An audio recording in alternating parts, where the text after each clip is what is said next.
What if the very fabric of reality was woven from stories of creation, sacrifice, and transformation? In the twilight of a forgotten world, when shadows stretched long across the ancient hills, the air crackled with an energy that hinted at unseen forces.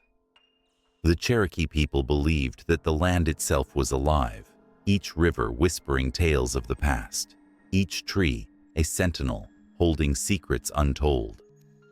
But as night approached, a spine-chilling tension filled the atmosphere, as though the spirits of ancestors stirred, their restless dreams spilling over into the present.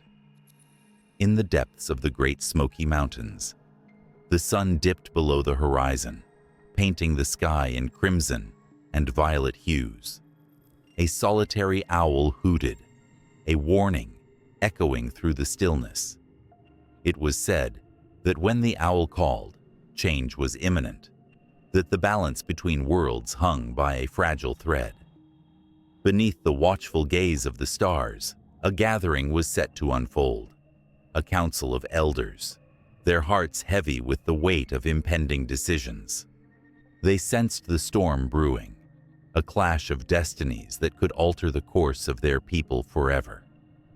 As the smoke from sacred fires spiraled into the night, swirling like the spirits of the deceased, the flickering flames illuminated faces etched with worry.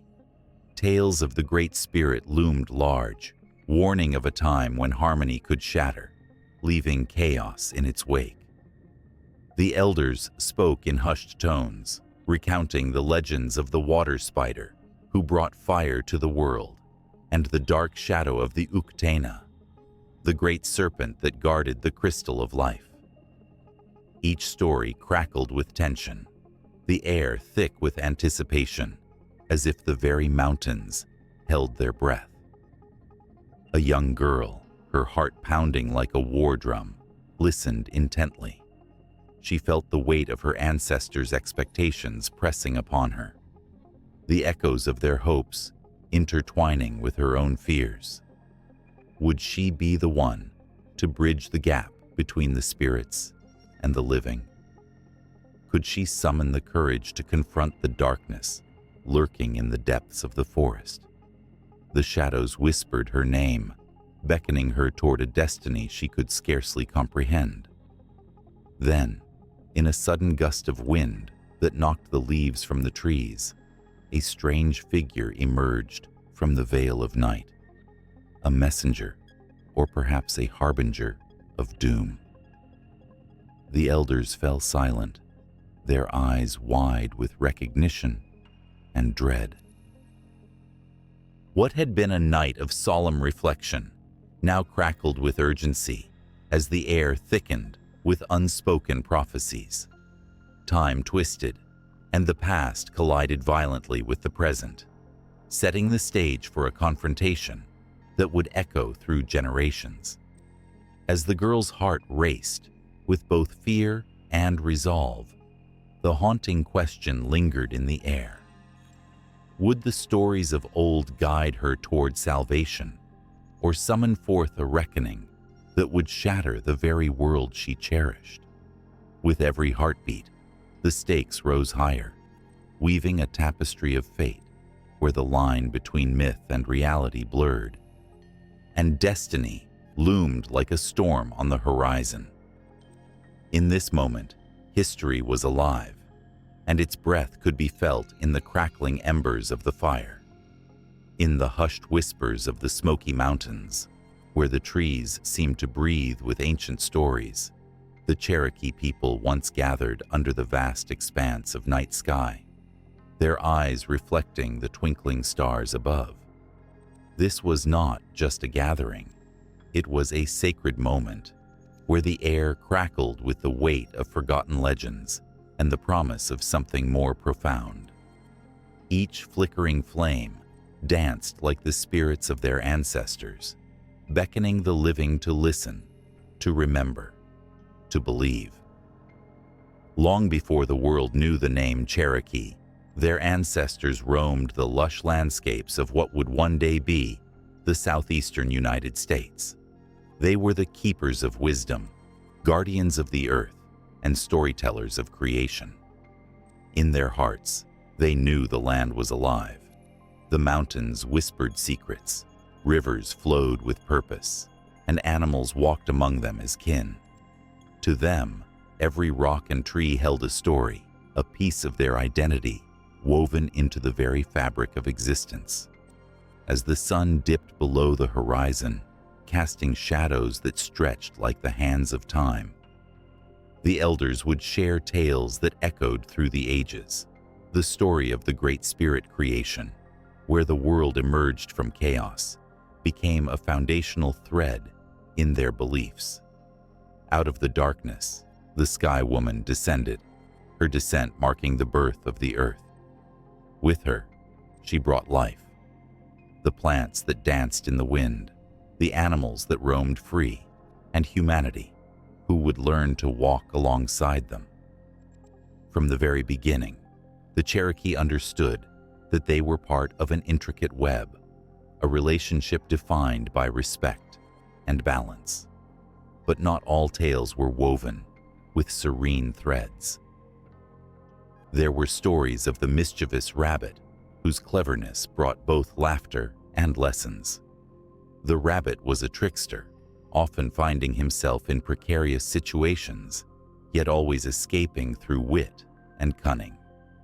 His adventures served as a mirror, reflecting the human experience, the blend of laughter and sorrow, triumph and failure.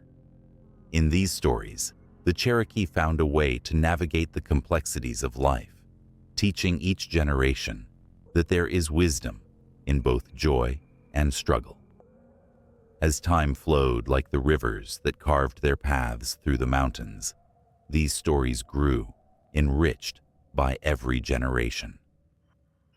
The people of the Cherokee Nation understood that mythology was not merely for entertainment. It was a vital lifeline to their ancestors and their beliefs.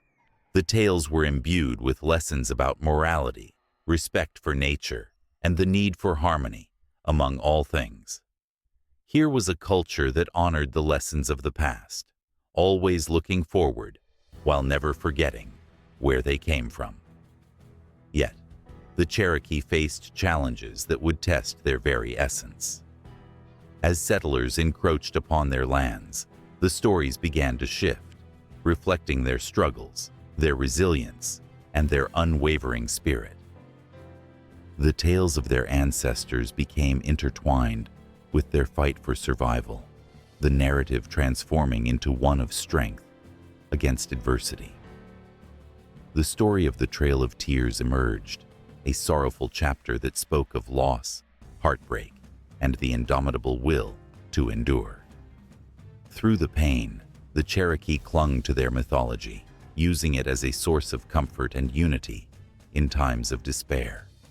In secret, beneath the canopy of stars, they spoke of the Medicine Man, a figure who wielded both knowledge and healing powers, bridging the gap between the physical and spiritual realms. His connection to the Great Spirit was profound, allowing him to guide his people through both joyous and turbulent times. He could call upon the spirits of the ancestors, who were always watching, always present, reminding the living of their strength and legacy. His stories were not just tales. They were lifelines, whispers of hope that echoed in the hearts of his people. Each ritual, each dance, and each song became a testament to their connection with these myths. The iconic stomp dance held the weight of their collective pain and joy, a physical manifestation of their history. As feet hit the ground in rhythmic unison, the earth seemed to awaken, responding to their sacred energy. It was in these moments of movement that the Cherokee felt their ancestors surrounding them, the stories weaving through time, connecting the past to the present. Days turned to years, and the lives of the Cherokee people continued to ebb and flow like the cycles of the moon. Their mythology adapted, reflecting their realities, yet remaining anchored in the core beliefs that defined them. With each telling, new layers of meaning emerged, keeping the spirit of the stories alive. Among the most beloved was the tale of the first fire, where the animals risked everything to bring warmth to the world, battling fierce challenges and revealing their true natures in the process. This story became a symbol of sacrifice and community, teaching that the greatest accomplishments often come from working together. As the seasons changed, bringing both beauty and hardship, the Cherokee people remained steadfast in their commitment to their mythology.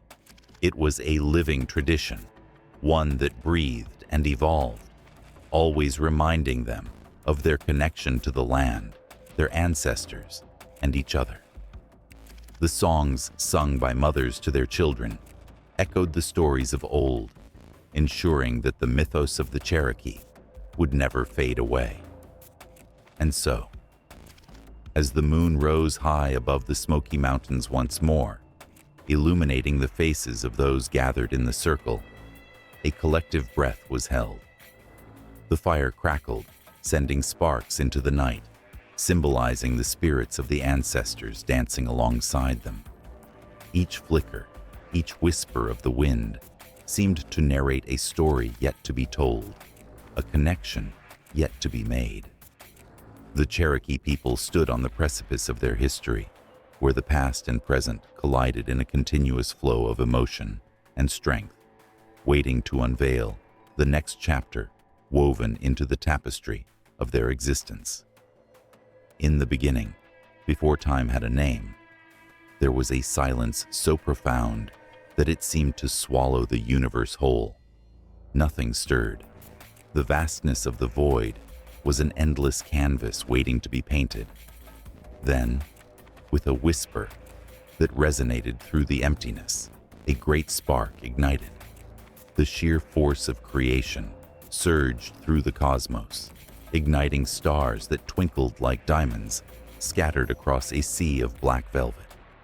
This was the birth of earth and sky, a story steeped in wonder, mystery, and the raw power of existence.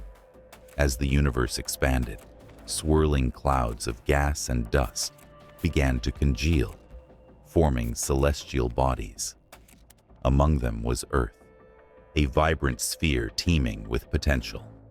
Water cascaded down from the heavens, filling deep troughs to create oceans that shimmered in the light of new stars.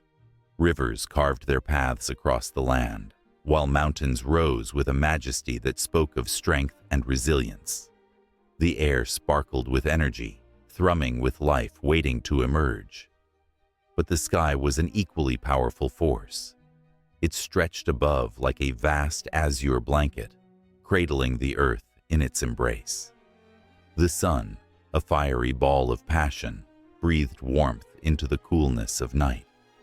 The moon, gentle and serene, cast a silver glow over the land, whispering secrets to those who dared to listen. The stars began to sing. Their twinkling notes floated down to the earth, mingling with the laughter of streams and the rustling of leaves. Each star held a story, a fragment of the universe that spoke to the hearts of those who gazed upward. As time ticked forward, Earth began to awaken.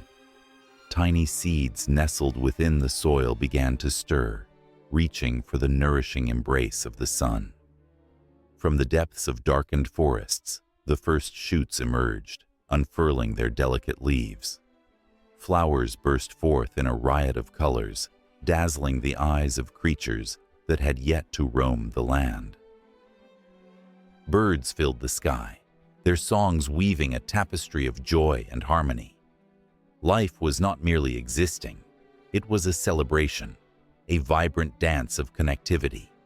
Yet, amid this burgeoning life, there existed a tension, a palpable energy that thrummed beneath the surface. The elements, though beautiful, were fierce. Storms brewed with a wild intensity, and the wind howled like a restless spirit.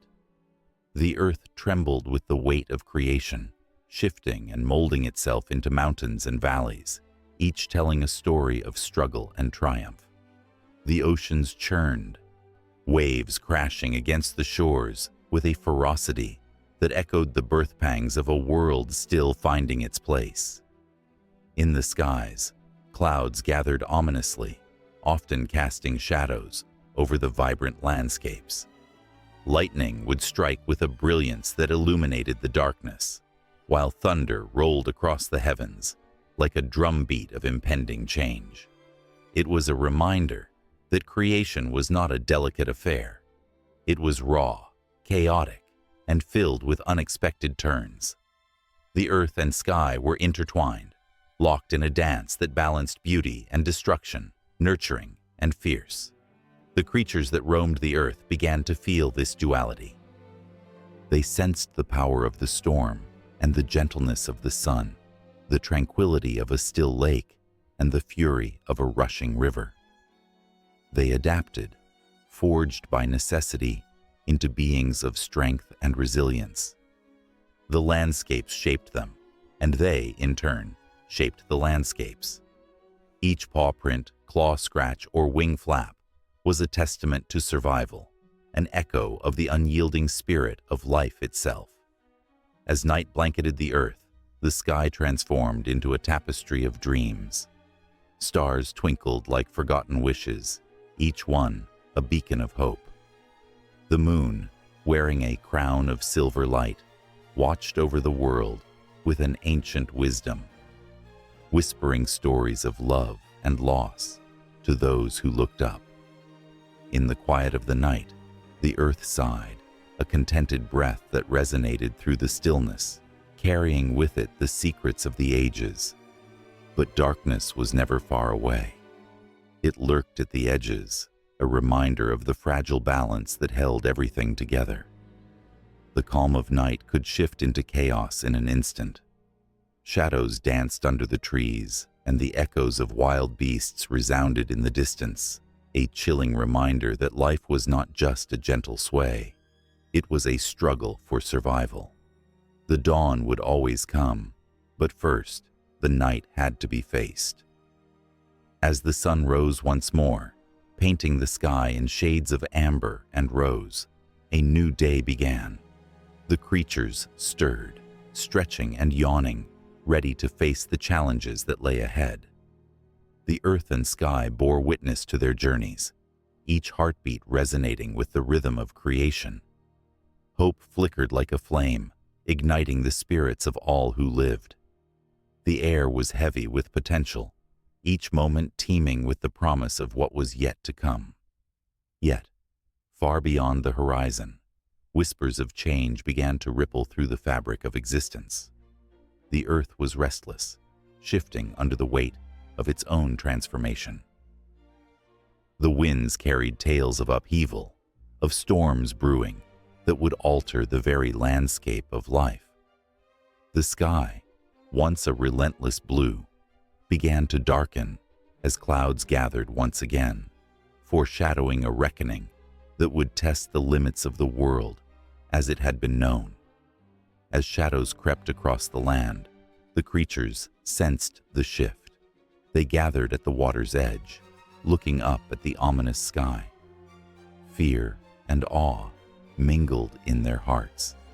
They understood the power of the earth and sky, the beauty and danger that came hand in hand. The air crackled with tension, each creature feeling the weight of their shared existence. They were part of something larger, a tapestry woven from the threads of creation and destruction, of life and death. In that moment, as the storm broke and rain began to fall, each drop became a reminder of their individual journeys and the collective path they shared. The earth drank deeply, quenching its thirst, while the sky roared with a voice that echoed through the ages. Together, they would weather whatever tempest lay ahead, reminding all who inhabited this world that creation was not merely about beginnings, it was about the resilience that follows, the strength to rise again amid chaos. The air was thick with the scent of damp earth and burning sage, the whispers of the past lingering in the cool morning mist. A group of Cherokee elders gathered around a sacred fire, the flames flickering like the heartbeat of the world. They shared stories, their voices rising and falling like the gentle flow of a river, each tale an intricate thread woven into the fabric of their lives. As the sun began to peek over the horizon, a palpable energy enveloped them, hinting at an unseen presence that shaped their very existence. Unetlanvi, the Great Spirit, stood as an eternal guardian over the Cherokee people. This was not a distant deity, but a living force, coursing through every tree, every stream, and every animal. It was the wind that rustled through the leaves and the stars that winked in the night sky. The elders believed that Unetlanvi watched over them, guiding their footsteps and nurturing their spirits. It was said that when one listened closely, they could hear the Great Spirit's voice in the rustle of the grass, reminding them of their connection to all creation. One elder named Atohi, with silver hair cascading like a waterfall down his back, spoke softly, his voice a soothing balm to the vibrant energy around them. The Great Spirit is in us and around us. Every choice we make ripples through the universe, touching the lives of all beings. His words were like a melody, resonating deep within the hearts of those gathered. The crackling fire danced in agreement, its flames stretching upward, as if reaching toward Unetlanvi itself. Stories of old echoed in the circle, tales of how the Great Spirit breathed life into the first humans, shaping them from clay and infusing them with the essence of the earth. Children listened wide-eyed, their imaginations ignited by the vivid descriptions of the creation. They could almost see it, their ancestors standing before Unetlanvi, feeling the warmth of the spirit as they took their first breaths, imbued with purpose and wonder. As the sun began to rise higher, a sudden hush fell over the gathering. Atohi's voice dropped to a whisper, thick with emotion. In times of turmoil, when darkness looms, we must remember the Great Spirit is there, a guiding light. The air crackled with tension as the elders recounted the hardships faced by their people, wars fought, lands lost, and the relentless march of time threatening to erase their existence. Yet, even amidst the sorrow, there was an unwavering belief in the benevolence of Unetlanvi. He recalled the great flood that had once threatened to wash away their way of life, the sky darkening as if the very heavens mourned. The tribe prayed, their voices rising in unison, calling upon Unetlanvi for protection. In that moment of desperation, as water churned and roared, a calm descended upon them, a sign that their cries had not gone unheard. The Great Spirit intervened, parting the waters just enough to save their village, a testament to the power and grace of Unetlanvi. The younger members of the circle leaned in closer, their eyes gleaming with fascination. They hungered for every word, their hearts racing at the thought of the Great Spirit's presence in their own lives. They could feel the connection, the bond that linked them to their ancestors and to each other. It was a thread woven with love, strength, and resilience, a reminder that they were never alone. Yet, the elders also spoke of the price of forgetting. They recounted tales of those who turned away from the teachings of Unetlanvi, choosing the way of greed and selfishness. The Great Spirit, they warned, was not to be taken lightly. The consequences of straying from its path were grave, as evidenced by the scars left on the land and the hearts of their people. Atohi's voice trembled with urgency. To honor Unetlanvi is to honor ourselves and each other. We must carry the teachings forward like a sacred torch. Tension hung in the air, thick as the smoke rising from the fire. The elders knew that the world outside their circle was changing, and with it, the risk of losing touch with the Great Spirit grew. They felt the weight of responsibility settle upon their shoulders, a collective understanding that they were the keepers of the flame, the guardians of a legacy that demanded to be remembered. Suddenly, a rustling from the trees drew their attention. A majestic deer stepped into view, its eyes wide and deep, reflecting the wisdom of the ages. It paused, as if acknowledging the gathering, before gracefully bounding away into the woods. The elders exchanged knowing glances, a silent affirmation that Unetlanvi had sent a message, a reminder of the beauty and sanctity of life that surrounded them. The fire crackled louder, sparks flying upward like tiny souls ascending into the ether. In that moment, the elders felt the unmistakable presence of the Great Spirit. It was a charge in the air, a pulse that connected them all. The stories shared ignited a fire within the hearts of the young, a determination to carry forth the teachings of Unetlanvi into their own lives. Atohi's voice rose once more, filled with fervor. We must teach the next generations to see the Spirit in everything, in the stones beneath our feet, in the birds that soar above, and in the laughter of our children. Each word was a call to action, a plea to recognize the sacredness of the world around them.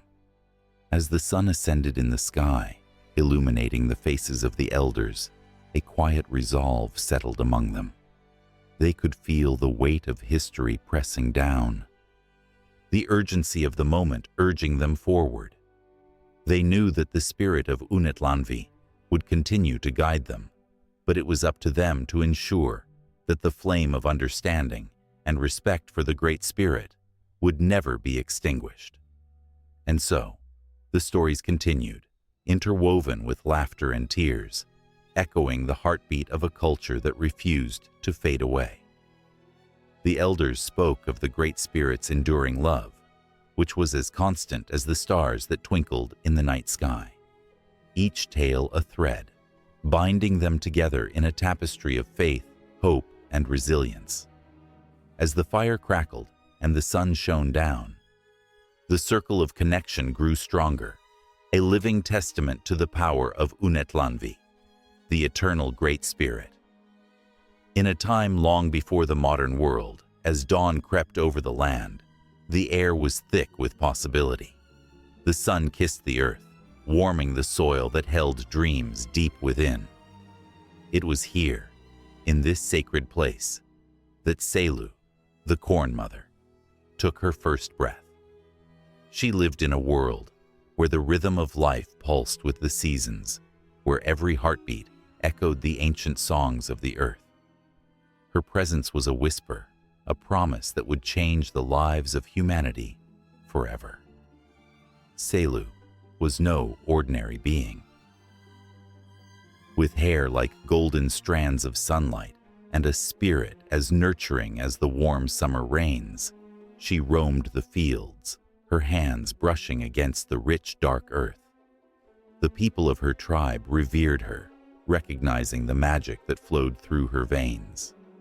They gathered around her, their eyes wide with hope, as she spoke of the bounty she could bring. I will give you food to fill your bellies and strength to carry you through the long days, she promised, her voice a melody interwoven with the wind. But it was not just any food she spoke of. It was corn, the gift that would weave its way into the very fabric of their lives. Selu stood before them, her heart beating in time with the pulse of the soil, and with a gentle gesture, she cast seeds into the earth. The seeds sparkled like stars, falling into the night sky, filled with potential and promise. The people watched, their breaths held tight, as the magic of creation unfolded. Days turned into weeks, and nature responded to Selu's will. The seeds took root, pushing through the soil, reaching for the sun with every ounce of strength they possessed. The tribe marveled as green shoots broke through the ground, unfurling their tender leaves toward the heavens. The air filled with whispers of gratitude, songs that celebrated the miracle of growth. In those moments, hope blossomed alongside the young plants, weaving a tapestry of life that would sustain them. But the land was not without its challenges. Storm clouds gathered on the horizon, dark and foreboding. As the winds howled, the tribe's joy twisted into fear. Would the corn survive? Selu felt the weight of their worry pressing down on her heart.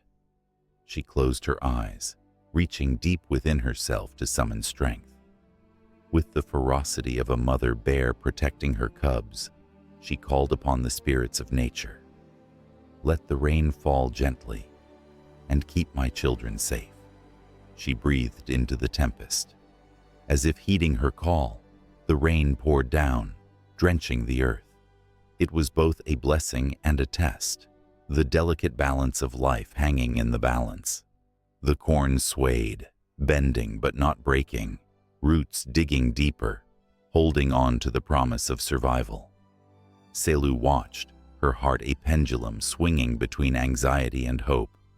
Each droplet that kissed the earth carried a whisper of resilience, a reminder that life would always find a way. As the days turned to seasons, the corn grew tall and strong, casting a vibrant green spell over the landscape. Selu's heart swelled with pride.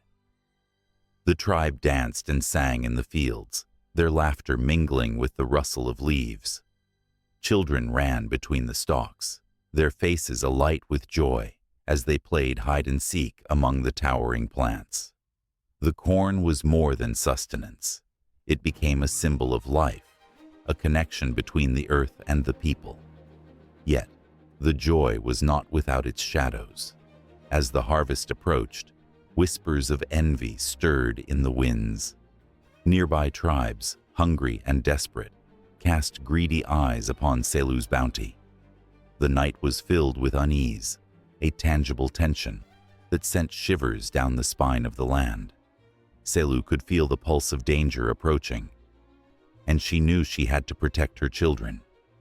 In the stillness of the night, she gathered the tribe around her, their faces illuminated by the flickering glow of firelight.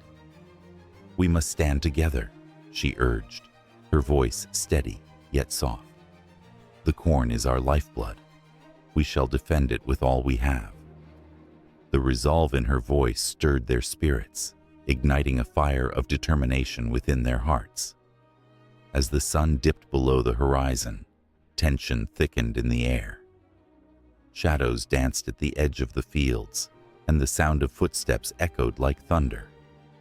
The tribe stood united, their hands clasped, hearts racing as they faced the oncoming threat.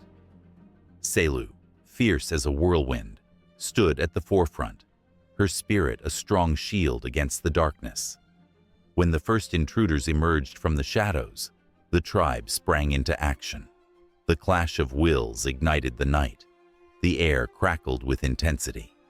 Selu fought with a strength that seemed to come from the very earth itself. She called upon the spirits of the land. Their whispers surged through her, fueling her with an unstoppable force. "You shall not take what is ours," she shouted, her voice breaking through the chaos like a beacon of light. The struggle was fierce, the stakes high. Each movement was a dance of desperation and defiance, a testament to the bond between the tribe and the corn that had become their lifeline. But in the midst of the turmoil, Selu felt the ground tremble beneath her. The earth itself was alive, responding to the emotions spilling forth from the hearts of her people. The corn swayed and shimmered, as if rallying behind them, lending strength to the fight. As dawn broke, painting the sky with hues of pink and gold, the battle reached its climax. Exhausted yet unyielding, the tribe stood firm, their spirits entwined with the very essence of the land. Selu, with tears streaming down her face, felt a surge of gratitude wash over her. They had fought not just for corn, but for their future, for the legacy they were building together. But even as the battle raged on, the story of Selu and the corn was only beginning. Unbeknownst to them, the earth was preparing for its own kind of transformation, one that would ripple through time, touching generations yet to come. The seeds of change had been planted, and soon they would bear fruit beyond their wildest imaginations.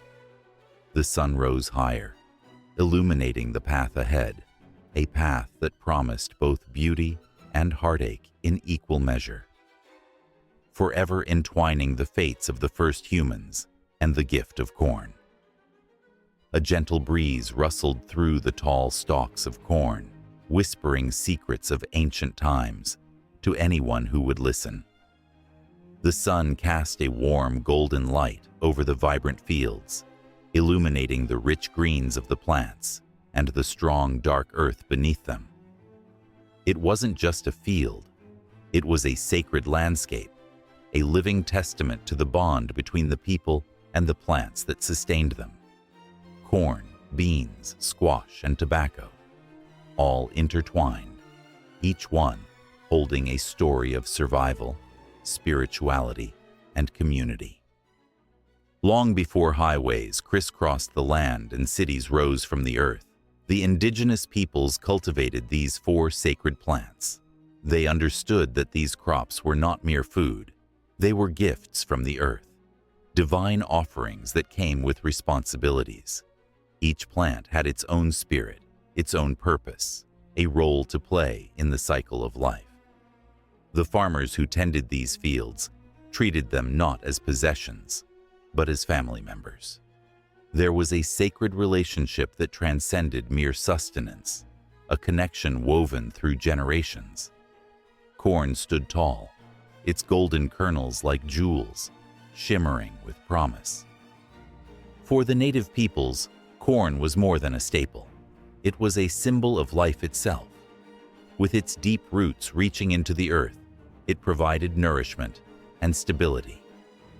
The first hints of its magical presence began with the legend of the Corn Mother, who descended from the heavens to teach the people how to cultivate this precious grain.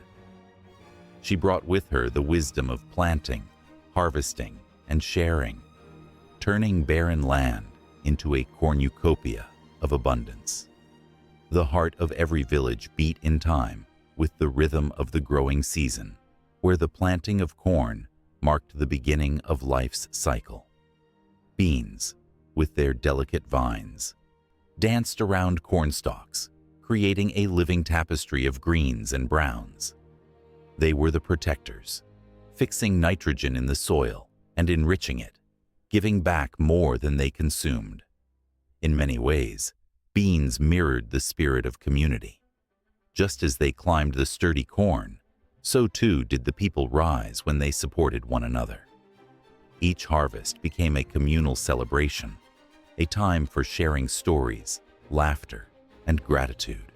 The planting of beans was a reminder that thriving together was far more powerful than existing alone. Squash sprawled across the ground like a vibrant green blanket, its broad leaves providing shade and shelter for the other plants. Known for its resilience, squash thrived in harsh conditions, teaching the people the importance of adaptability. It was a symbol of strength, of bending but not breaking. When storms swept across the fields, it was squash that held fast, showing the community that even in adversity, there was beauty and hope. The squash blossom's bright orange hue was a small miracle, a reminder that amidst struggle, life could still flourish. Tobacco completed the sacred quartet, its fragrant leaves holding a different kind of power. It was not merely a crop. It was a conduit to the spiritual realm. The smoke rising from a burning leaf became a bridge, carrying prayers and offerings to the ancestors and the spirit world. Tobacco was cherished, reserved for sacred ceremonies that invoked blessings and healing. It bound communities together as they gathered to share in rituals, igniting a sense of unity that transcended individual differences. The act of smoking was both communal and sacred, a shared heartbeat echoing through the land. Each of these plants told a story, a rich tapestry woven from history, tradition, and spirituality. The farmers who nurtured them became caretakers, guardians of ancient knowledge passed down through generations. They understood that their existence was intertwined with the rhythms of the earth, the changing seasons, the cycle of life and death. When the rains fell too hard or the sun shone too bright, they listened carefully, learning to dance with nature rather than against it. The plants became allies, teaching the farmers resilience, patience, and the art of living harmoniously. In those quiet moments before dawn, as the first light kissed the fields, one could almost hear the whispers of ancestors echoing through the rows of corn, beans, squash, and tobacco. They spoke of laughter shared over meals, of hands stained with earth, and the warmth of community gathered around a fire. The laughter of children, the songs of elders, the solemn prayers offered in gratitude. These moments were all cradled by the sacred plants that defined their lives. But as centuries passed, the world outside began to change. The arrival of outsiders brought a new narrative, one that threatened the delicate balance between people and their sacred plants. The sacred knowledge that had been nurtured for generations faced challenges it had never known before, as fields filled with crops became battlegrounds of greed. The fundamental connection between the earth and the people began to fray. The whispers of ancestors grew fainter, overshadowed by the cries of a world that seemed to forget. Yet, the spirit of the four sacred plants refused to fade. They stood resolute, their roots deep in the earth, waiting for the moment when people would remember. The stories still lingered, hidden within the rustling leaves, waiting to be retold. And just like the coming of spring after a long winter, hope began to blossom. Communities started to gather once more, rekindling the ancient practices that honored the sacred. Fields once abandoned pulsed with life again, as people began to remember the old ways. A new generation of farmers emerged, young men and women who felt the call of their ancestors echoing in their hearts. They planted with purpose, treating the earth with respect and reverence. They understood that corn, beans, squash, and tobacco were not just crops to be harvested, but sacred gifts that deserved protection and love. With every seed sown, they rekindled the bond that had once been lost, weaving the past into a vibrant future. As the sun dipped low on the horizon, casting a warm glow over the fields, the spirit of the four sacred plants thrummed with life. The sacred relationship was beginning to heal, inviting people back into the embrace of the earth. Hope took root in every corner of the land, and somewhere, deep within the heart of the earth, the whispers of the ancestors grew louder, echoing through the fields of corn, beans, squash, and tobacco, reminding all who listened that the journey was just beginning. In the quiet of the Cherokee forests, where shadows dance under the towering trees and the whispers of the wind weave stories of old, every creature moves with purpose, each step echoing a legend waiting to be told. The air hangs thick with anticipation, like the moments before a storm, and the gentle rustle of leaves carries the weight of ancient wisdom. Here, animals are not just part of the landscape. They are the very fabric of Cherokee mythology, interwoven with the lives of the people, breathing life into tales that have shaped their understanding of the world. The tales begin with the mighty bear, whose presence commands respect. Once, in a time long past, when the earth was young and the skies still shimmered with the freshness of creation, the bear was a guardian of the forest. It roamed freely, embodying strength and courage. The Cherokee believed that the bear taught them the value of bravery and resilience. When a hunter faced fear, he would think of the bear, strong and steadfast, and find the courage to press on. As the bear lumbered through thick underbrush, its heart beat in rhythm with the pulse of the earth, a reminder to all who watched that strength lies not just in size, but in spirit. Then came the cunning fox, a creature that danced between the realms of trickster and wise sage. With fur as golden as the sun's first light, the fox was a master of wisdom, wrapped in mischief. It was said that the fox could outsmart even the oldest of humans, teaching lessons about humility and the importance of cunning. The Cherokee children grew up listening to tales of the fox's witty escapades, its sharp eyes gleaming with mischief and insight. Whenever they faced challenges, they would recall the fox's cleverness, reminding themselves that sometimes the path to victory lies not in brute force, but in wit and strategy. The eagle soared high above, a symbol of freedom and vision. With wings that stretched wide like the embrace of the sky, the eagle was revered among the Cherokee. It was said to carry prayers to the Great Spirit, bridging the gap between the earthly and the divine. The sight of an eagle circling above would send shivers of awe through the hearts of the people, who believed that the eagle's flight was a message of hope and guidance. When storms of doubt and fear swept through their lives, the eagle's majestic presence reminded them to rise above, to see the bigger picture, and to trust in the journey laid before them. As twilight fell and the stars began to twinkle like ancient eyes, watching from afar, the stories of the wolf echoed through the campfires.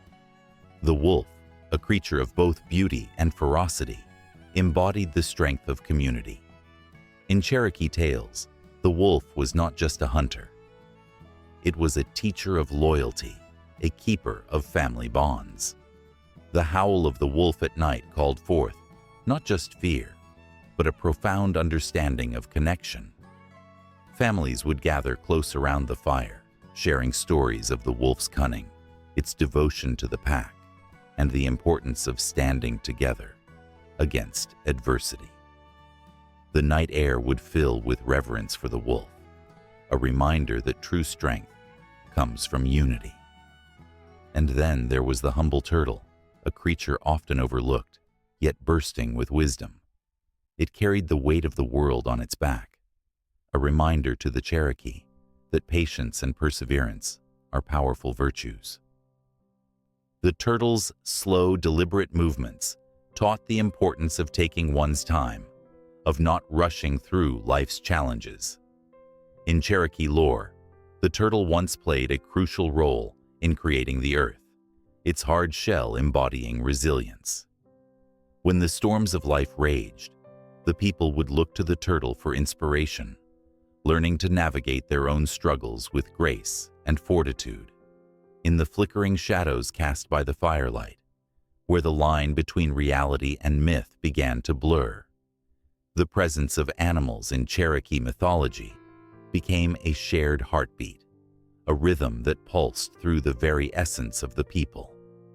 Each creature, from the swift deer to the elusive otter, contributed a unique lesson to the tapestry of their lives, lessons of strength, cunning, loyalty, patience, and love. The stories flowed like the rivers that wound through their land, a constant reminder of the interconnectedness of all beings. As night deepened, the stars twinkled brightly, illuminating faces filled with wonder and reverence. Each story shared was a thread woven tighter into the community's fabric, binding them together in a shared understanding of their place in the world. The fire crackled, sending sparks into the sky as if the very spirits of the animals were dancing above, celebrating their eternal bond with the Cherokee people. With every tale, the air thickened with emotions of pride and nostalgia, a bittersweet reminder of the past, resonating with hopes for the future. The essence of the animals lingered, their lessons echoing in hearts and minds, a legacy that would live on through generations. The night was alive with the spirit of the animals, urging the Cherokee to remember their stories, to honor their teachings, and to carry forth the wisdom of the wild in their everyday lives. As the embers glowed warmly in the night, a hush fell over the gathering. The tales were not just stories. They were calls to action, urging each person to embody the spirit of the bear, the fox, the eagle, the wolf, the turtle, and all the creatures who wandered the land. Their spirits intermingled with the people, an unbreakable connection that transcended time and space. Each story a reminder of the bond that exists between humanity and the natural world. Just as the first light of dawn began to creep over the horizon, a new story beckoned from the depths of the forest, hinting at adventures yet to unfold, echoes of the past merging seamlessly with the promise of tomorrow.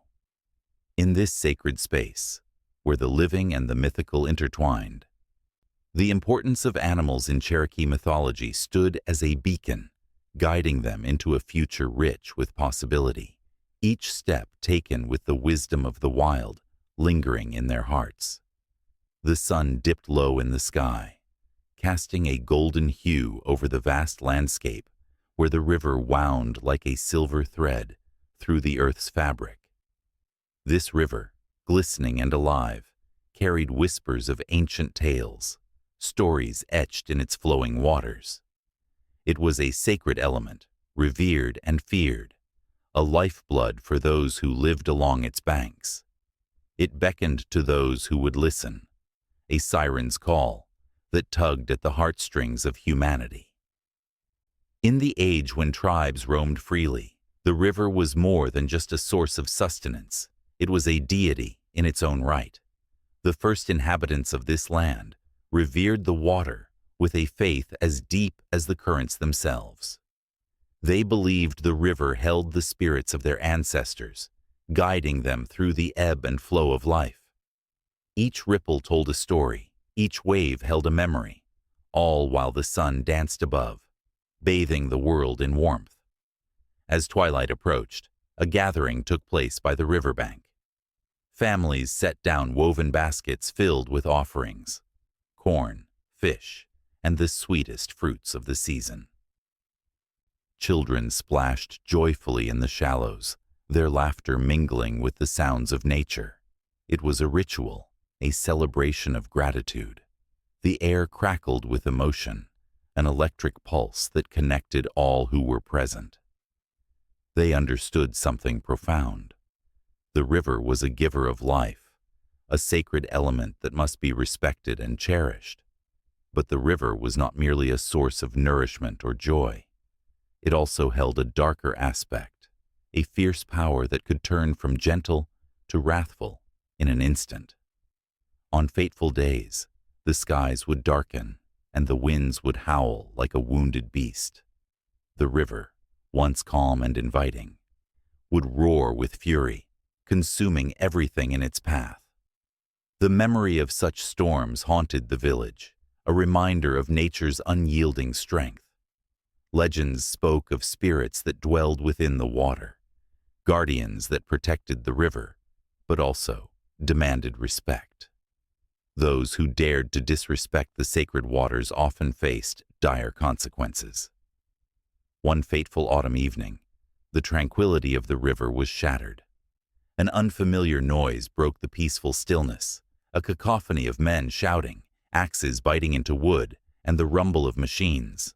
The villagers gathered, their hearts heavy with dread as they watched smoke rise in the distance.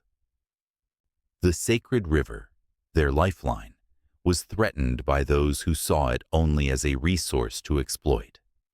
With each passing moment, The tension mounted. The river, their mother, was in peril. The village elder, a stooped figure with eyes like polished stones, called for silence. His voice quivered, but held a fierce resolve that sent chills down spines. He spoke of the old ways, of the balance between man and nature. "This river is our bloodline," he said, each word dripping with urgency. "To harm it is to harm ourselves." The villagers nodded, fear mingling with determination. They had witnessed the wrath of the river before, and they were unwilling to let history repeat itself. As the sun dipped below the horizon, casting shadows that danced like specters, a sense of urgency engulfed the gathering. The people formed a line, hand in hand, a human chain of resolve.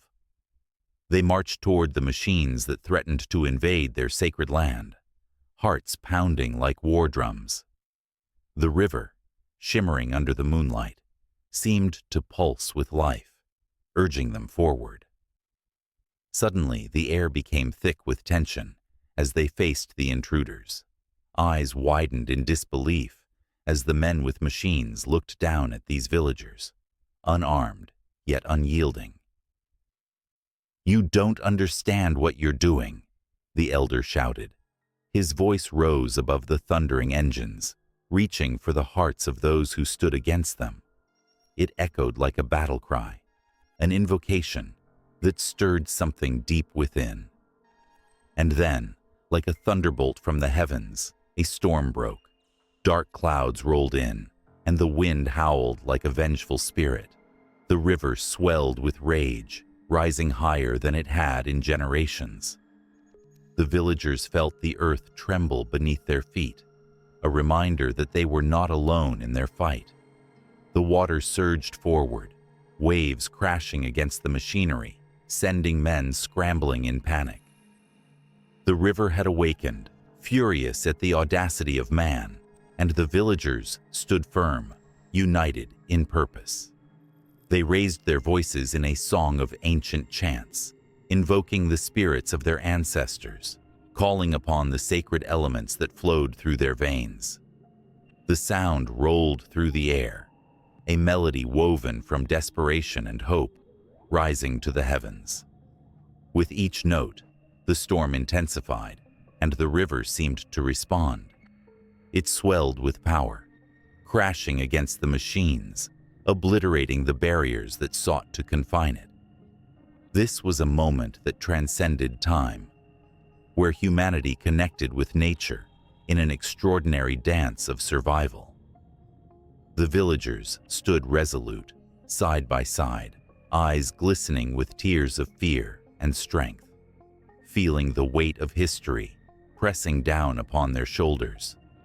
As the storm raged on, the men who had come to destroy the sacred land began to retreat.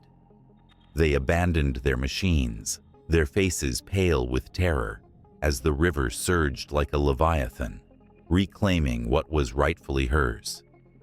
The villagers, still chanting, felt the ground pulse beneath them, a heartbeat resonating with the rhythm of their resolve. And just as suddenly as it began, the storm began to ease.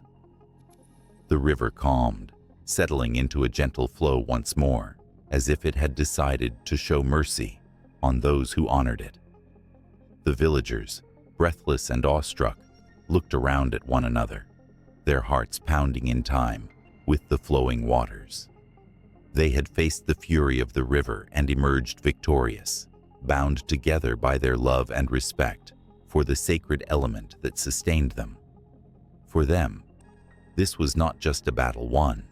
It was a profound connection reaffirmed, a deep understanding that the river was not merely water, but a living entity that cradled their past, present, and future.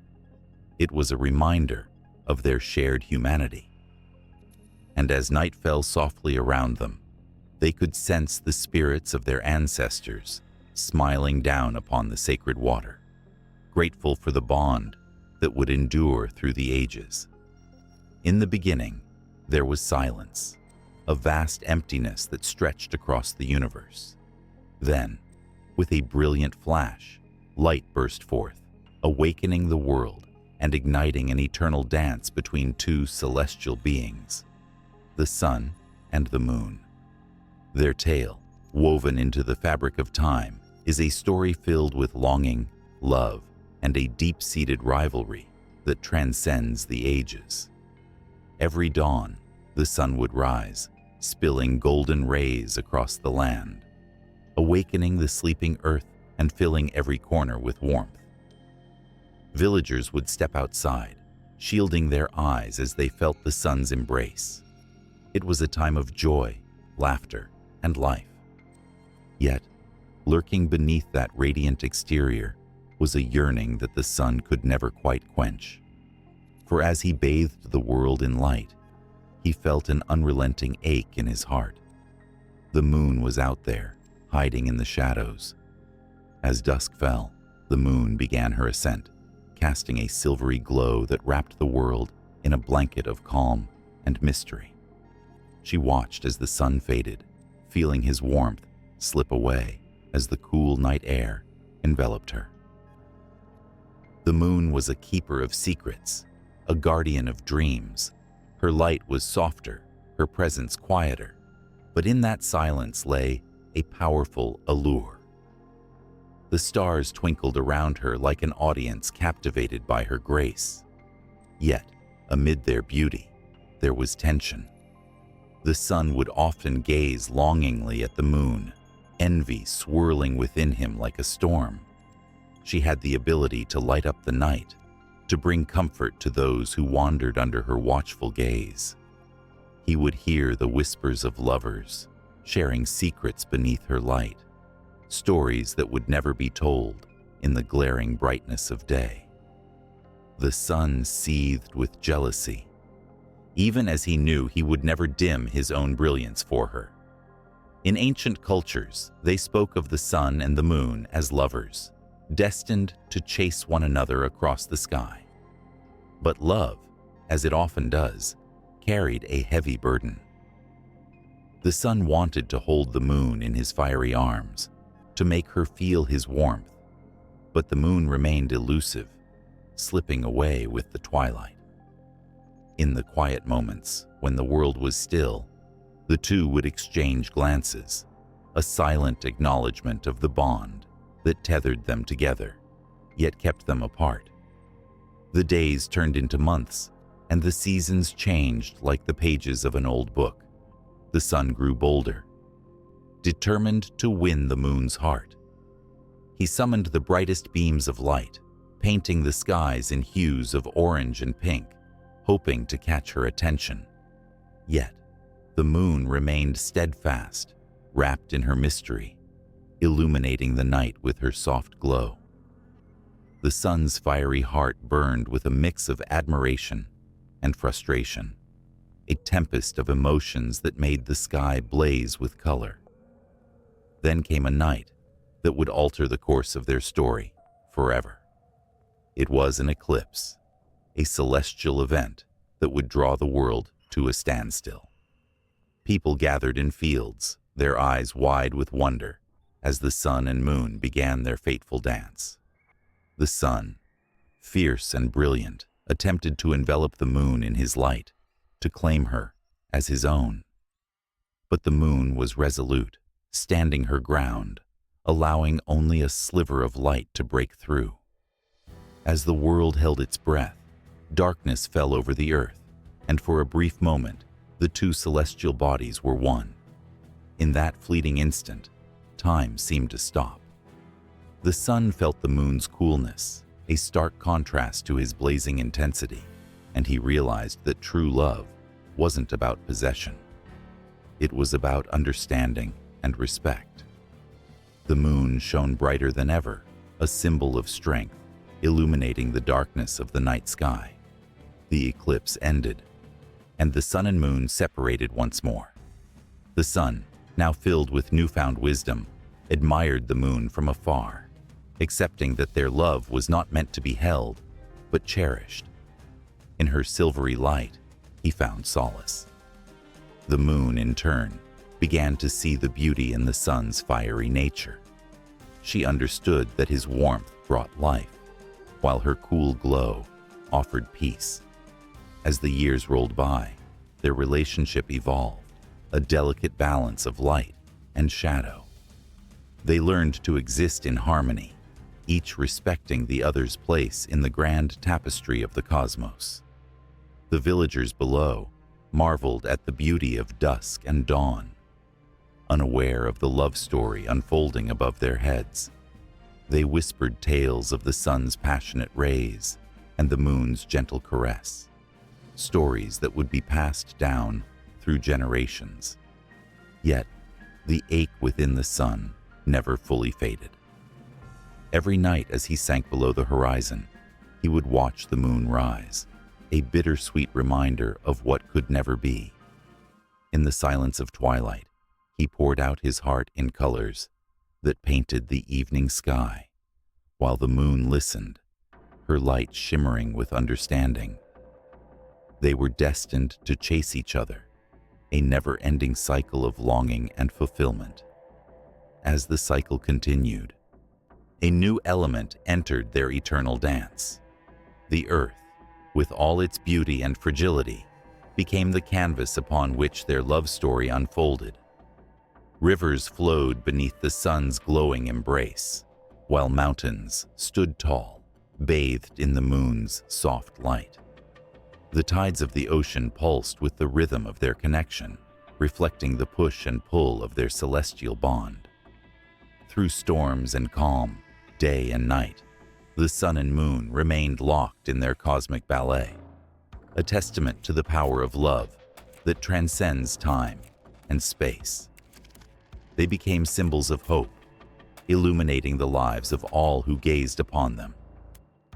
With every sunrise, the sun promised warmth and new beginnings, while every sunset heralded the moon's arrival, a gentle reminder that even in the darkest times, there is light to be found. But their story was far from over. As the stars twinkled above and the world turned, a shadow loomed on the horizon, a force that threatened to disrupt the delicate balance of light and dark. The earth, too, sensed the change. In the heart of the night, the moon felt a shiver run through her, a warning that something was amiss. The winds whispered secrets, and the stars flickered uneasily, hinting at the storm that was about to unfold.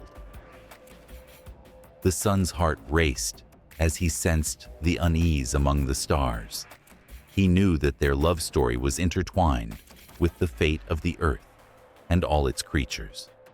As he prepared to rise once more, he felt an urgency deep within him, a call to protect what they had built together. The moon, sensing his resolve, steadied her breath and prepared for whatever challenges lay ahead. In the vast expanse of the night sky, the tension between them grew, a mixture of love, fear, and determination. As they faced the unknown, their bond would be tested like never before. The horizon beckoned, and the tale of the sun and the moon was about to take a dramatic turn. An adventure that would shape not just their destinies, but the very essence of the universe itself, threading their fates into something far greater than they could ever imagine. The fire crackled softly, its warm glow flickering across the faces of the gathered townsfolk, each casting shadows that danced like restless spirits. The wind whispered through the pines, carrying with it a chill that sent shivers down spines.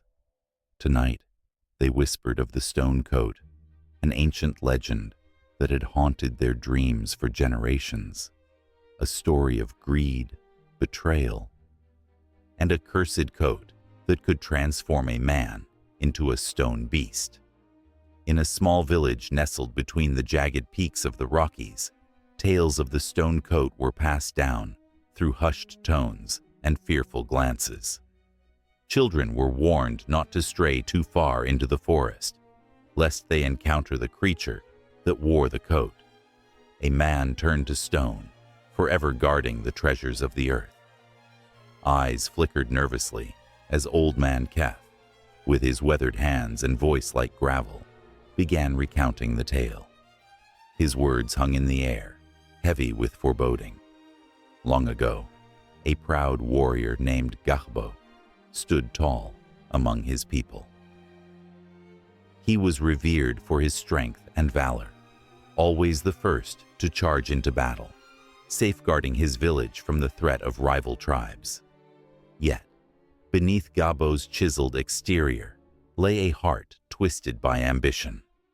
One fateful evening, as the sun dipped behind the mountains, a stranger appeared from the shadows, cloaked in mystery. The stranger offered Gahbo a chance for greater power, a coat made from the very stones of the earth, imbued with unmatched strength.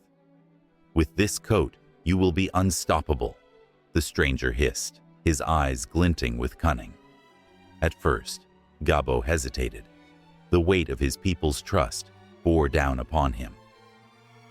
But the allure of power proved too intoxicating. He grasped the coat with trembling hands, its surface cold and hard. As he slipped it over his shoulders, he felt an exhilarating rush, a surge of energy coursing through him. But in that instant, a shadow fell over his heart. The coat began to change him, slowly at first, as if it were awakening a darkness that lay dormant within. Days turned to weeks, and whispers of Gahbo's transformation spread like wildfire.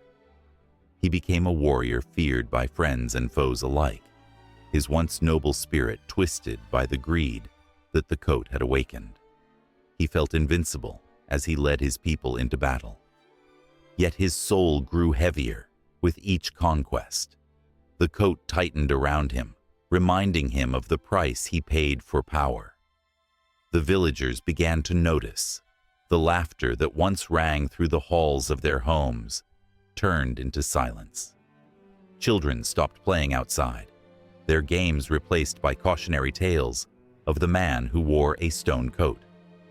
Gahbo's heart, once filled with joy, turned to stone, mirroring the very garment that adorned him. He no longer felt the warmth of love or the light of friendship.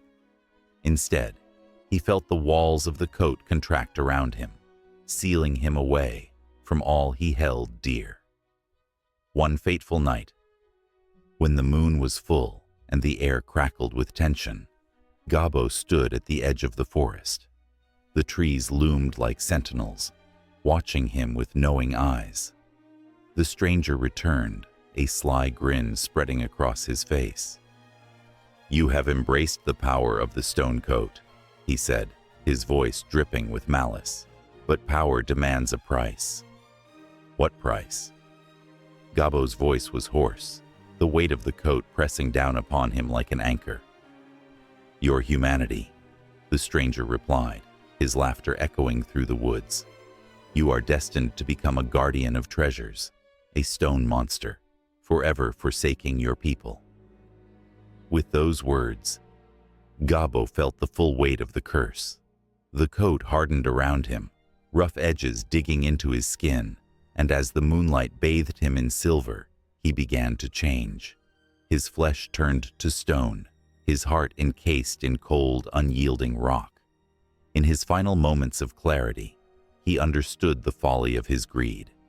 He had traded his soul for power, and now he was to be nothing more than a monstrous statue, standing vigil over the riches he once coveted, forever alone in the dark.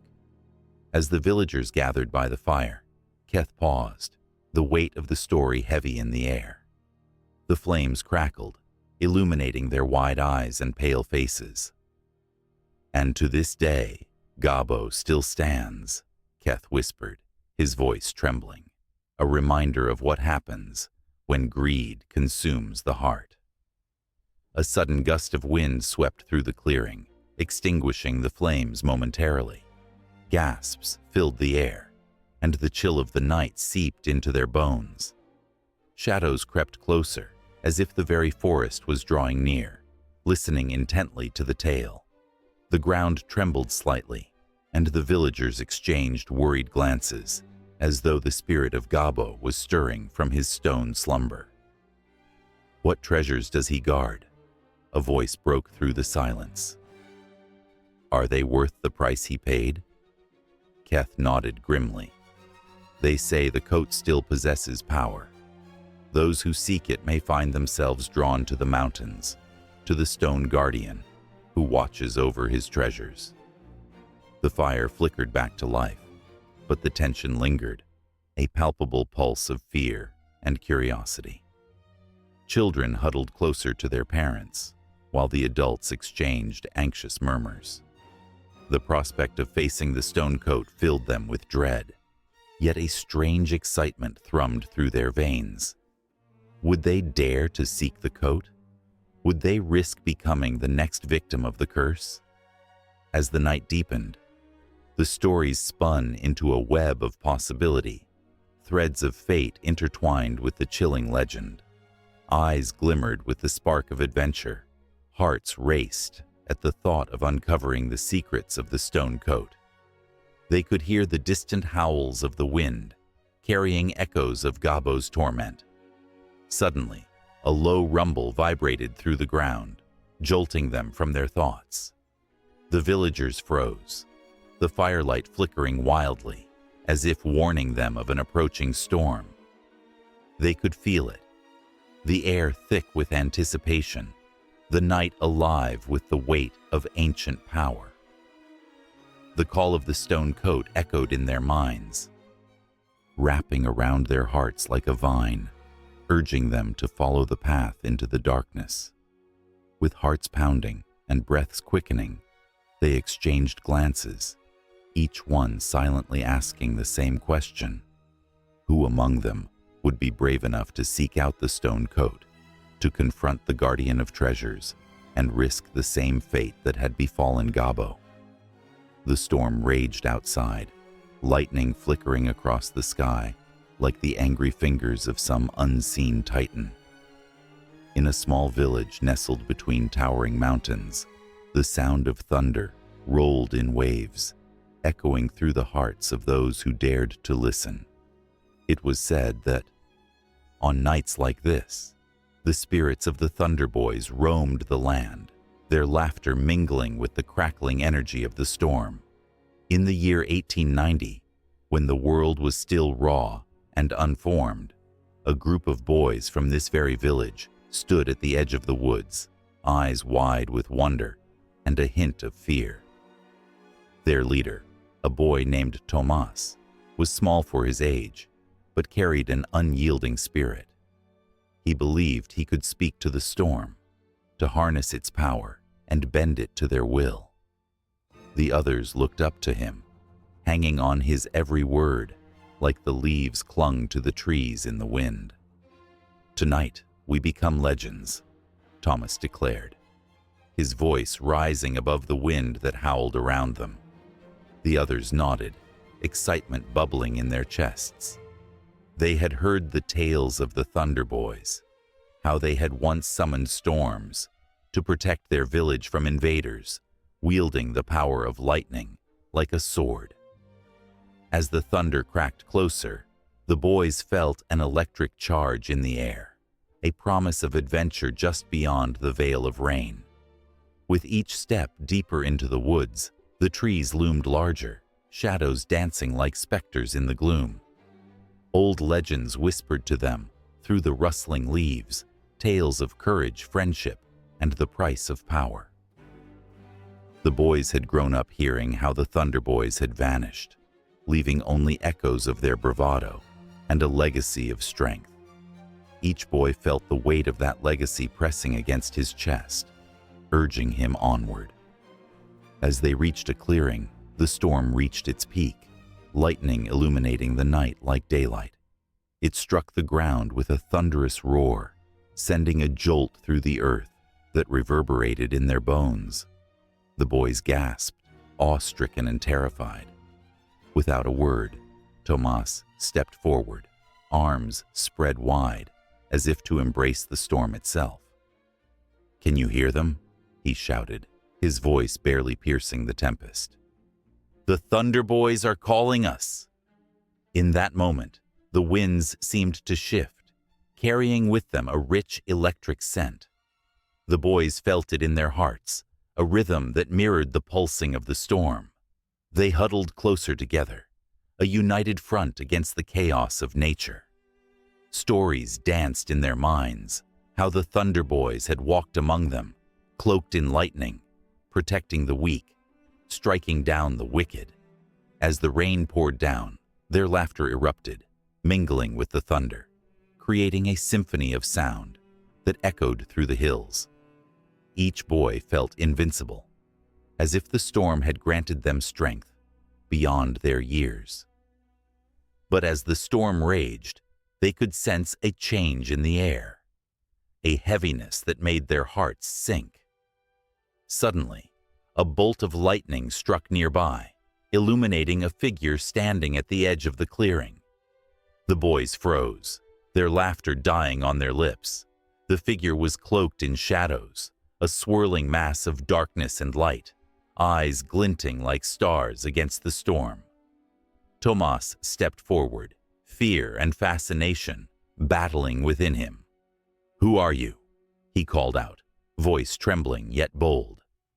"I am the keeper of the Thunder Boys," the figure replied, voice smooth as silk, but carrying the weight of thunder. "You seek power, but know this: with great power comes a price." The boys exchanged glances, the thrill of adventure suddenly tainted by a chill of foreboding. The keeper continued, "The Thunder Boys were once just like you, filled with dreams, aspirations, and a desire to protect their home. But the storm they summoned turned against them, and they were lost in the chaos of their own making." Tomas felt a shiver run down his spine, the playful bravado of moments before fading, like a distant memory. "We want to be strong," he said, struggling to keep his voice steady, "like the Thunder Boys." The keeper stepped closer, the air around them crackling with energy. "Strength is not just in power," the figure warned. "It lies in knowing when to wield it and when to let go. Will you stand united against the storm, or will you let it tear you apart?" The boys huddled together, hearts racing. They could feel the weight of history pressing down upon them, the lessons of those who had come before. The storm raged on, wild and unrelenting, as if waiting for their answer. "Together," Tomas finally said, voice firm. "We are stronger together." The keeper nodded, a smile touching the corners of the shadowy figure's lips, though the boys could not see it clearly. "Then embrace the storm, but remember, the price is steep and the path is fraught with danger." As the thunder roared again, the boys felt a surge of energy coursing through them, infusing them with the spirit of the Thunder Boys. They raised their arms to the sky, calling upon the storm, the rain soaking them to the bone. In that moment, they were no longer just boys. They were legends in the making. But the storm was not merely a backdrop to their courage. It was alive, a living entity that responded to their cries. The winds howled louder, swirling around them, lifting them off the ground. They felt the exhilaration of flight, the power of the storm surging through their veins. Fear and joy intertwined as they soared among the clouds, the world below shrinking away. Yet, just as quickly as the exhilaration swept over them, the thrill turned to dread as dark clouds gathered ominously overhead. A sense of foreboding filled the air, warnings echoing in the depths of their hearts. The keeper's words rang loud and clear. "The price is steep." And then it happened. A crack of lightning split the sky, striking the ground with a force that made the earth tremble. The boys screamed, panic rising within them as they felt the storm turn against them. The very power they had sought to control now threatened to consume them whole. In that moment of chaos, they realized the truth behind the legend of the Thunder Boys, a truth they had yet to fully comprehend. It wasn't just about the power of storms or the bravado of youth. It was about the bonds of friendship, the sacrifices one must make, and the choices that define who they are. As the storm raged on, the boys clung to each other, their hearts pounding in unison, ready to face whatever came next. They understood that they stood at the brink of legend, not just as individuals, but as a united force against the tempest. And as lightning illuminated their faces, they prepared for the storm that would either forge them into legends or tear them apart forever. The night sky shimmered with a silvery glow, casting a haunting beauty over the ancient lands where the Cherokee had walked for generations. As the moon rose high, round and full, it wove a tapestry of shadows and light, enchanting all who gazed upon it.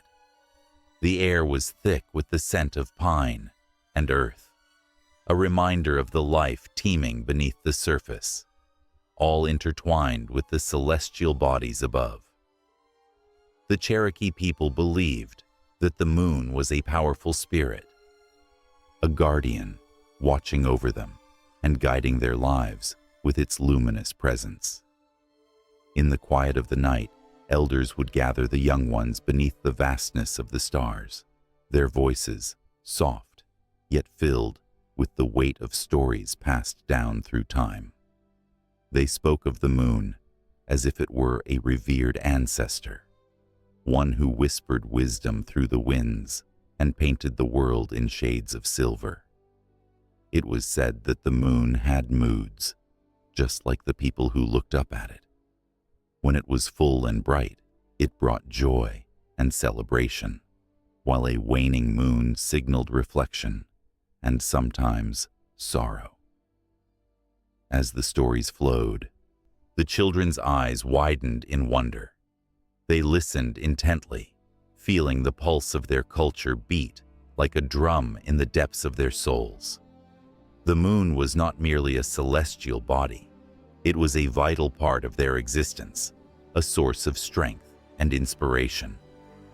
The Cherokee calendar was intricately tied to the phases of the moon, guiding their planting and harvesting.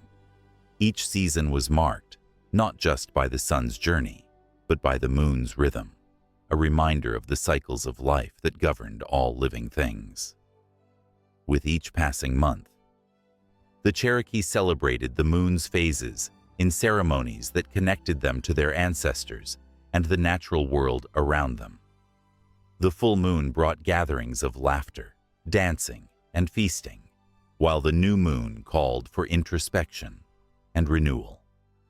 The moon's light illuminated the path for hunters and gatherers, casting a gentle glow on the landscape as they ventured into the night.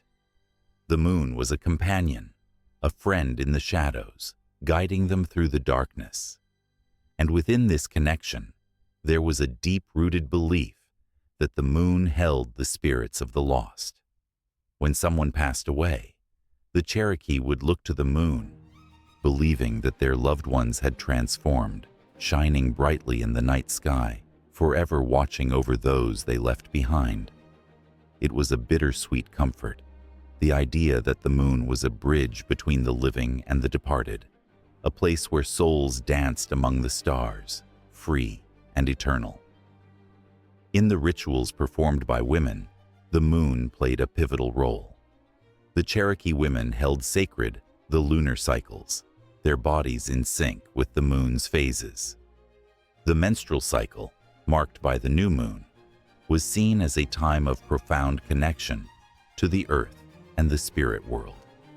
It was a moment of power and potency, a time when women would gather to share their wisdom, to celebrate their bodies and the life they brought to the tribe. These gatherings were filled with laughter, but also with reverence, acknowledging the sacredness of womanhood and the life-giving force that flowed through them. As the seasons shifted, so too did the stories of the moon. Each phase brought new lessons and experiences. The waxing moon was a time of growth, ambition, and the planting of dreams. The Cherokee believed that as the moon grew fuller, so would their hopes and aspirations.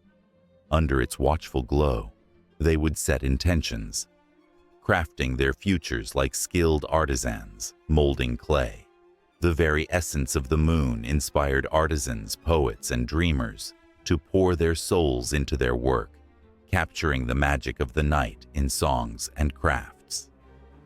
Yet, amid this celebration, there was also tension, a reminder that the moon's beauty could evoke fear. During eclipses, when the moon was swallowed by darkness, the Cherokee feared the wrath of unseen forces. They would hold ceremonies to appease the spirits, lighting fires and chanting prayers, hoping to coax the moon back to its rightful place in the sky. The eclipses served as a reminder of the fragility of life, the delicate balance between light and darkness, joy and sorrow. Whispers of legends danced among the tribes, tales of the moon's birth and its eternal chase of the sun. It was said that the moon once fell in love with the sun, but their love was forbidden. So, in longing and sadness, the moon would chase the sun across the sky, only to be left in shadows at nightfall. Such stories resonated with the Cherokee, echoing their own experiences of love and loss, of connection and separation. The moon became a symbol of hope for the heartbroken, a reminder that even in darkness, the light would return. On nights when storms rolled in, the moon hid behind thick clouds and the winds howled like restless spirits. But even then, the Cherokee felt its presence. They would gather around the fire, telling tales of resilience, of the moon's unwavering glow that would eventually break through the darkest of nights. They believed that the struggles of life mirrored the moon's journey, always cycling, always returning to fullness after the darkness. As the moon continued its celestial dance, time moved on, and the stories of the Cherokee wove themselves into the fabric of the land. Each story, each ceremony, each moment of connection with the moon became a thread in a tapestry of culture that spanned generations. The moon was not just an object of wonder. It was a living part of their history, an ever-present reminder of their ancestors, their struggles, and their triumphs. And so, under the gaze of the moon, the Cherokee people thrived, their lives intertwined with the celestial guardian above. They moved forward, carrying the weight of the past while embracing the promise of the future. Each night, as they looked up to the glowing orb, they felt its love, its history, and its eternal promise. The cycle of life continued, and the moon remained a guiding light, watching over them as they walked their path, a path illuminated by the stories that would never fade. The sun hung low in the sky, casting a warm golden hue across the vast landscapes that stretched like a patchwork quilt. Silhouetted against the horizon, the Cherokee people moved gracefully, their laughter mingling with the whispers of the wind. Their strong connection to the land was palpable. Each blade of grass, each stone, was a part of their story, and their clans were woven into the very fabric of their identity. In the Cherokee Nation, the 7 clans stood like mighty trees, rooted deep in tradition and flourishing with vibrant histories. Each clan represented a unique aspect of life and culture, bound by common ties, yet distinct in their roles. The Wolf Clan, fierce protectors, embodied loyalty and courage. They stood as guardians, ready to defend their people against any danger. The echoes of their ancestors' valor resonated through the ages, a constant reminder of their duty to safeguard their community. Sharing the spirit of the Wolf Clan was the Deer Clan, known for their gentleness and wisdom. They were the nurturers, guiding the people with kindness and compassion, teaching the young about harmony and respect for nature. With every story told by the flickering firelight, they instilled values that would be passed down through generations. Children gathered around, eyes wide with wonder, soaking in the tales of their forebears, feeling the pulse of their heritage in every word. Then there was the Bird Clan, soaring high above the struggles of the earth. They were visionaries, dreamers, who saw beyond the horizon. Their presence in the community signified hope and inspiration. They preached the importance of looking up, of keeping aspirations alive, never letting the weight of the world dim the light of possibility. The aquatic essence of the Fish Clan flowed through the veins of the Cherokee.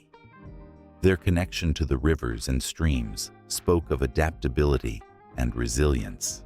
Just as fish navigate the currents, the members of this clan taught their people to go with the flow, to embrace change and overcome obstacles. Life's torrents became lessons in survival, transforming struggles into stories of triumph. Among these vibrant clans, the Paint Clan emerged, a colorful tapestry of creativity. Their artistry adorned the bodies and homes of the Cherokee, expressing the beauty of their culture and the depth of their spirit. With each brushstroke and pattern, they preserved the essence of their identity, turning everyday moments into sacred expressions. The air was often filled with the scent of wet clay and the vibrant colors mixed with love, each hue telling a story of its own. The Flower Clan added a fragrant beauty to the community, embodying the spirit of growth and renewal. They cultivated relationships, fostering connections between families and clans alike. Their laughter, like petals in the breeze, spread joy throughout the village. They served as the glue that held the fabric of society together, ensuring that bonds remained strong and love flourished. Lastly, the Bear Clan roared with strength and fortitude. They were the warriors, the protectors of the people, fierce in battle, yet gentle with their kin. Their spirit embodied the duality of nature, where strength could coexist with tenderness. The stories of their bravery were sung through songs, creating a bond that united the hearts of the Cherokee. As twilight draped the land in shades of purple and blue, the elders gathered the clans around the fire, a ceremonial gathering, pulsating with energy, surrounded by the flickering glow of flames that danced like spirits. The air thickened with anticipation, and every eye sparkled with reverence. Each clan leader spoke of their lineage, recounting tales that spanned centuries, filled with both heartbreak and triumph. Whispered legends intertwined with the hypnotic crackle of the fire, wrapping the listeners in a warm embrace of history. Yet, as the stories unfolded, an undercurrent of tension simmered just beneath the surface. Shadows loomed on the horizon, threatening to disrupt the harmony of the clans. The world outside was changing, and the Cherokee people felt the weight of uncertainty pressing down. Their unity, once an unbreakable bond, faced challenges they had never imagined. As the flames flickered more fiercely, the elders exchanged worried glances, a silent acknowledgement of the struggle that lay ahead. The specter of loss hovered, a ghost haunting their dreams and aspirations. Would the clans remain united in the face of adversity? Would the essence of their culture withstand the winds of change? Tears glistened in the eyes of the elders as they spoke of their ancestors, whose spirits lingered, guiding them like stars in the night sky. They felt their presence, the voices of those who had fought valiantly to preserve their way of life, each sacrifice echoing the truth that they were more than just clans. They were family, intertwined and interdependent. As night deepened, the clans joined hands, forming a circle of solidarity. The warmth of their connection radiated like a beacon, illuminating the darkness that threatened to engulf them. Voices rose in unison, a powerful chant that transcended time, reminding them of their shared purpose and undying spirit. In that moment, the Cherokee Nation stood tall, a testament to resilience, ready to face whatever trials lay ahead. The flames crackled as the chants reverberated through the night, carrying the weight of their ancestors' dreams. The 7 clans, bound by history and heart, knew they were at a crossroads. The path forward was uncertain, but their resolve was unshakable. And as the night unfolded, the air thrummed with emotion, a promise that their legacy would endure, no matter the storm on the horizon. Whispers drifted through the trees, soft as a lover's breath. Sunlight danced upon the forest floor, a shimmering veil that hid more than just roots and leaves. It was the kind of day when magic felt like a heartbeat beneath the surface, a pulse that thrummed in sync with every rustle of the branches overhead. As the wind teased the branches, it seemed to carry secrets long forgotten, tales of the little people who danced in the shadows of these ancient woods. Folklore wrapped around the world like a comforting blanket, each culture spinning its own threads to weave stories of nature spirits, tiny beings who flitted between the real and the ethereal. In Irish culture, they were the Sida, guardians of the land, often mistaken for mere myth. The Scots spoke of the brownies, helpful spirits who thrived in the corners of homes and fields. The Native American tribes whispered of the little people, those who could bend the fabric of nature to their will, a reminder that the world was more alive than it seemed. In a small village nestled between lush hills and dark, whispering woods, children gathered at dusk, their eyes wide with a mix of excitement and fear. The elders spoke of the little people with reverence. Never anger them, they warned, for they can be playful, but their games can lead to sorrow. The air was thick with the scent of wood smoke, and the laughter of the young was punctuated by the crackle of the fire, each pop sending sparks spiraling into the twilight. One fateful evening, as the sun dipped below the horizon and shadows stretched long, a curious girl named Ilara ventured deeper into the woods than she ever had before. Guided by a wild impulse and the tales whispered in her ear, she pressed onward, her heart racing with each step. The trees loomed above her, ancient sentinels that had witnessed the passage of time. They seemed to sway gently, as if beckoning her to come closer, to listen. As the night deepened, the atmosphere thickened with an electric tension. The air shimmered, and soon she felt it, a presence that sent shivers down her spine. It was as if the forest was holding its breath, waiting for something magical to unfold. Ilara paused, her heart pounding, not just from fear, but from an uncontainable thrill. She could hear soft giggles, like the tinkling of tiny bells, echoing around her. She felt watched, 1,000 eyes peering from the shadows. "Who's there?" she called, her voice trembling with uncertainty. The rustling grew louder, branches swayed, and she swore she glimpsed flickers of movement just beyond her sight. A flash of silver, a wisp of laughter.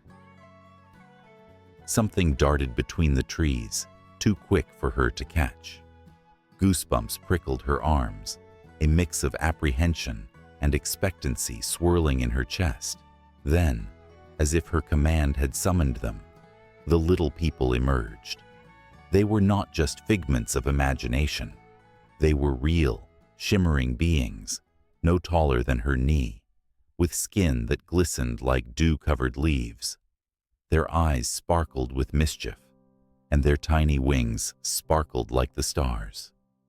Ilara gasped, awe washing over her as she took in the sight.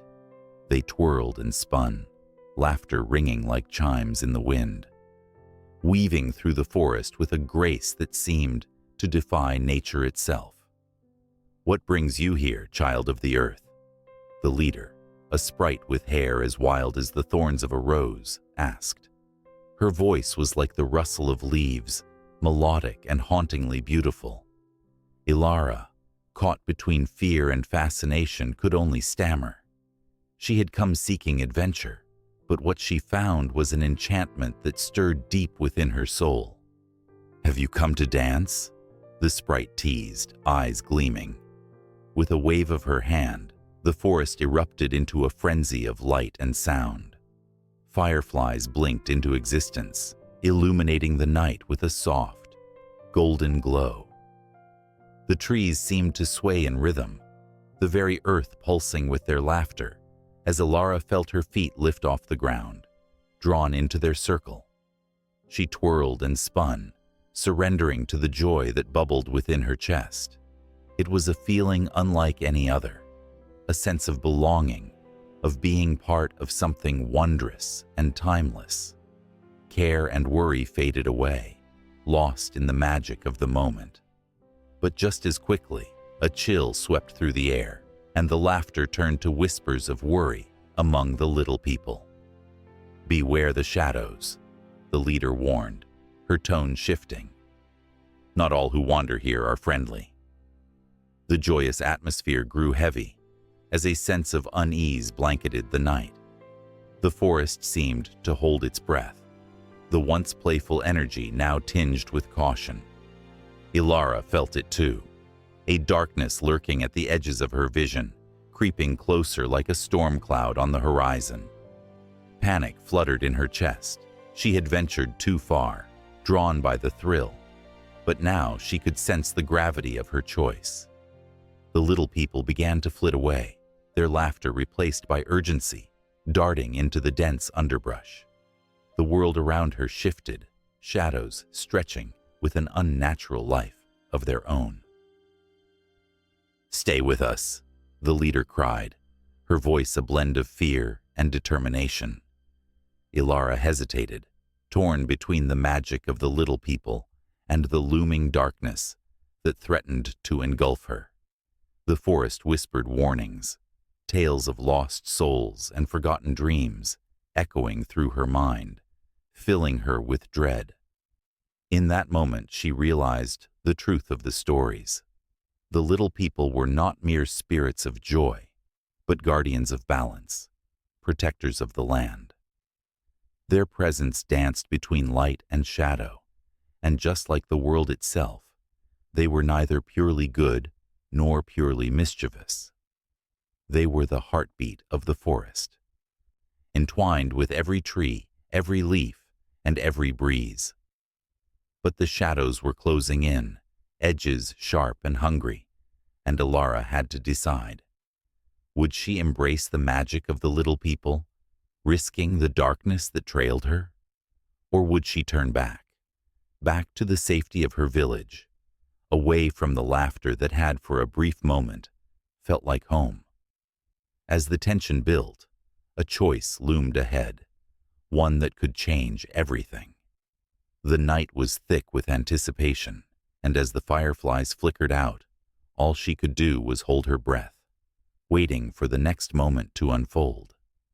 The air was thick with an eerie silence, broken only by the faint rustle of leaves as they whispered secrets of the departed. Shadows danced under the pale light of the moon, casting an otherworldly glow over the ancient landscape. It was a place where time seemed to stand still, where the line between life and death blurred, and where the souls of the dead lingered, waiting for their final passage. Beneath the surface, a hidden world thrummed with energy and anticipation. It was said that the journey to the underworld was fraught with peril, a labyrinth of trials and tribulations that would test even the bravest of hearts. Those who dared to venture forth were often met by specters of their past, memories that clawed at their very souls, making them question the choices they had made in life. Among the tales told around flickering fires, one emerged as both haunting and captivating. It spoke of a young woman named Ilara, whose spirit was tethered to a realm she could not escape.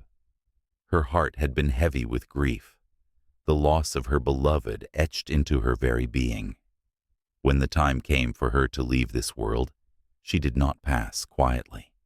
Instead, she rose from the ashes of despair, determined to find him in the underworld. As Ilara took her first steps into the shadowy embrace of the afterlife, she felt the chill of the air wrap around her like a shroud. The weight of sorrow hung heavily on her shoulders as she walked along a winding path, littered with the remnants of forgotten stories. Each step echoed with the whispers of those who had come before her, their voices blending into a haunting melody that tugged at her heartstrings. In the distance, she could see a grand river, its waters dark and tumultuous. This was the Acheron, the threshold between the living and the dead, where Charon, the grim ferryman, awaited. It was said that those who could not pay the toll would be doomed to wander the shores for eternity, lost in their sorrow. Ilara reached into her pocket, her fingers brushing against a silver coin, a final gift from her beloved. She held it tightly, her heart racing with a mix of fear and hope. As she approached the river, Charon's form loomed large, his eyes like bottomless pits, searching for the truth of her journey. "What brings you here, child of the living?" His voice was gravelly, a remnant of countless souls who had passed through his grasp. "I seek my love," Ilara replied, her voice steady despite the tremor of her heart. "He was taken too soon, and I cannot rest until I find him." The ferryman studied her, his gaze piercing through her very soul. "Love can be a powerful force, but the underworld is not kind to those who come seeking. Are you prepared for what awaits?" With a determined nod, Ilara stepped onto the boat, the darkness of the Acheron swirling around her. The journey across was tumultuous, the waters churning as if alive, reflecting the chaos of her heart. Memories flashed before her eyes, laughter, stolen kisses, the warmth of his embrace, each one a reminder of what she had lost. As they reached the other side, the landscape shifted abruptly. Here, in this desolate place, souls wandered aimlessly, their faces etched with despair. Shadows stretched and twisted, forming grotesque shapes that seemed to mock their suffering. Ilara felt a shiver run down her spine, but she pressed on, fueled by the love that refused to fade. She was guided through the gates of the underworld, where the air was thick with the scent of decay, and the sounds of lament echoed through the halls. Ghostly figures passed by, their eyes hollow, and their voices a mere whisper. Each one had a story, a life once lived, but now they were just echoes of what had been. Ilara's heart ached for them, but her purpose burned brighter. She needed to find her beloved. In her search, she encountered the Furies, fierce guardians of the dead, who demanded to know her intentions. "Do you seek justice or revenge?" they hissed, their voices like a thunderstorm. "Only love," Ilara replied, her voice unwavering. The Furies exchanged glances, intrigued by her answer. They relented, allowing her passage, but not without a warning. "Beware, for the heart is fragile here, and the dead hold many secrets." As she traversed the dark expanse, a flicker of light caught her eye. It was a fleeting glimpse of a figure, silhouetted against the gloom. Her heart quickened as she recognized the familiar shape. "Is that you?" she called, her voice trembling with emotion. The figure turned, and for a moment, time seemed to stand still. There he was, her beloved, standing just beyond her reach, a soft smile gracing his lips. But the joy that surged through her was short-lived, as a wave of despair crashed over her. He was so close, yet so far, trapped in a realm she could not penetrate. "Ilara," he whispered, his voice like a gentle caress. "You shouldn't have come here." "I couldn't leave you," she replied, tears streaming down her face. "I would face anything to be by your side." But as she reached for him, the shadows recoiled, and the ground trembled beneath her. The underworld was alive, and it would not allow her to pass so easily. "You must choose, Ilara," a voice boomed, echoing through the darkness, "to join him in death, or to return to the living with your memories." The weight of the choice hung heavy in the air, a palpable tension that threatened to suffocate her. She turned to her beloved, longing to feel his warmth one last time. But the shadows were closing in, whispering secrets that clawed at her resolve. Caught in the throes of love and loss, Ilara realized that the journey had only just begun. The underworld was a maze of emotions, a tapestry woven with the threads of every soul that had ever existed. To navigate it would require more than just courage. It would demand the very essence of who she was. As the darkness pressed in, Ilara prepared herself for the trials ahead. The echoes of the past reverberated, and the path forward shimmered with both danger and hope. She took a deep breath, steeling herself for what lay ahead. The choice was hers, and as she stepped deeper into the shadows, the story continued. The underworld was vast and unyielding, filled with untold mysteries waiting to be unraveled, and Ilara was ready to face whatever came next. In the shadowy depths of the ancient forest, where the whispering leaves held stories of old, a chill wind swept through the trees. It carried with it a sense of foreboding, a reminder that not all creatures of the earth were gentle. At the heart of this wilderness lurked a legend that struck fear and awe into the hearts of all who dared to speak its name. Uktena, the great serpent. Uktena was no ordinary beast. It was said to be longer than 3 men standing shoulder to shoulder, its scales shimmering in hues of emerald and sapphire, reflecting the light of the moon like 1,000 shattered dreams. Those who encountered it rarely lived to tell the tale, their eyes wide with terror, as though they had glimpsed the very essence of fear itself. The Cherokee people spoke of Uktena in hushed tones, warning their children of the serpent who guarded the secrets of the earth and sky. When the sun dipped below the horizon, casting a blanket of twilight over the village, the elders gathered around the flickering fire. They shared stories of the days when Uktena roamed the rivers and mountains, of how it could summon storms with a flick of its tail and could drain the life force from the very land. The stories were rich with emotion, the firelight illuminating the faces of those who listened, eyes glimmering with a mix of reverence and dread.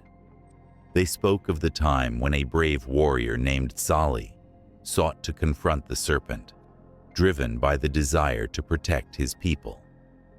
Sali was a man of strength and honor, but even he felt a cold sweat prick his skin when he first laid eyes on the sacred cave where Uktena was said to dwell.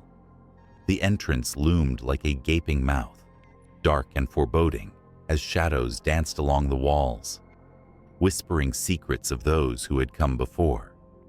His heart raced, a drum in the silence, as he stepped inside, each echoing footfall reminding him of the danger that lay ahead. As Tsali ventured deeper, the air grew thick with an ancient power. The cave walls sparkled with a light that seemed to pulse like a heartbeat, He could almost hear the whispers of the ancestors, urging him forward, warning him to turn back. But he pressed on, determination coursing through his veins, even as the weight of fear threatened to crush him. He had come to seek the serpent, to prove his worth, and to protect his people from the terror that haunted their dreams. Suddenly, the ground trembled beneath him. A rumble echoed through the cave, reverberating in his bones. Sali felt a primal instinct kick in, an awareness that danger was imminent. He drew his bow, heart pounding, as the shadows coiled and twisted. The air turned electric, crackling with an unnameable energy. And then, with a fury that shook the very earth, Uktena emerged from the darkness. A roar echoed through the cave, a sound that was not just heard, but felt, vibrating through the marrow of his bones. The serpent's eyes glowed like molten gold, piercing through the gloom, locking onto Sali with a fierce intensity. The warrior's breath caught in his throat. This was no mere beast. This was a force of nature, the embodiment of the earth's wrath and grace intertwined. The great serpent lunged forward, its massive body undulating like a river of muscle. Sali knocked an arrow, his hands trembling, but he could not release it. He was entranced by the raw power of Uktena. In that moment, he understood. The serpent was not merely a creature to be feared, but a guardian of a world that balanced on the edge of chaos. With a swift motion, Uktena coiled around him, its scales cool against his skin, drawing him into an otherworldly embrace. Sali could feel the heartbeat of the earth resonating through him, a rhythm that spoke of life, death, and rebirth. It washed over him like a wave, pulling him deeper into a realm of shadows and light. The whispering voices intensified, becoming a cacophony of ancient truths, revealing the fragility of existence and the power of nature's wrath. In that surreal moment, Sali faced the choice that would shape his fate. He could fight, drawing his weapon against a force that was beyond his understanding, or he could yield, embracing the wisdom of the great serpent. The whispers grew louder, a desperate plea for balance, for the harmony that had been disrupted by greed and ignorance. As he gazed into the depths of Uktena's eyes, he felt a connection that transcended fear, a bond that spoke of unity and respect. Yet, just as he was ready to surrender to the wisdom of the serpent, a piercing scream broke through the cave, echoing in the stillness.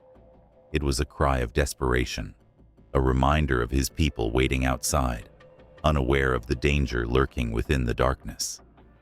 Sali's heart clenched with the weight of responsibility as he wrestled with his feelings, the tension of the moment almost suffocating.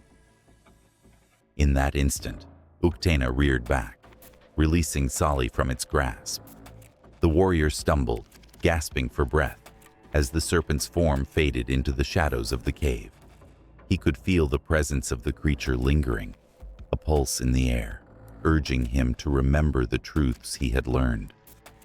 The cave was alive with energy, the walls trembling as if the earth itself was holding its breath, waiting for his next move. Driven by the urgency of his people's need, Sali turned to flee, his mind racing with fear and anticipation. He had glimpsed the truth, but the weight of his revelation pressed heavily on his soul. The great serpent was not simply a monster to be vanquished. It was a reflection of the world's balance, a guardian of the natural order. And now, his fate was intertwined with that of Uktena, a bond forged in the heat of understanding. Outside the cave, the village awaited, the flickering firelight casting long shadows that danced in anticipation. Sali emerged, breathless and changed, a fire of determination ignited within him.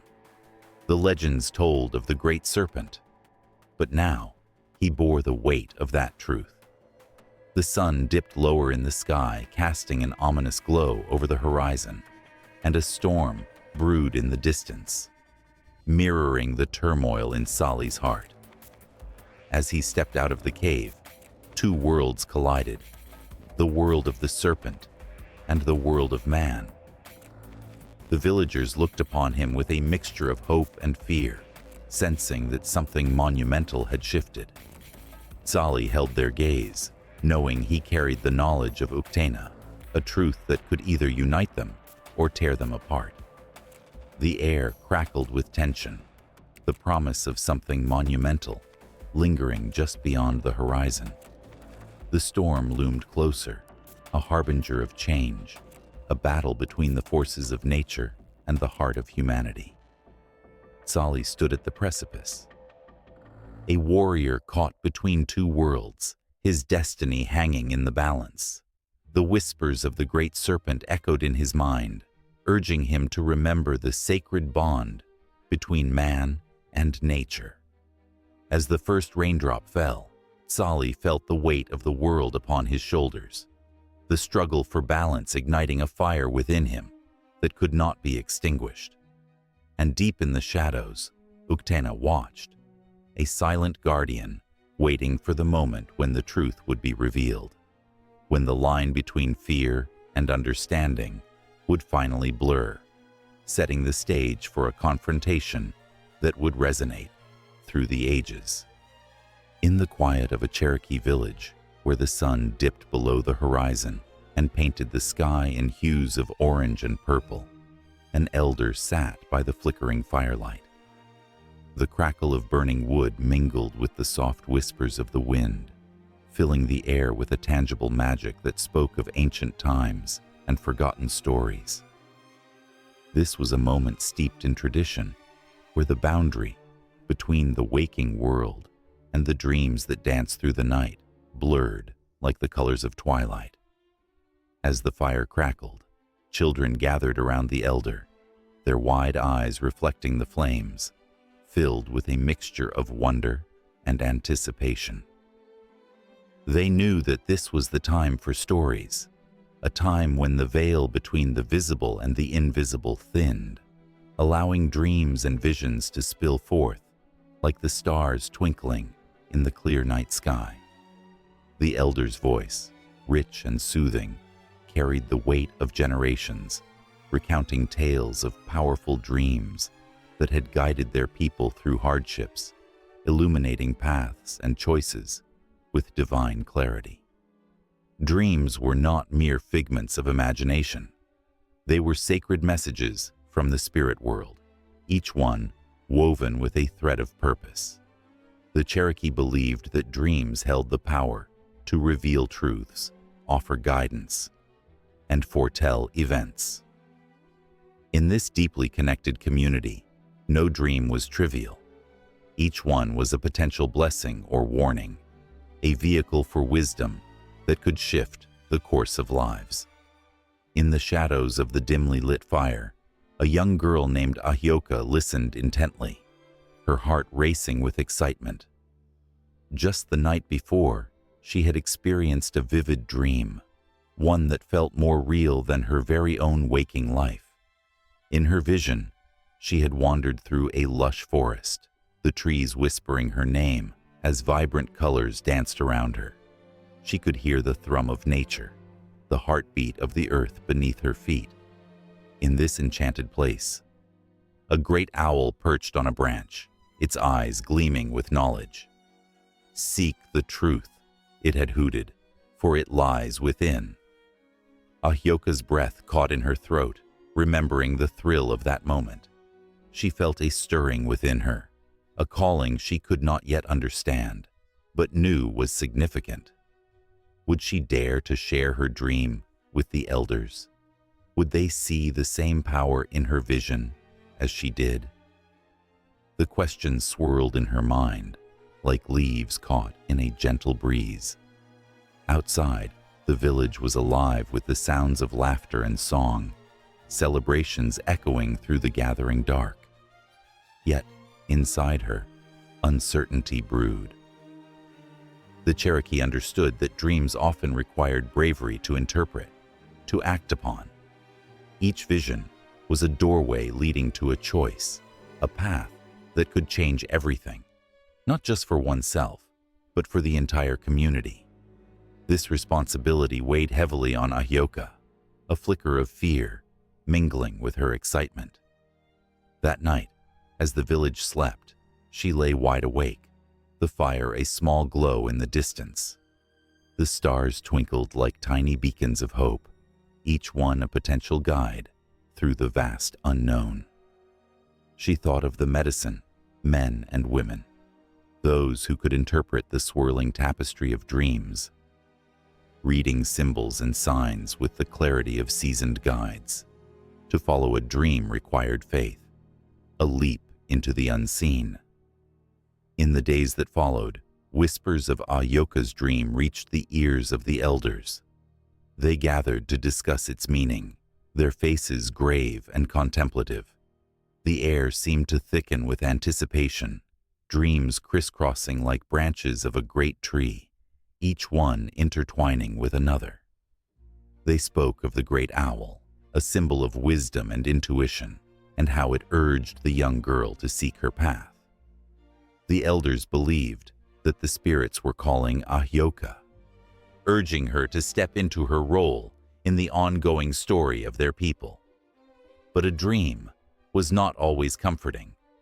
Sometimes it carried warnings, shadows of foreboding that chilled the bones.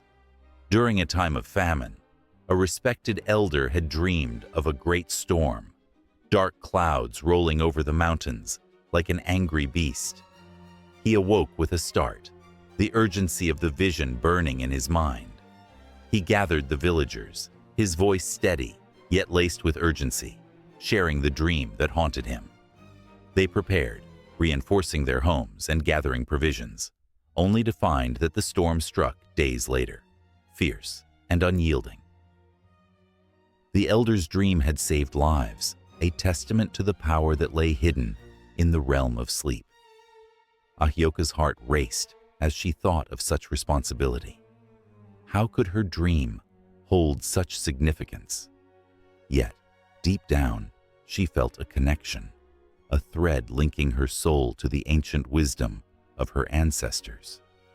The elders encouraged her to meditate, to listen closely to the whispers of the wind and the rustle of leaves, for the spirits were always speaking, especially in the silence of the night. With each passing day, Ahyoka's confidence grew, a budding flower that reached toward the sun.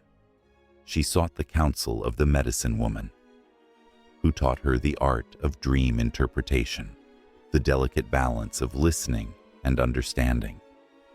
Together, they would sit beneath the stars, the cool earth grounding them, as the woman shared stories of her own dreams, of visions that had shaped the lives of many.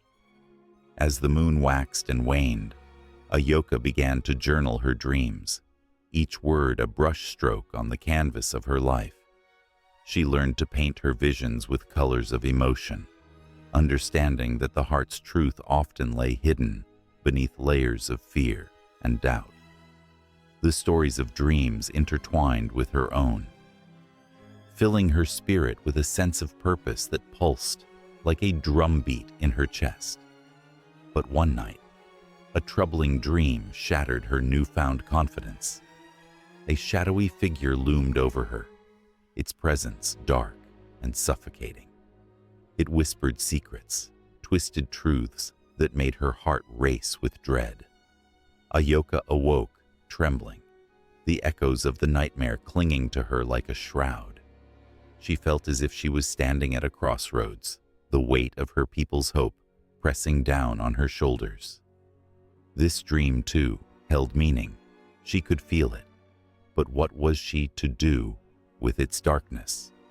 The elders had always taught her that even in shadows, light could be found. It was a lesson that pulsed through the fabric of their culture, the understanding that dreams were complex, a tapestry woven from joy and sorrow, light and dark. Each thread served a purpose, guiding them toward a greater understanding of themselves and their world. As Ahyoka grappled with her feelings, the village buzzed with anticipation for the upcoming new moon ceremony. A time for reflection and renewal, this sacred event demanded the people's fullest attention. The villagers prepared offerings, each one a piece of their hearts laid bare. Ahyoka sensed that her dream would play a pivotal role in this gathering, a vital piece of the collective soul of her community. The night of the ceremony arrived, the air electric with energy and expectation. Ahyoka stood before the assembled crowd, her heart pounding as she prepared to share her dream. The flickering light of the torches cast long shadows, creating an atmosphere of reverence and hope. This was her moment, a chance to weave her story into the fabric of her people, to transform fear into strength. With each word she spoke, the fire within her ignited, burning away doubt. The villagers listened, rapt, their faces illuminated by the flames, reflecting the determination in her spirit. Ahyoka shared her dream of the great owl, her heart racing with every revelation. Then she spoke of the shadow that haunted her, the darkness that threatened to choke her light.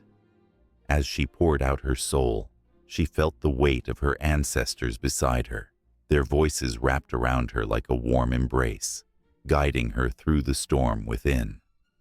They had faced their own trials, their own fears, and had emerged stronger, just as she was beginning to do.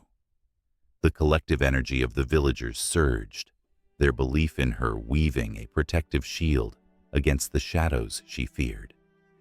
Her voice grew stronger, vibrant with conviction, reaching out into the night sky as the moon hung high above, a silver guardian watching over them.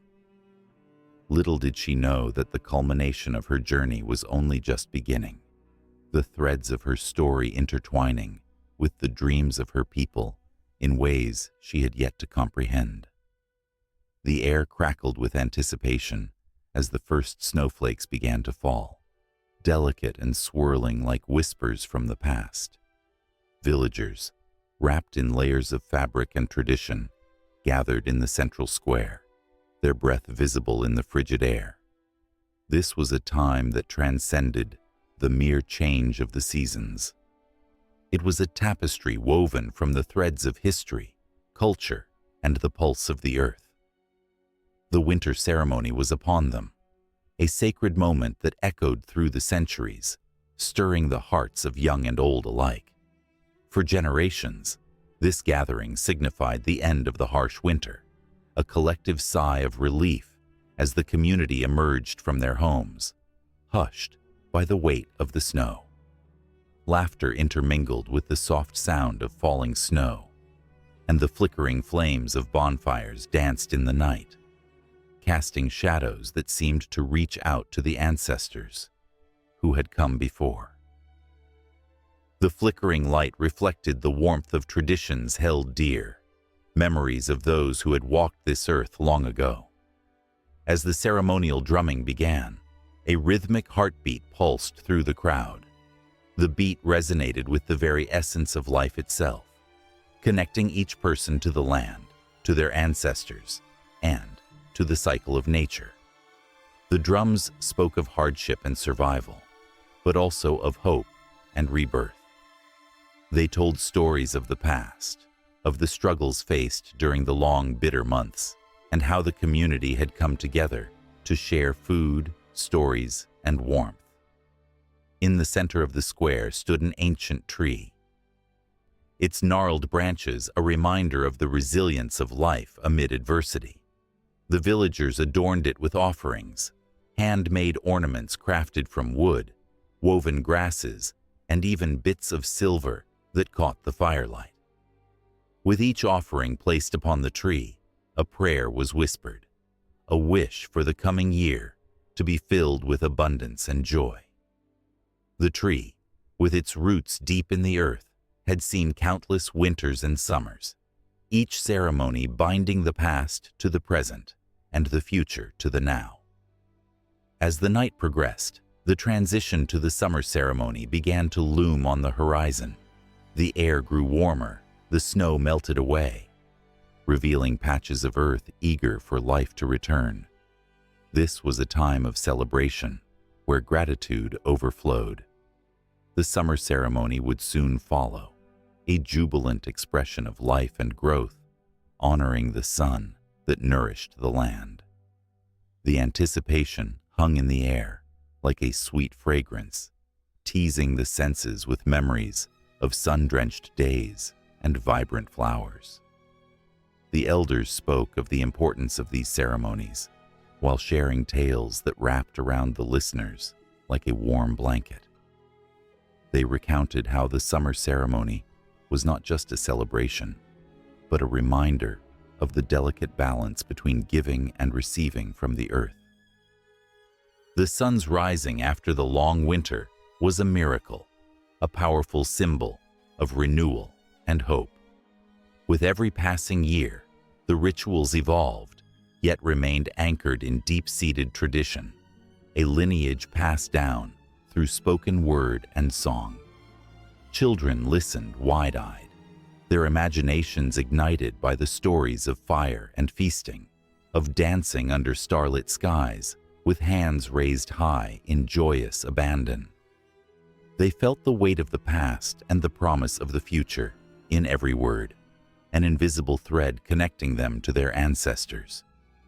The elders' voices danced like the flames, crackling with energy and meaning, reminding the young ones that they were the stewards of this legacy, entrusted to carry it forward.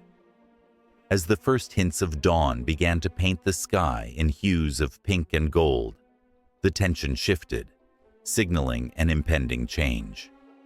The winter ceremony was concluding, but the promise of the summer ceremony shimmered just out of reach, a glimmering thread of sunlight breaking through the horizon.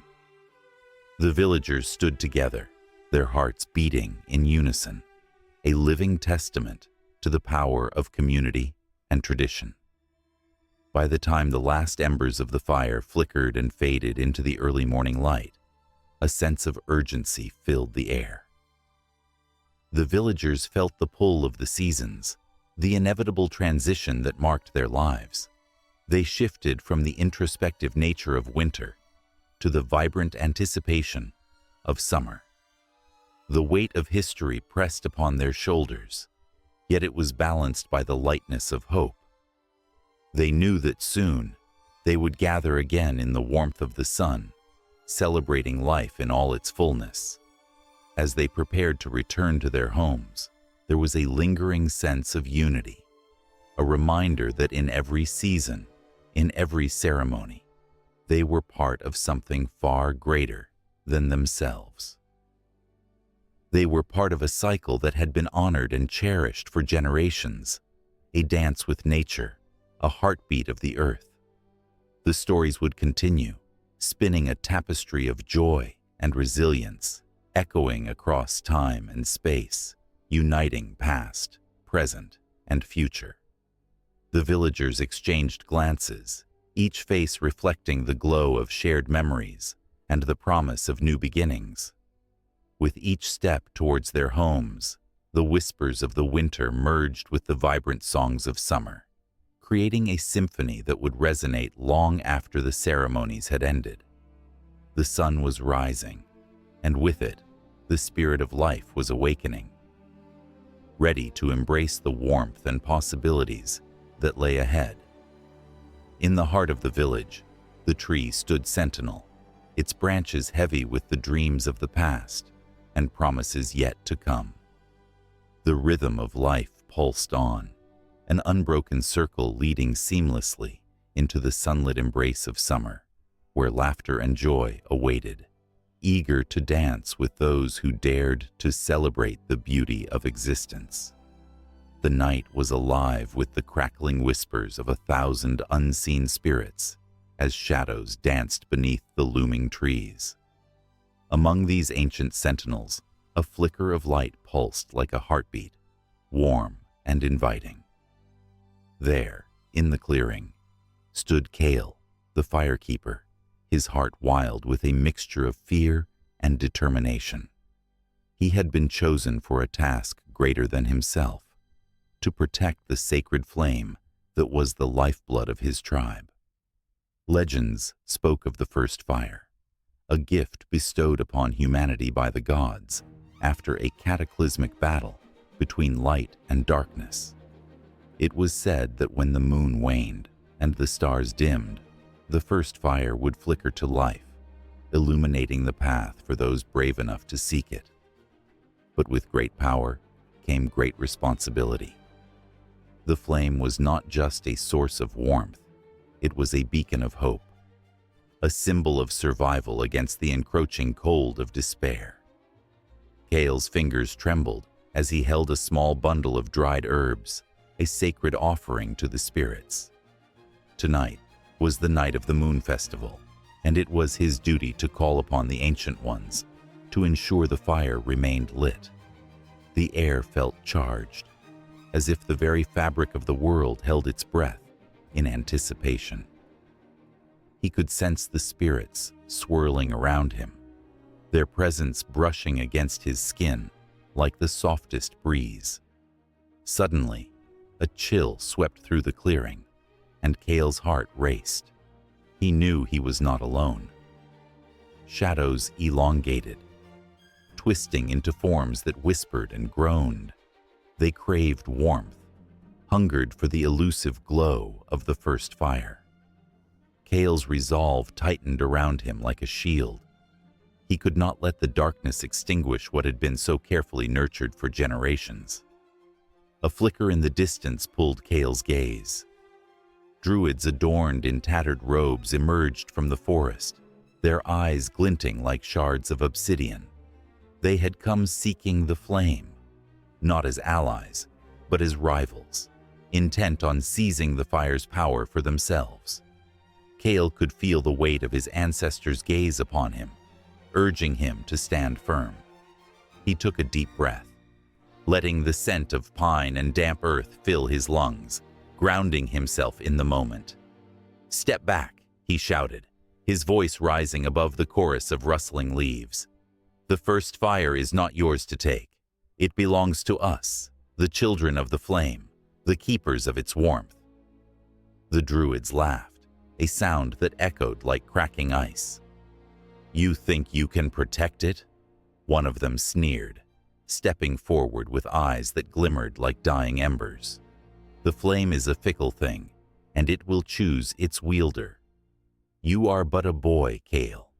You cannot hope to defeat what you do not understand." Kale's heart thundered in his chest, but he held his ground. He was not just a boy. He was the firekeeper, chosen by the very essence of the flame. The first fire had whispered to him in dreams, guiding him through the shadows, teaching him the ancient ways of the earth and the sky. He could feel its energy coursing through him, a fierce pulse that matched his own. As the druids circled him, Kale raised his arms, fingers spread wide. He called upon the spirits of the ancestors, their voices rising like a chorus of thunder. "By the blood of our forebears, by the essence of the earth, I summon the first fire." The air crackled with energy, and the ground trembled beneath him. A spark ignited in the darkness, a radiant orb that swirled with colors of amber and gold. The flame danced in the air, pulsing with life, drawn to Kale's call. It flickered and leaped, casting long shadows that twisted and writhed. The druids fell back, their eyes widened in fear as the light grew brighter, illuminating the depths of the forest. But chaos erupted in that moment as the ground split beneath them with a deafening roar. A fissure opened, sending a wave of darkness surging toward Kyle. He felt the weight of despair crashing against him, threatening to crush his spirit. The first fire flickered, wavering as if sensing the danger. "Hold strong," he shouted to himself, gathering every ounce of energy he possessed. "You are the fire keeper. You will not let the flame die." With a fierce cry, Kale thrust his hands toward the blaze, willing it to rise higher, to push back against the shadows. The light surged, a luminous barrier that held the darkness at bay. The druids shrieked in despair, their forms engulfed in shadow, as the brilliance of the first fire swallowed the dark tendrils that sought to claim him. Kyle felt the spirits all around him, their strength melding with his, and for an instant, he understood their pain, their joy, their purpose. He was not alone in this battle. He bore the weight of every firekeeper who had come before him. Yet, the battle was far from over. The ground continued to tremble, and Kale knew that the darkness would not yield easily.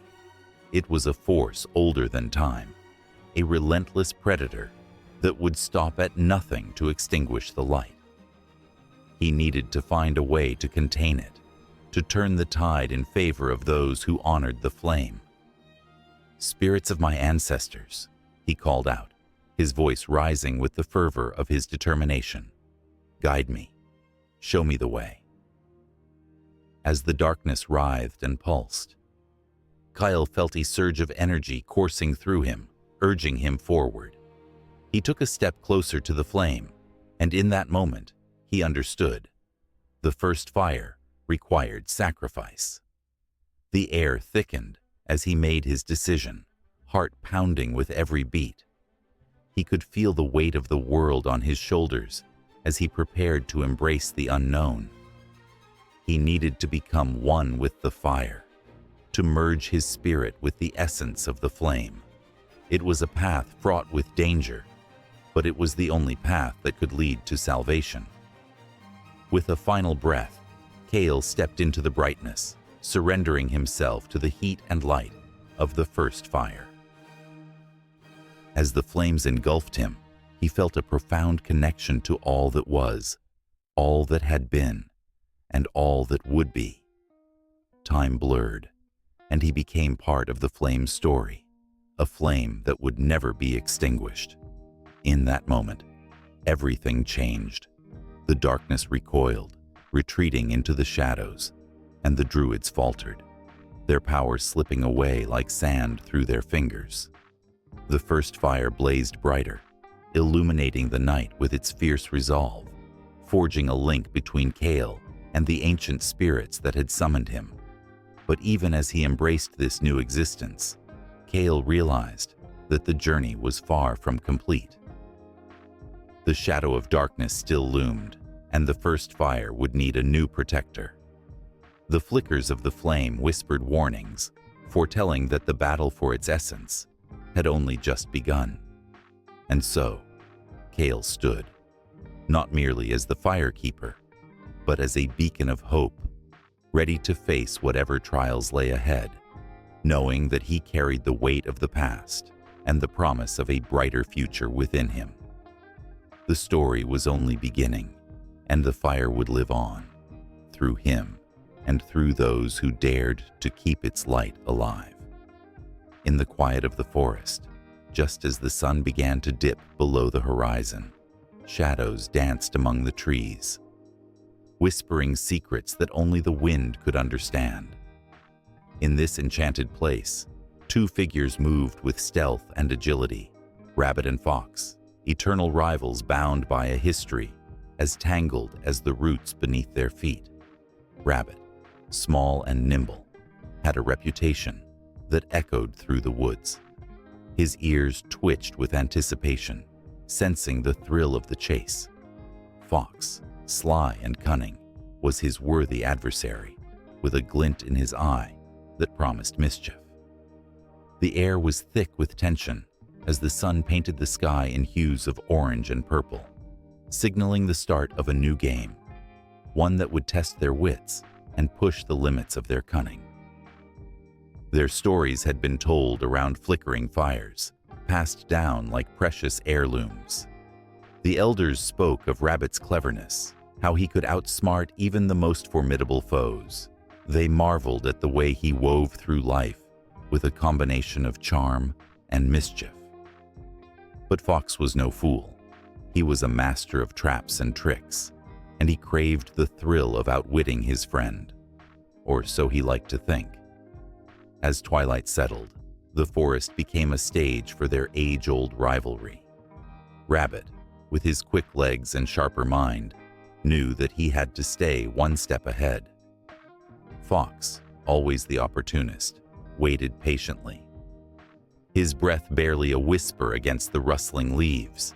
But what neither of them realized was that tonight would not be like any other game.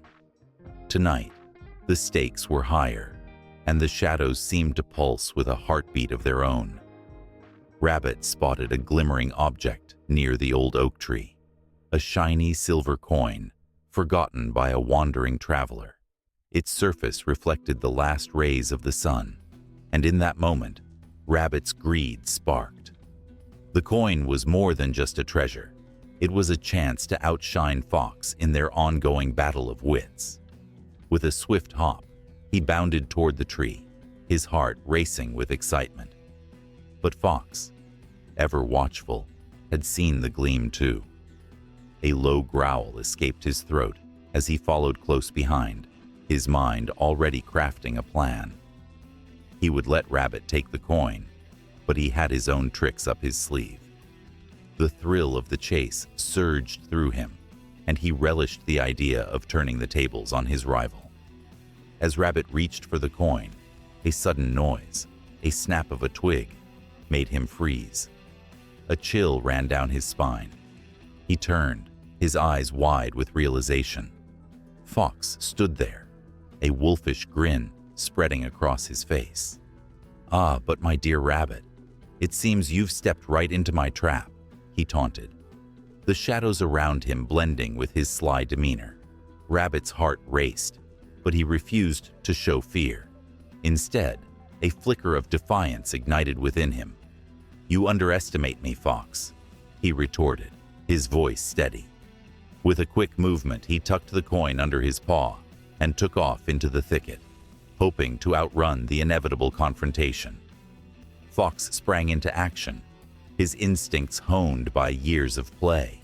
He darted after Rabbit, nimble and agile, their forms blurring in the fading light. The chase was on, the thrill of the hunt echoing in their hearts. They raced through the underbrush, branches snapping like bones beneath their paws. The world around them a swirling tapestry of color and sound. But Rabbit was clever, and he darted into a nearby grove, a haven of dense foliage where he could lay low. He crouched behind a bush, breathing heavily as he listened for Fox's footsteps. The forest was alive, every sound magnified in the stillness. He could hear the rustling of leaves, the distant hoot of an owl, and the soft crunch of Fox moving through the brush, searching for him. Fox soon slowed, his keen senses alert for any hint of movement. He paused, the moment heavy with anticipation. "Oh, Rabbit, you think you can hide from me?" he called, his voice a silky whisper that danced through the trees. "You may be fast, but I am patient." The tension hung in the air, a taut string waiting to snap. Rabbit's heart thundered in his chest. He knew he had to act, but every instinct told him to stay put. Fox was cunning, and he would not give up easily. Suddenly, the world around them shifted. A low rumble echoed through the forest, like a distant storm approaching. The ground trembled slightly beneath their feet. Startled, Rabbit and Fox exchanged glances, confusion washing over them. The source of the sound grew louder, and then, with a violent crash, a massive tree toppled nearby, sending a shower of leaves and twigs into the air. Both animals jumped, adrenaline coursing through their veins. In that moment of chaos, their rivalry was forgotten. They rushed to the scene, side by side, their eyes wide with shock. The fallen tree revealed a hidden burrow, a secret world beneath the roots, illuminated by glints of light reflecting off something buried deep within. Rabbit and Fox moved closer, curiosity outweighing their instinct to compete. There, among the earth and roots, lay something extraordinary, a treasure trove of forgotten stories, a collection of trinkets left behind by those who had wandered through the forest long ago. Rabbit's heart raced with excitement, while Fox's mind buzzed with wonder. What tales could these items tell? Each piece, a weathered compass, a broken watch, a faded photograph, seemed to whisper stories of lives once lived.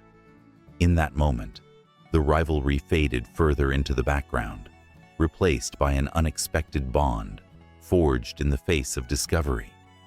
But then, sensing the weight of the moment, Rabbit felt a flicker of doubt. What would happen when the thrill of this finding faded? Would Fox return to his old tricks? Would Rabbit still be the target of his clever schemes? The thought lingered in the air, heavy as the impending twilight. Fox looked at Rabbit, his expression shifting. "Perhaps," he began, his voice softer now, "there's more to this than just winning or losing." The tension between them transformed, creating a new understanding, a moment of vulnerability that neither had expected. They stood at the brink of something deeper, a shared recognition that their lives were intertwined, not just through rivalry, but through the stories they carried. The forest around them held its breath, watching as the two tricksters faced a new path, one that could lead to friendship or back to the familiar game of wits and tricks. Yet, as the shadows lengthened and the air thickened with anticipation, the question lingered. Would they choose to embrace this unexpected bond, or would the lure of rivalry pull them apart once more? The choice hung in the air like a fragile thread, waiting to be woven into the fabric of their story.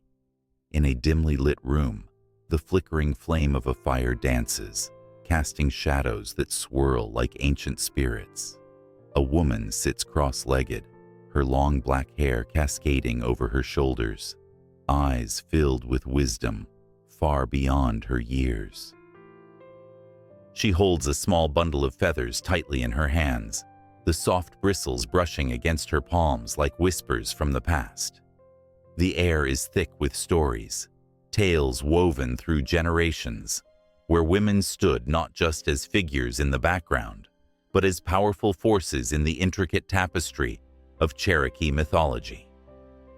In the beginning, before the sun broke through the sky, there was the earth, alive and breathing, and it was women who cradled its spirit.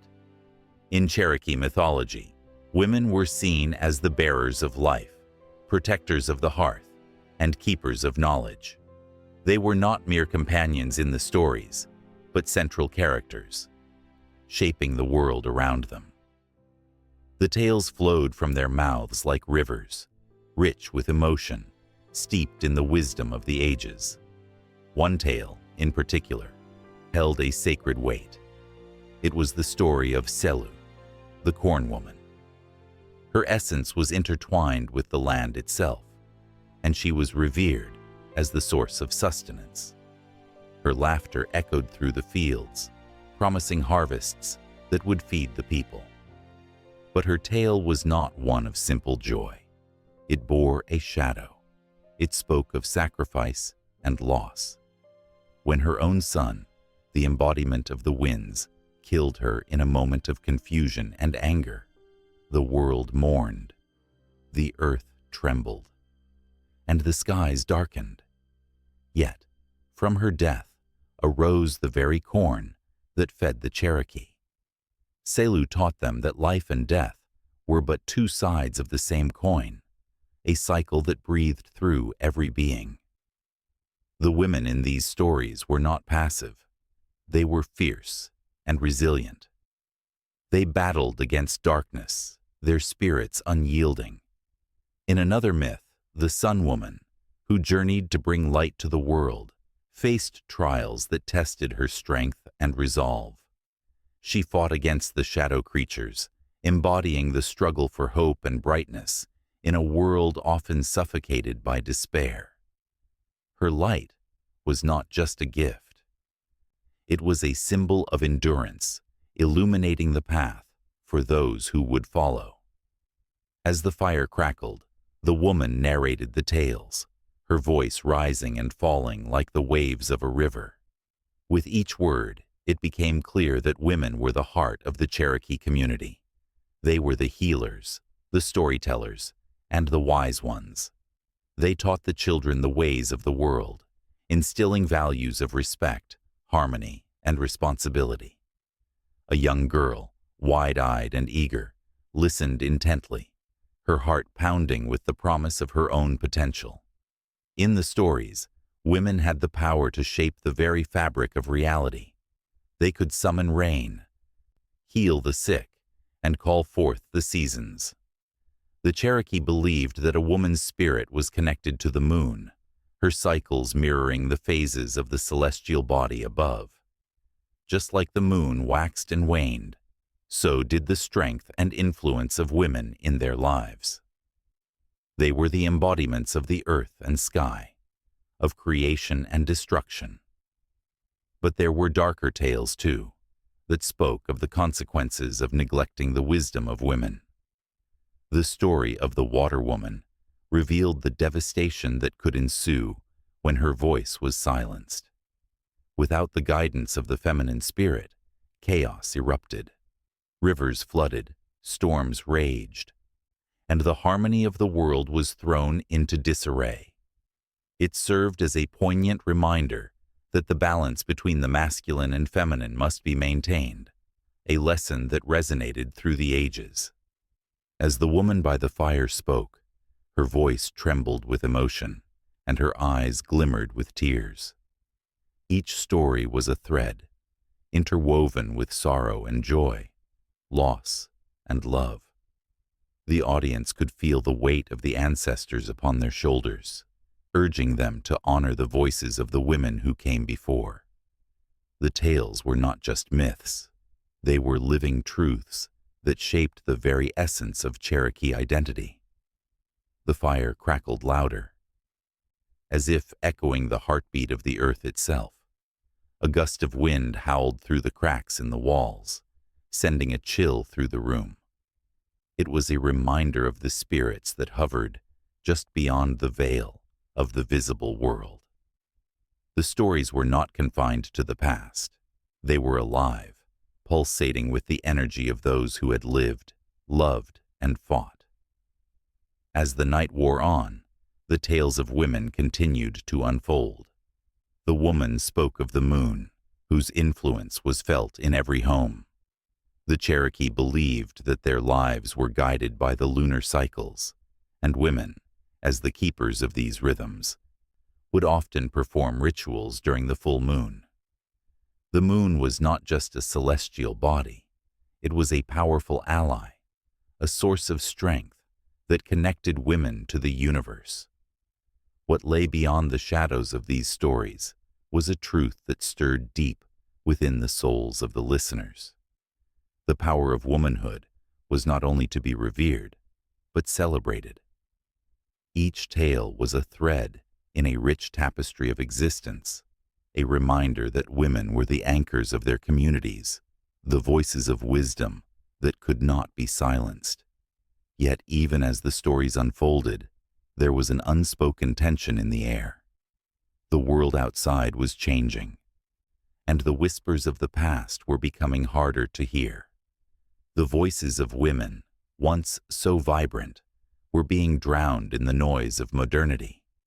The flickering firelight cast a warm glow, but it also highlighted the shadows of uncertainty that loomed ahead. As the tale of the Water Woman came to a close, the woman took a deep breath, her heart heavy yet hopeful. The stories of the Cherokee were an invitation to remember, to honor, and to gather strength from the women who had shaped their world.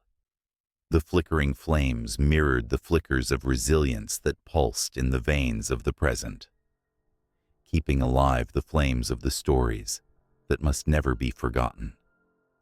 Under the flickering glow of a campfire, shadows danced across the faces of eager listeners, their eyes wide with anticipation. The air was thick with the scent of wood smoke, and the warmth of the flames wrapped around them like a comforting blanket. For centuries, humans have gathered around fires like this, sharing whispers of the past and dreams of the future. The storyteller, an elder with a voice that seemed to resonate with the very heartbeat of time, began to weave a tale, a tapestry of words that would bind everyone present in an invisible thread of connection. As the story unfolded, the listeners felt a shiver run down their spines. They were no longer just observers. They were participants in an ancient ritual, their imaginations igniting as characters came alive. When the elder spoke of the brave warrior who battled against insurmountable odds, hearts raced and breaths quickened. With every twist and turn of the tale, the audience found themselves clutching their knees, leaning closer, drawn in as if by an unseen force. The power of storytelling pulsed like the very fire that flickered before them, igniting passions, fears, and dreams long buried. Across different cultures and ages, the significance of storytelling and oral tradition threads through the fabric of humanity. In the remote villages of Africa, grandmothers gather children around them, sharing tales of trickster foxes and wise tortoises.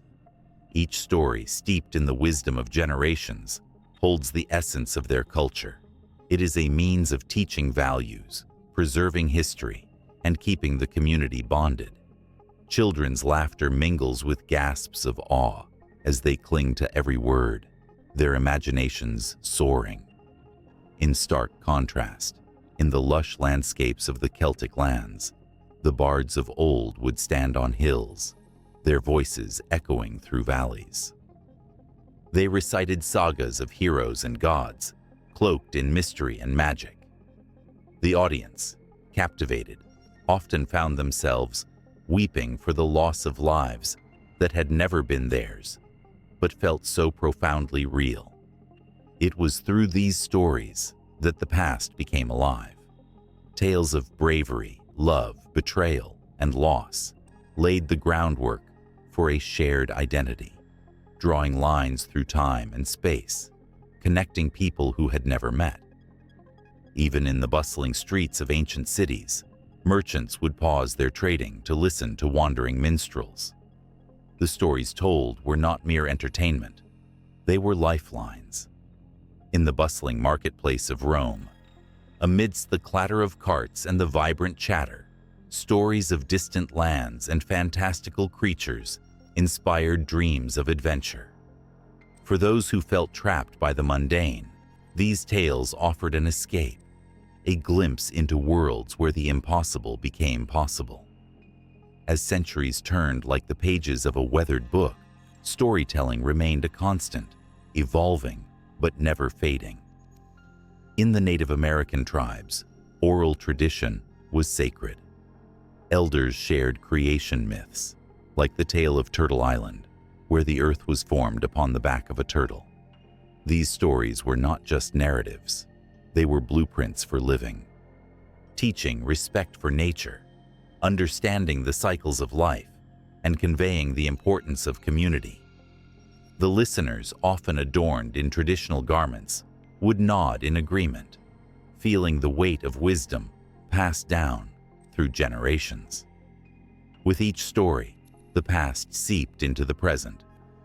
Events that had occurred centuries ago felt fresh, raw, and urgent. The storyteller's voice would rise and fall, mimicking the ebb and flow of the tides, pulling the audience into a swirl of emotions. Gasps of horror mingled with whispers of hope as the plot twisted unexpectedly, leaving listeners perched on the edge of their seats. But with the rise of technology and the digital age, a shadow loomed over this ancient practice. In the quiet corners of modern homes, screens flicker, and the art of listening fades as eyes fixate on devices. The world spins faster, and the shared experience of gathering to hear stories dissipates like mist in the morning sun. Yet, even within the glow of a smartphone, echoes of oral tradition persist. Podcasts, audiobooks, and even TikTok tales capture the essence of storytelling, reminding humanity of its roots. The significance of storytelling lies not just in the tales themselves, but in the connections they forge. Each story told is a thread that weaves individuals into a community. It invokes empathy, allowing listeners to walk in the shoes of another, to feel their joys and sorrows. The ties that bind us grow stronger with every shared experience, every whispered word passed down from one generation to the next. It is a lifeline across cultures, a bridge built on the shared human experience. As the elder's voice echoed through the night, the flames flickered with determination, casting a warm glow on the faces of all who listened. The story reached its climax, a moment of tension where heroes stood on the brink of despair. Gasps arose, hearts raced, and the air crackled with emotion. The fire crackled, echoing the intensity of the moment, and the listener's eyes mirrored the flickering flames, each reflecting their hopes and fears. And just as the tale neared its end, a shadow passed through the trees at the edge of the clearing, drawing gasps from the audience. There was more to this story, more threads waiting to be unraveled, waiting to be shared. The night was alive with possibility, and the heartbeats of the audience seemed to sync with the pulse of the world around them. A rhythmic reminder that the art of storytelling is eternal, forever binding souls through the ages. The sun dipped low on the horizon, its golden rays casting an ethereal glow over the gathering. The air was thick with a sacred energy, a palpable hum that made the skin tingle in anticipation. Children scampered about, their laughter echoing like a sweet melody, while elders sat in quiet reverie, their faces lined with stories of ancestors who walked this earth long before them. Tonight was special, a night when the fabric of the Cherokee spirit would be woven tighter through the vibrant threads of music and dance. As the fire crackled to life, its flames danced and flickered, mirroring the rhythm of the heartbeat of the earth itself. Here, in this sacred space, Cherokee spirituality unfurled like the wings of a hawk soaring high above the treetops. Each note played on the flute, each beat of the drum, resonated with the very essence of the land and the people who called it home. The drum, made from the skin of animals hunted with respect, was not just an instrument. It was a voice that echoed the pulse of creation, connecting the present to the past and the living to the spirit world. Women adorned in intricate skirts, their movements graceful like the flowing rivers, began to sway in unison. The bright colors of their garments seemed to come alive, weaving a tapestry of hope and resilience. Each step they took was a prayer, each twirl a whispered offering to the spirits that watched over them. The men joined in, their bodies strong and spirited, echoing the movements of great warriors who had fought for their land and families. The dance became a living testament to the strength of the Cherokee people, an act of defiance, a celebration, a communion with the divine. Music filled the air, a soulful blend of flutes and drums, rising like smoke from the embers. It was a language spoken without words, resonating deep within the hearts of those present. The melodies told stories of creation, of the stars that guided the Cherokee ancestors, and of the earth that provided sustenance. This was not mere entertainment. It was a profound expression of identity, a deep-rooted connection to the spirit world that shaped their very being. As the dancers moved, the audience was drawn into a trance, a collective heartbeat syncing with the rhythm of the drums. Each beat struck hard against the earth, sending vibrations through the ground that resonated in their bones. It was a reminder of the struggles faced and the victories won. A single tear escaped from an elder as memories flooded back, of lost loved ones, of laughter shared at the fireside, of tradition passed down through generations. The songs told of the ancient ones, of the Creator who breathed life into the world, and of the animals that roamed the vast landscapes. They sang of the bear's strength, the eagle's vision, the wolf's loyalty. These songs were not forgotten. They were alive, thriving within the very souls of the Cherokee people. As the night deepened, the stories of the past wove seamlessly into the present, creating a continuum that spanned time itself. Suddenly, the drumming intensified, quicker, louder, as if calling forth the spirits to join in the celebration.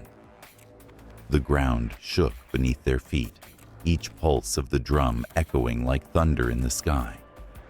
The dancers, lost in the moment, became vessels of the spirits, their movements fluid and transcendent. A sharp intake of breath rippled through the crowd, a collective recognition that they were witnessing something sacred, an invocation of ancestors long gone, their presence felt in every sway and twirl. In that moment, the lines between earth and sky blurred. The dancers lifted their arms, as if reaching for the stars, their voices rising in a chant that echoed through the woods. The air thickened with an electric charge, a feeling of urgency that stirred the soul. Each note, each movement, became part of a greater whole, a tapestry woven from the threads of life, death, and rebirth. The stars above twinkled in response, shimmering like 1,000 eyes watching over this sacred rite. As the final notes of the flute faded, a hush fell over the gathering. The flames flickered, casting shadows that danced along the faces of the onlookers, reflecting awe, reverence, and a sense of belonging. The spirits were present, celebrating not just the dance, but the very essence of Cherokee spirituality, the connection to the earth, the ancestors, and the community. And just as the night seemed to draw to a close, a powerful silence enveloped the crowd. An elder stepped forward, his voice strong and steady, carrying the weight of wisdom passed down through generations. He spoke of the importance of keeping these traditions alive, of honoring the past while moving forward into the future. The teachings of music and dance were not mere relics. They were vital threads in the fabric of Cherokee identity, binding the community together in an unbreakable bond. As he spoke, the air thickened again with anticipation, hinting at what was to come next. The fire crackled, and the dancers began to circle around once more, their feet tapping lightly against the earth, sending ripples of energy that stirred within each heart. Every soul present felt the call to participate, to join in this sacred dance that promised to lift them higher, to connect them deeper to their roots and to each other. With each movement, each beat of the drum, the night was still young, and the spirits were not yet ready to depart. A new song began, one that was born from the very core of the earth and infused with the energy of the people. The music beckoned, inviting everyone to join in, to become part of the living tapestry that was Cherokee spirituality. The night would carry on, the stories would continue to unfold, and the dance, oh, the dance would go on forever, binding the past, present, and future in a beautiful, unending loop. The sun dipped low on the horizon, casting a warm golden glow over the rolling hills of the southern Appalachians. A cool breeze whispered through the trees, carrying with it ancient stories that danced between the leaves. In a small Cherokee village, artisans sat at their workbenches, their hands skillfully transforming wood, clay, and fibers into objects that were not merely functional, but vessels of history, belief, and connection to the cosmos. Every stroke of the carving tool, every twist of the clay, and every weave of the basket held within it the essence of Cherokee mythology, a profound influence that shaped their art and craft. Legends of the water spider, who brought the gift of weaving to the people, echoed in the sound of the loom as threads intertwined in colorful patterns. Can you hear the whispers of creation? The stories told by the flicker of the firelight, illuminating the intricate designs that spoke of the natural world and its spirits. Artisans often gathered at dusk, their voices a soft blend of laughter and reverence, as they shared tales about the trickster spirit, Gawoni, the great buzzard, who shaped the mountains and valleys with his mighty wings. The young ones listened, wide-eyed, as elders wove in the lessons of life amid the laughter, teaching them that every piece they crafted carried the weight of their ancestors' dreams and struggles. The clay, the wood, the fibers, they were not just materials, they were conduits of ancestral wisdom. A young woman named Ahyoka worked diligently on her pottery. Her fingers danced over the cool clay, shaping it into a perfect bowl. As she worked, she recalled the story of the earth and sky, the union that birthed their people. Each curve and dip of the bowl held a piece of her heart, and each time her hands pressed into the clay, she felt the spirits of her ancestors guiding her, urging her to capture their essence within her work. The rhythmic thud of her tools against the clay resonated like a heartbeat, a reminder that she was part of something larger than herself. Nearby, an elder named Dakota meticulously carved a figure from a piece of cedar. The figure was that of the beloved turtle, a symbol of patience and wisdom. As Dakota's knife glided over the wood, he recited the stories of the great turtle who carried the world on its back. With every detail he etched into the wood, he poured his spirit into the work, hoping that it would inspire future generations to remember the lessons of humility and perseverance encapsulated in that ancient tale. The night sky unfurled above them, a tapestry of stars that mirrored their stories. The constellations held the weight of their history, each twinkling light a reminder of the spirits who watched over them. In those moments under the vast expanse, the artisans knew that their crafts were not just objects.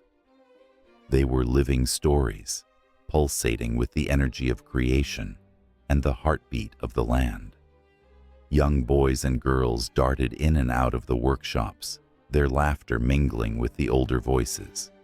They were hungry for knowledge, eager to learn the ancient techniques passed down through generations. The vibrancy of their youth infused the air with a sense of hope, a promise that the stories would continue to flow through their hands, shaping not only their art, but also their identities. One evening, just as the first stars began to twinkle, a fierce storm rolled through the valley. Thunder rumbled like the voice of the Great Spirit, while lightning illuminated the night sky. Ahyoka and Dakota hurried to gather their tools, seeking shelter in the sturdy wooden longhouse. As they huddled together, the storm raged outside, but within the walls of the longhouse, stories flowed as freely as the rain. They recounted the tale of the Great Flood, reminding one another of the resilience of their people, their ability to adapt, to endure, to rise again. As the storm began to wane, a hush fell over the group, replaced by a sense of calm. The air felt charged, almost electric, as if the storm had awakened the spirits that lingered in the shadows. Ahyoka glanced down at her bowl, now a little damp from the rain that had seeped through the walls, and felt an overwhelming sense of connection, to the greater tapestry of existence. The bowl was not just her creation. It was a living embodiment of her culture, her family, her community.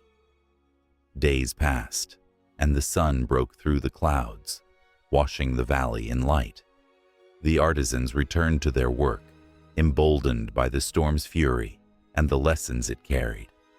Each piece they created seemed to shimmer with newfound energy, infused with the spirits of the past and the promise of the future.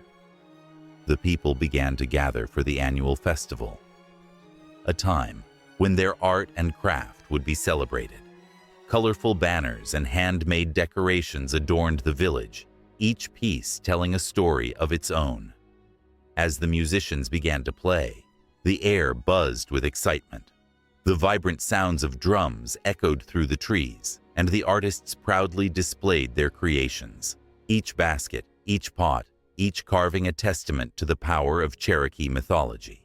The crowd swayed to the music, their spirits lifted by the rhythm that surged through them. Here, art was not merely seen. It was felt, experienced, and cherished. In the midst of it all, Ahyoka stood with her bowl, a small smile gracing her lips.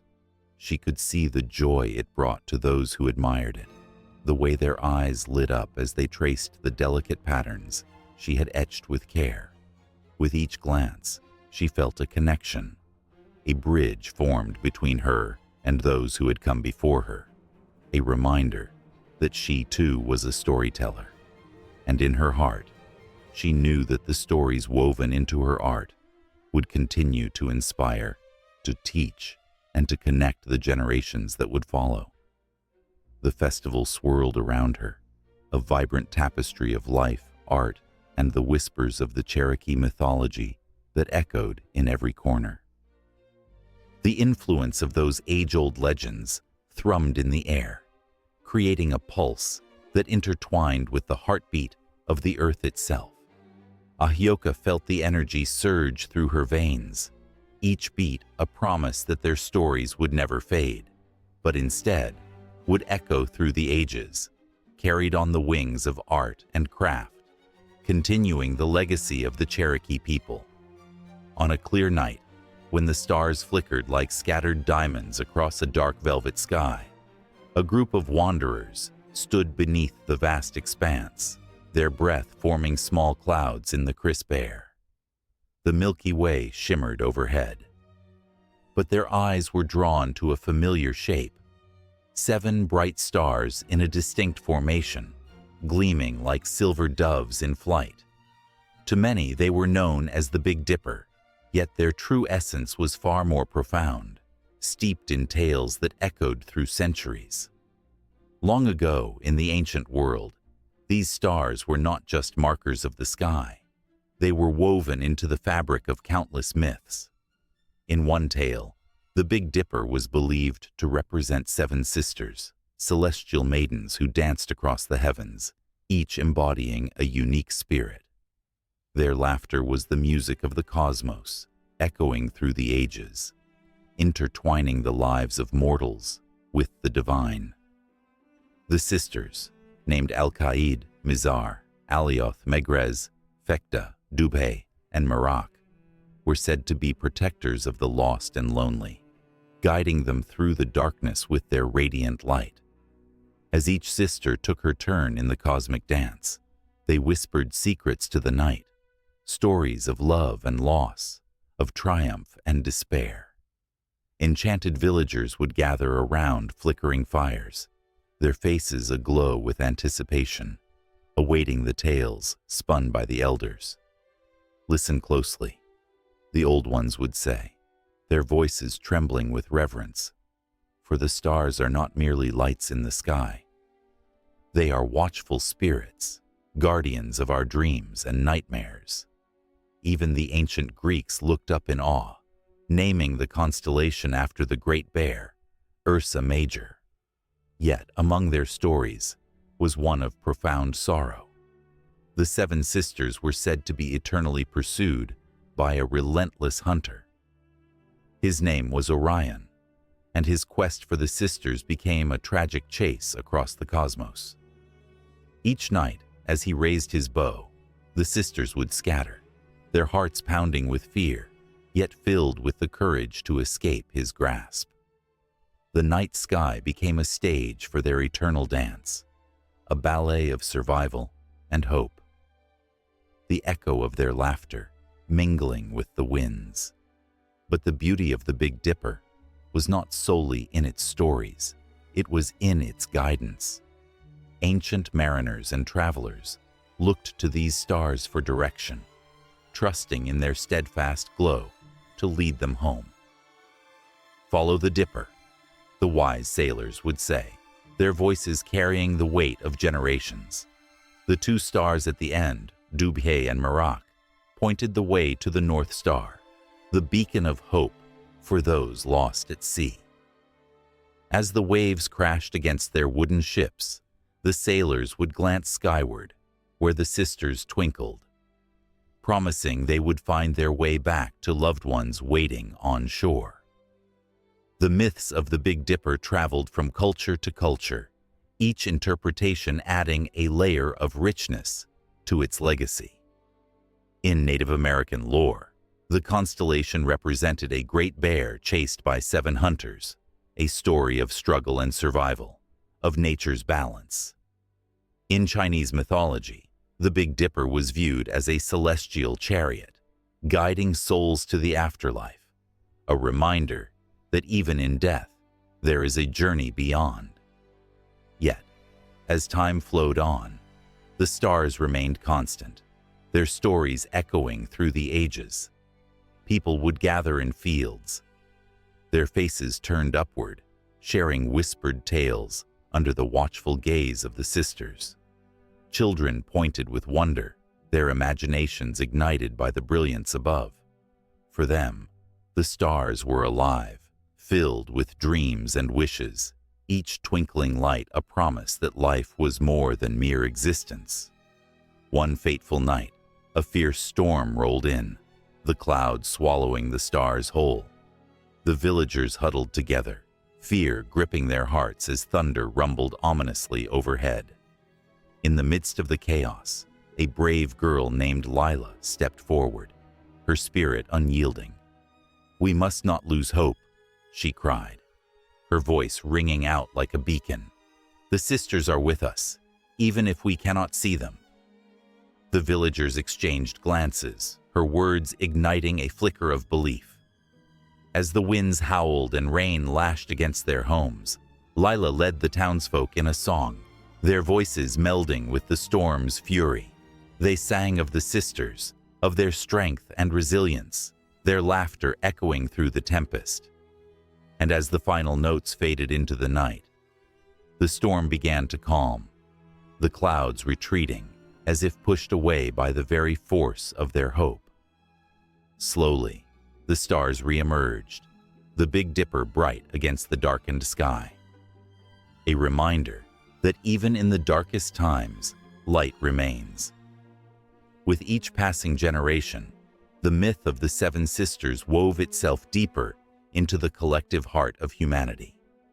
Artists painted the stars, poets wrote verses that danced through the air, and dreamers believed fiercely that the sisters were watching over them.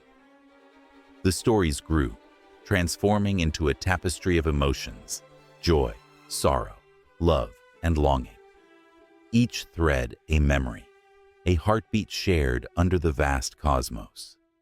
Even as the world modernized, the connection to those celestial sisters lingered.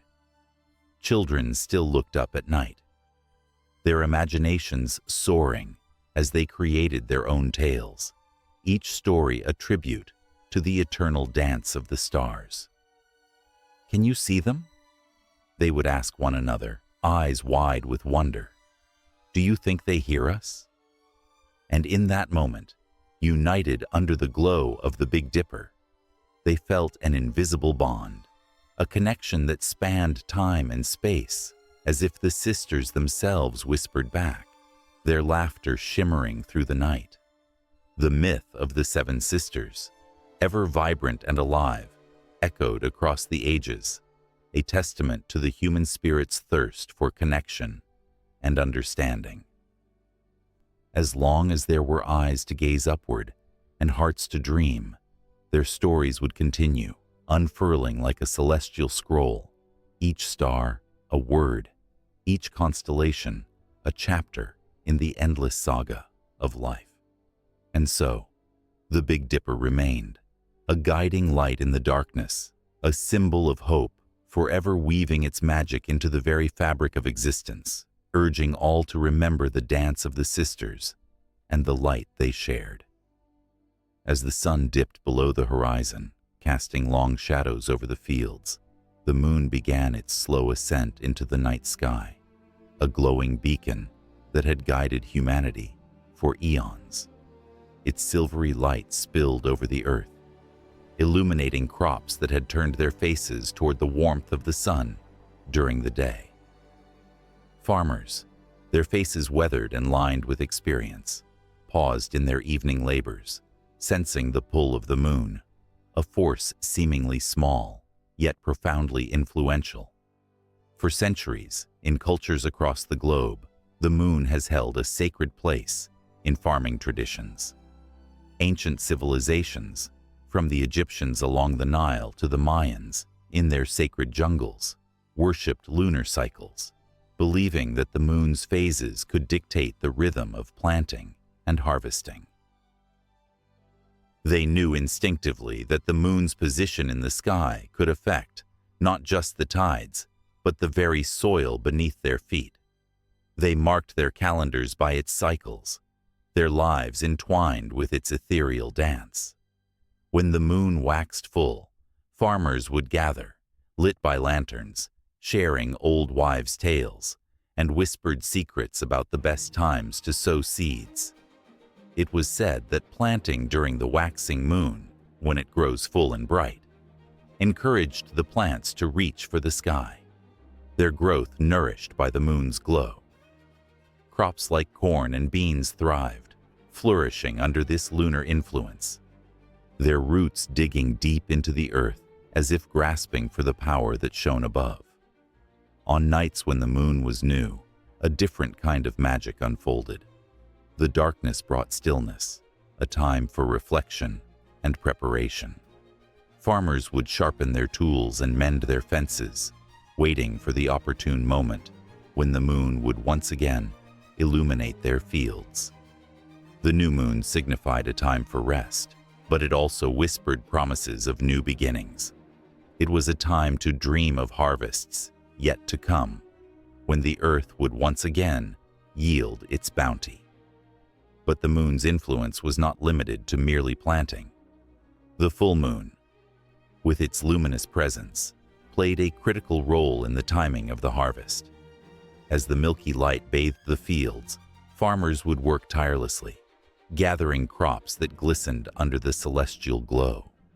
The late summer nights became a flurry of activity, as laughter mingled with the rustling of leaves and the clinking of baskets. The fruit of their labor sparkled like jewels, a testament to their faith in the cycles of nature and the moon that guided them. In some cultures, the moon was not just a celestial body, but a divine entity. Indigenous tribes would hold ceremonies under the full moon, invoking its spirit to bless their fields. They danced, their feet moving in harmony with the earth, chanting songs that echoed through the ages. The moon watched over them, a silent guardian, encouraging their crops to flourish. The connection between the farmers and the celestial body was palpable, an unbreakable bond forged through generations of tradition and reliance. With the changing seasons, the moon's influence shifted. Spring, a season of rebirth, was a time when the moon's energy surged in tandem with the thawing earth. Farmers could feel it in their bones, the anticipation of planting days ahead. They would walk the fields, their hands brushing the cool soil, feeling the pulse of life beneath the surface. As the moon waxed, so too did their hopes, each night a reminder that the time to plant was drawing near. Summer came with its fiery sun, but the moon remained a steadfast companion, guiding the crops through the scorching days. Night after night, it cast a soft glow over the fields, telling the plants to push higher, to reach for the stars. Farmers would often rise before dawn, the moon still watching over them, as they prepared for the day ahead. The air was thick with possibilities, heavy with the scent of growth and potential. As autumn approached, the moon became a harbinger of change. The harvest moon, bright and full, lit up the landscape, a final celebration before the long winter descended. It was during this time that farmers would gather their families, sharing stories around bonfires, celebrating the fruits of their labor. They knew, in their hearts, that the moon had played a pivotal role in their success. As they filled their silos, the moon shone brightly, a reminder of the cycles of life and the importance of respecting nature's rhythms. But the moon's influence was not always gentle. It could bring storms, sudden frosts that threatened the crops at night, when farmers were helpless under its watchful gaze. In those moments, hearts would race and prayers would escape lips, pleading for mercy. The connection was fierce, and with it came uncertainty and fear. The moon, with its power, could bring bountiful harvests or devastating losses, and farmers learned to navigate this delicate dance with respect and caution. Winter fell, cloaking everything in silence, but the moon continued to rise, a constant in the dark. The fields lay dormant, but the farmers did not forget. They prepared for the coming seasons, their hopes tied to the lunar cycles etched in their memories. The moon's glow in winter was a promise, a reminder that life would return with the spring. Even in the cold, there was a warmth in knowing that each phase brought with it a chance for renewal. In this ancient rhythm of life, the moon remained an ever-present force, a silent witness to the struggles and triumphs of those who toiled in the fields. The generations passed down their knowledge, intertwining their fates with the celestial body that watched over them. The feelings of hope, fear, and gratitude swirled together, creating an emotional tapestry woven through the soil of the earth and the sky above. And so, as the moon continued its eternal journey, casting its silvery light over the cycle of farming and the changing seasons, humanity remained tethered to its glow, a connection forged in history, nurtured by tradition, and vital for survival.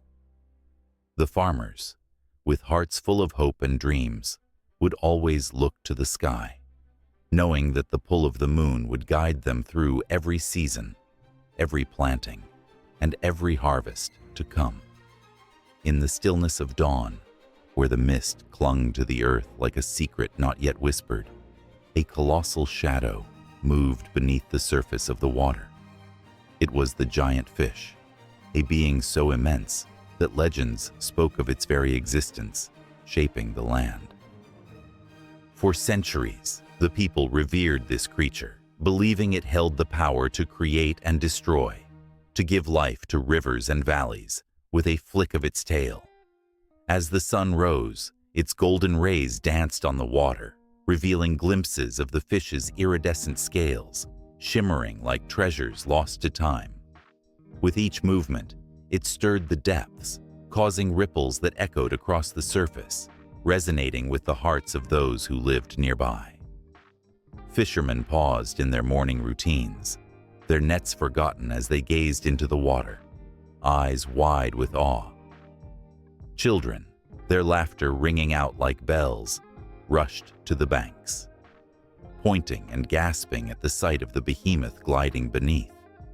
But with wonder came fear.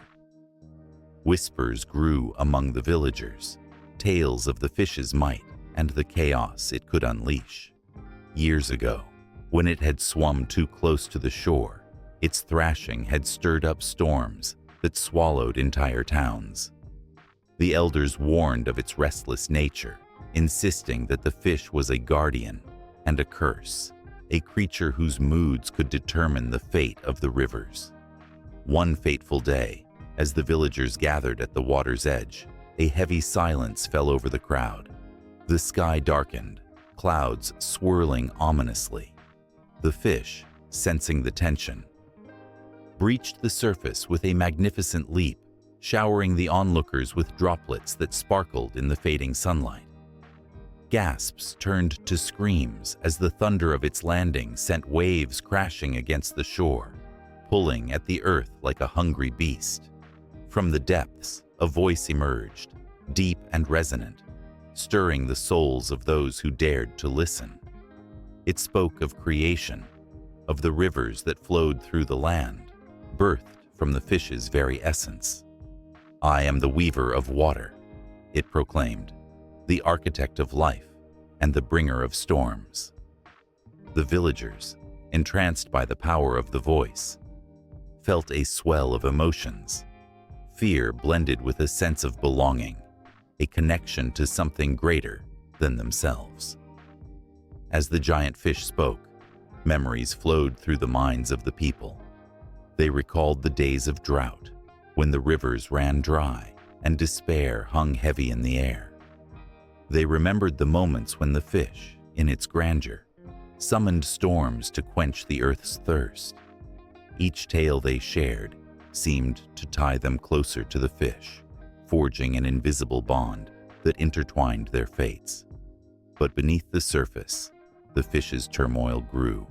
It swam in circles, its massive form casting shadows over the land, and the water itself began to churn and boil with its anguish. The rivers wept, crying out for harmony, yearning for balance.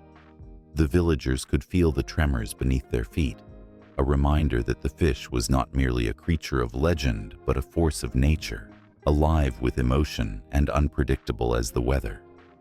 A brave young girl, her spirit unbroken by fear, stepped forward. With eyes filled with determination, she called to the fish, her voice breaking through the chaos. "Great fish, what can we do to calm your heart? How can we help you bring peace to the rivers?" In that moment, the air thickened with tension. All eyes turned to her, hope mingling with fear. The fish paused, its massive body stilling in the waters. It regarded the girl with ancient wisdom, recognizing the sincerity in her plea. "To create rivers," it said, "one must learn to listen. The water sings with the voices of all who dwell upon it. You must honor the flow of life, for I am not just the creator. I am also a reflection of your desires and fears." The villagers exchanged glances, the weight of the fish's words settling over them like a shroud. They understood now that their actions, their love for the earth, and their respect for the waters shaped the currents of their lives. As the sun dipped below the horizon, the girl knelt by the riverbank, her heart open and vulnerable. She whispered thanks to the fish, her words floating on the air like petals scattered by the wind. The fish, sensing her gratitude, began to swim in patterns, carving new paths for the rivers to follow. The water shimmered with life, reflecting the hopes and dreams of those who lived near it. But even as the rivers began to flow once more, tension mounted. The sky darkened again, clouds swirling ominously, a reminder of the fish's unpredictable nature. The villagers watched in horror as a storm began to brew, winds rising like a furious beast. The fish thrashed beneath the surface, the chaos of its spirit manifesting in the wildness of the weather. The girl, feeling the pulse of the river beneath her, rose to her feet. She remembered the stories, the wisdom of her ancestors. Gathering the villagers, she rallied them, urging everyone to unite their voices. Together, they sang, a song that flowed like water, weaving through the air and reaching toward the heavens. The storm hesitated, caught in the harmony of their chant. The giant fish sensed the change, drawn to the collective hope of the people. With a surge of energy, it broke through the surface again, rising high into the stormy sky. Thunder echoed as it unleashed a brilliant flash of light, illuminating the darkness. In that moment, the villagers felt an overwhelming sense of connection between themselves, the fish, and the very rivers that nourished their lives. The storm began to calm, the winds softening, and the clouds parting. What emerged was a breathtaking cascade of water, shimmering in the light, a new river born from the union of fish and people. This was only the beginning. The river flowed and twisted, carving a new path through the land. It sang songs of unity and understanding, a testament to the bond forged between the villagers and the giant fish. The echoes of their shared emotions reverberated through the valleys, reminding all that the heart of the water beat in rhythm with the heart of the world. And as the sun set, painting the sky with strokes of orange and purple, the villagers knew their story was far from over. The rivers had begun to flow in new ways, but the tale of the giant fish, interwoven with their lives, was destined to continue, its depths still holding mysteries yet to be revealed. The ancient oak tree stood tall at the edge of the village, its gnarled branches weaving stories of centuries past. Villagers often whispered that the tree was the spirit of the forest, a guardian watching over them. It had witnessed the rise and fall of empires, felt the tremors of the earth, and listened to the songs of the wind. But today, the air around it was thick with tension, a palpable reminder of the fragility of what it nurtured. Children played beneath its shadow, their laughter ringing like bells, while their parents tended to gardens. Yet, as the sun dipped below the horizon, casting long shadows that danced like ghosts, a sense of unease settled in. The world outside was changing. The whispers of the wind carried news of deforestation, pollution, and a relentless push for progress that threatened to erase the beauty that had flourished for generations. In a village not far from here, a once vibrant river had dried up. It had been a lifeblood, a source of sustenance and joy. Families would gather along its banks, fishing and laughing as the sun shimmered on the water's surface.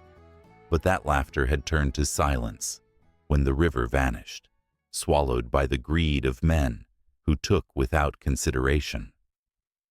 The children of that village no longer knew the joy of skipping stones or watching fish dart beneath the surface. They had only heard tales, faint echoes of what once was, and the ache in their hearts mirrored the empty riverbed, parched and cracked. Staring at the ancient oak, an elderly man named Thomas felt the weight of his own memories. As a child, he had climbed its sturdy branches, feeling invincible as he reached for the sky. He remembered the taste of wild berries, the scent of damp earth after a spring rain, and the sound of leaves rustling in a summer breeze. Those were the moments that stitched the fabric of his childhood. Each thread, a reminder of the bond between humanity and nature.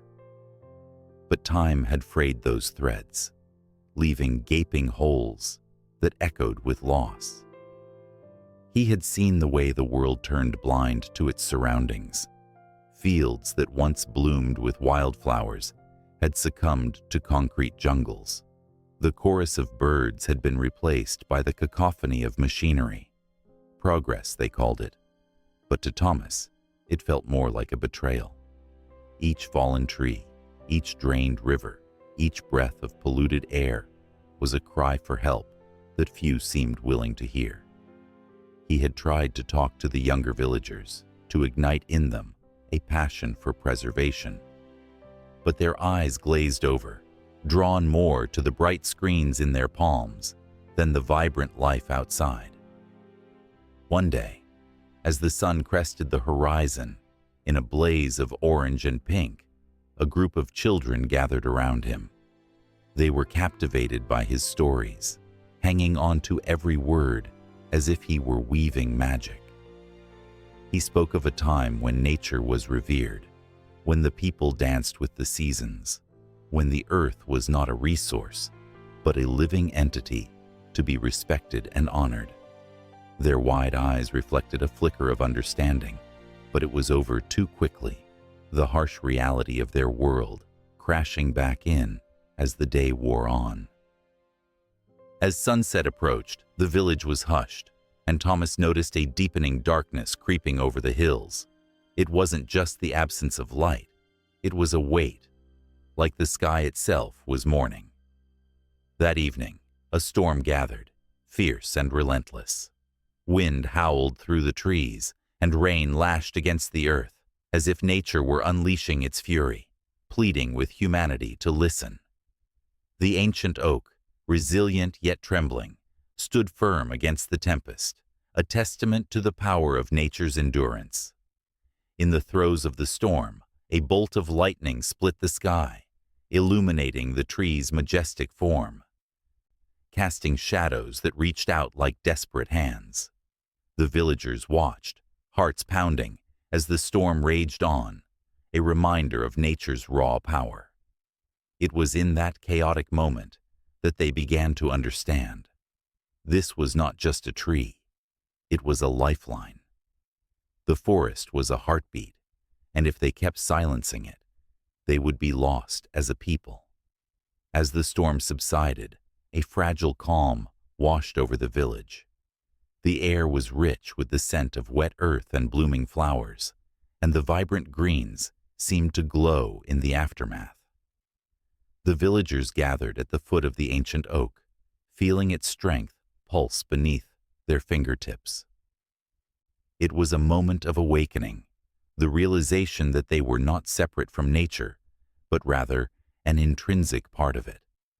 Thomas took a deep breath, the weight of years pressing on him, yet he felt a flicker of hope ignite within his chest.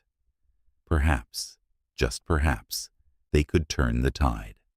The children, their faces streaked with rain, looked up at him with determination shining in their eyes, ready to reclaim the beauty that had been lost. They were the future, and it was their hands that would nurture the earth, their voices that would rise in protest against destruction. This was just the beginning. As the dawn of a new day broke, bathing the village in golden light, the villagers gathered to begin their work. They would plant trees, clean the river, and share stories of their connection with nature. The ancient oak stood watch, a silent guardian, knowing that its roots spread deeper than the soil beneath it. They reached into the hearts of those who understood the importance of harmony with the earth. In every breath of fresh air, in every laugh that echoed through the trees, in every new bud that broke through the soil, there was a promise that they would not take from nature without giving back, that they would tread lightly upon the earth, learning to respect the delicate balance that had sustained them for centuries. The whispers of the wind carried their resolve, a sound that resonated with the very essence of life itself. And as the seasons turned, with each cycle of rebirth, the village thrived, a vivid tapestry woven of resilience and love for nature. The stories of the past echoed in the present, reminding them of what they had almost lost. The ancient oak, once just an observer, became a symbol of unity, a reminder that respecting nature was not merely a duty, but a way of honoring the legacy of those who had come before them. As the sun set on another day, casting a warm glow over the renewed village, the air crackled with energy and possibility. The future was bright, and as they looked to the horizon, they understood that they were not just guardians of the earth. They were a part of it, forever intertwined in a dance of respect and love. The ancient oak stood tall, its branches reaching out to the sky, a testament to the enduring bond between humanity and the natural world, ready to witness the next chapter unfold. The sky darkened, heavy with pregnant clouds that loomed like a sinister shroud over the land. A hush fell over the village, as if nature itself held its breath in anticipation of the chaos to come. The air crackled with an electric tension, and a scent of damp earth mixed with an impending storm filled the nostrils of those who dared to step outside. Among the villagers, whispers of dread spread like wildfire, tales of a great flood that would wash away everything they knew, everything they loved. In the midst of this unsettling atmosphere stood an ancient figure, a man named Noah, whose weathered face bore the lines of wisdom and sorrow. He had spent years building an enormous ark, a vessel constructed from gopher wood, each plank a testament to his faith in a promise that few dared to believe. As he looked upon the villagers, he saw the mixture of disbelief and fear etched on their faces. They mocked him, called him a madman, but their ridicule vanished like smoke when the first raindrops began to fall. It started with a soft patter, gentle at first, as if the heavens wept for what was to come. Noah's heart raced as he looked up at the sky, a storm brewing above that mirrored the tempest within him. Could this truly be the end? He had tried to warn them, tried to save them from their own arrogance and indifference, but his words had fallen on deaf ears. Now, as the rain began to pour, their fear grew palpable, and the laughter turned to panic. Families rushed to gather their belongings, their voices rising in a cacophony of confusion. The children, oblivious to the weight of the moment, played in the mud, splashing in puddles that quickly grew larger. But Noah knew, deep in his bones, that this was no ordinary storm. The flood was coming, and it would sweep away everything in its path. With every raindrop, the earth soaked up the water, but it only took so much. Soon, the ground would yield, and the rivers would overflow. From the window of his small home, a father watched his wife tenderly cradle their newborn, oblivious to the gathering clouds. He longed to join the others who fled to higher ground, but an invisible force held him back. He had heard the tales of the flood, the warnings that echoed through generations. But could he truly believe? As if answering his silent question, the wind howled and the rain intensified, each drop a reminder of the growing urgency. Noah moved swiftly, guiding animals 2 by 2 into the ark he had built, with love and determination. The sounds of hooves and claws filled the air, a cacophony of life that seemed to mock the fear outside. His heart pounded as he ushered the last of them inside, knowing that soon the door would close behind him, sealing the fate of all outside. The animals, with their instinctual understanding, sensed the gravity of the moment.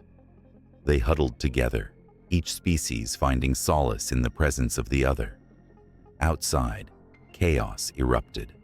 The villagers, once skeptical, now screamed for salvation.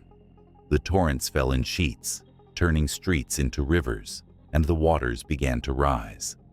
A mother clutched her children, praying for safety, while a father frantically searched for his family. The once bustling village transformed into a scene of desperation and despair. People climbed rooftops, clinging to whatever hope they could muster as they watched their lives wash away. Noah stood at the ark's entrance, feeling the weight of the world on his shoulders. The voices grew louder, desperate cries that pierced through the roaring wind. "Let us in. We believe you now." But he closed his eyes, knowing that the door to the ark was not his to open. It was a promise, a covenant sealed by a higher power, and he was merely its guardian. As the waters rose higher and higher, he felt the earth tremble beneath him. The flood was relentless, a great deluge that wasn't just an act of nature, but a reckoning. The village, once vibrant with life, faded into a memory, disappearing beneath the raging waters. And yet, inside the ark, a cocoon of quietude surrounded Noah and the creatures he had saved. They could hear the storm wailing outside, a symphony of despair that resonated with their hearts. Days turned into nights as the rain continued to fall. The ark rocked gently on the swollen waves, a fragile refuge against the chaos. Noah's thoughts drifted to the faces of those he had tried to save, the children laughing in the mud, the parents who had scorned him. He felt a pang of sorrow, but also a resolve. He had done what he could. Each animal beside him was a living testament to hope, a flicker against the overwhelming darkness that had swallowed the world. As the floodwaters swelled and the light dimmed, a strange peace settled in. Time lost its meaning, each moment a blend of fear and faith. Noah prayed for the world outside, for the souls who had ignored the signs. The storm, a monstrous beast, thrashed against the ark, yet it held firm, defying the very forces that sought to destroy it. Then, as suddenly as it had begun, the rain eased, the clouds parted, revealing a sun that shone fiercely, illuminating the landscape that had been transformed. Slowly, the waters began to recede, revealing the remnants of a world washed clean. But in that moment of clarity, a chilling realization gripped Noah. The silence outside was deafening. Was this truly the end, or merely the beginning of something new?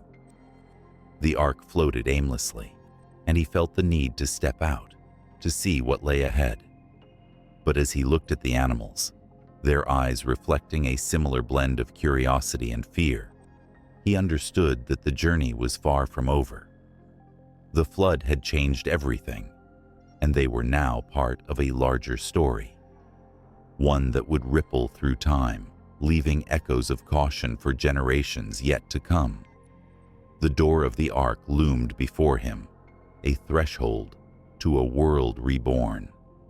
As he reached for the handle, a sense of anticipation bubbled within him. What awaited them outside? The weight of the past mingled with the hope of the future, and all that was left was to take the first step into the unknown. In the flickering light of a campfire, a group of children sat spellbound, their wide eyes reflecting the dancing flames. The air was thick with the smell of pine, and the crackling of burning wood was a comforting rhythm. An elder, cloaked in wisdom and age, spoke softly but firmly, weaving stories that threaded together the past and the present. Each story was a life lived, a lesson learned, and a connection made to the ones who had walked before them. The children leaned in closer, feeling the weight of their ancestors' spirits surrounding them like a warm embrace. In Cherokee culture, elders are not merely figures of authority. They are the living libraries of a people's history, the guardians of knowledge passed down through generations.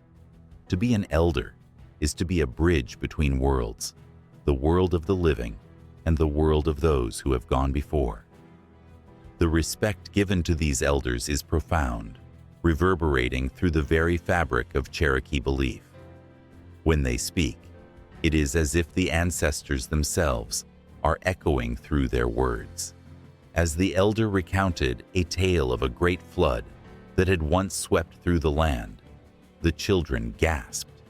They could almost see the water rising, feel the panic of the animals seeking higher ground. The elder spoke of the bravery and wisdom of their ancestors, who had heeded the signs of nature and found refuge in the hills. The truth of the past was woven seamlessly into the lessons of today. Listen to the land, respect its power, and always remember where you came from. Within Cherokee belief, the past is not a distant memory. It lives and breathes in the present. When the elders share their stories, they invite the spirits of the ancestors into the circle, creating a tapestry of connection that binds the living to those who have passed on. This connection is sacred. It is not merely about remembrance. It is about understanding how the choices made by ancestors shape the identity and values of the community today. The elders carry the weight of history, their faces etched with lines that tell stories of joy and sorrow. Each wrinkle is a testament to laughter shared around the fire, tears shed in times of loss, and moments of triumph against unimaginable odds. They are repositories of wisdom, knowing that every story told is a seed planted in young hearts. The stories remind the children of their place in the world, linking them to a legacy that is both beautiful and complex. As dusk faded into night, the elder's voice grew softer, more intimate. The children could feel the gravity of their lineage in the elder's words. It was as if each syllable wrapped around them, binding them to the struggles and triumphs of their ancestors. The tales of the past were warnings and blessings, maps guiding them through life's challenges. These stories were not just for entertainment. They were lessons on resilience, courage, and the importance of community. The Cherokee believed that the spirit of an ancestor lives on in their descendants, influencing their actions and decisions. This belief imbues life with purpose, knowing that one's actions echo through time, shaping the future for generations yet unborn. When the elder spoke of the great warriors who had defended the land, the children felt a surge of pride. They imagined their ancestors standing tall, fierce and unyielding against the forces that sought to take what was theirs. They could almost hear the war cries ringing through the valleys, feel the earth tremble beneath the weight of their ancestors' spirits. In this moment, the children understood that they were part of something much larger than themselves. The elders also carried the burden of deep sorrow. The stories of loss and displacement resonated with an ache that was felt in every heart around the fire. They spoke of the Trail of Tears, a haunting memory etched into the bones of the Cherokee people. The elder's voice wavered as they recounted the pain of families torn apart, of lives uprooted and dreams shattered. Yet, even in those dark tales, there was a glimmer of hope. The resilience of the Cherokee people shone through, a testament to their unbreakable spirit and unwavering connection to their ancestors. Through the stories, the children learned that the ancestors were not just figures of the past. Their spirits were alive, guiding them in moments of doubt and fear. When facing challenges, they could call upon the strength of their lineage. They were never truly alone. The ancestors walked beside them, whispering encouragement and wisdom. As the fire began to die down, the elder's voice turned contemplative, speaking of the responsibilities that came with such a rich heritage. With every story shared, there was an unspoken agreement to honor the past by living fully in the present. The children understood that their actions would ripple through time, influencing the lives of their children and their children's children. In this sacred moment, a hush fell over the gathering. The flames flickered low, casting shadows that danced like spirits in the night. The elder's gaze swept over the children, and it was as if time stood still. They were not just listeners. They were participants in a sacred bond that extended beyond the confines of the physical world, weaving them into a lineage that spanned centuries. The stories flowed like a river, winding through history, carrying lessons that would shape the hearts and minds of those who listened. As the fire finally dimmed and the night wrapped around them like a blanket, the children felt a profound connection, not just to their ancestors, but to one another. They were united in their shared heritage, the whispers of the past guiding them toward a future yet to be written.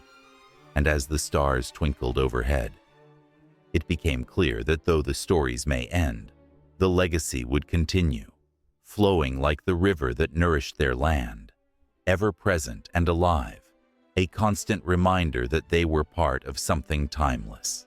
The flicker of the embers might fade, but the spirit of the ancestors would always be there, whispering in the wind, urging them to remember, to honor, and to live boldly. The fire may have dimmed, but the stories ignited a flame in their hearts, a fire that would burn bright, forever connecting them to the past and propelling them into the future. Under a tapestry of stars that flickered like 1,000 tiny candles in the vastness of the night, the village of Eldergrove lay wrapped in a tranquil silence, one that cradled both comfort and unease. The townsfolk often whispered stories about the lost children, tales woven from the fabric of fear and fascination. Each night, as shadows stretched and the moon cast its silver glow, the air buzzed with an electric tension, the kind that pulled at the heartstrings and sent shivers down spines. Legend had it that long ago, when the world was still young and the sky was a darker shade of blue, children would vanish into the woods, their laughter echoing like music amid the trees. The villagers spoke in hushed tones of the night when the stars fell, shimmering trails of light streaking across the sky, as if the heavens themselves had opened up to swallow them whole. To the elders, the children were not merely lost, they had become the stars. Their giggles and cries were the songs of the cosmos. One such night, a girl named Ilara wandered into the forest, her heart heavy with the weight of unanswered questions. Her flaxen hair caught the moonlight, a halo around her head. She had heard the stories, felt the chill of fear grip her heart. But there was something different in her, an insatiable curiosity that pulled her deeper into the woods. Shadows wrapped around her like a cloak, and for a moment, she felt the pull of the unknown, a beckoning whisper that promised revelation. As she ventured further, the trees seemed to lean in, their gnarled branches twisting and curling, as if to listen to her heartbeat. A soft breeze rustled the leaves, a gentle reminder of the lives that once thrived in the village. Ilara paused, the air thick with an ancient energy, and closed her eyes. She imagined the lost children, their laughter dancing with the stars, free and unburdened by the fears of the villagers. In that moment, she felt a connection, a tether, pulling her toward a truth buried deep within the soil of Eldergrove. The villagers often spoke of a time when the stars were not only distant pinpricks of light, but also the essence of the departed souls, those lost children who had slipped through the cracks of time and space, their spirits trapped between the earth and sky. The elders told of a celestial event, a rare alignment of planets and stars that occurred every few hundred years, when the veil between worlds grew thin, allowing the lost to ascend. Ilara could barely contain her excitement. What if tonight was the night? What if she could unlock the mystery that had haunted her village for generations? As she pressed onward, the forest began to change. The air sparkled with an iridescent glow, and the ground pulsed beneath her feet, as if alive. Ilara's heart raced, a drumbeat echoing in her ears, urging her forward. The whispers grew louder, a chorus of soft voices weaving through the trees. urging her to come closer to the heart of the forest. With every step, Ilara felt the weight of the past enveloping her, a blend of sorrow and hope. She could hear the echo of lost dreams, the remnants of laughter that lingered in the air. Visions flickered in her mind, small hands reaching for the stars, eyes wide with wonder. They had been taken too soon, their lives cut short by the unpredictability of fate. And yet, they had transformed into something magnificent, something eternal.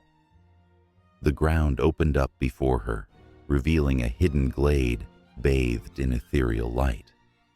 At its center stood a colossal tree, its bark shimmering like stardust, its branches reaching high into the sky.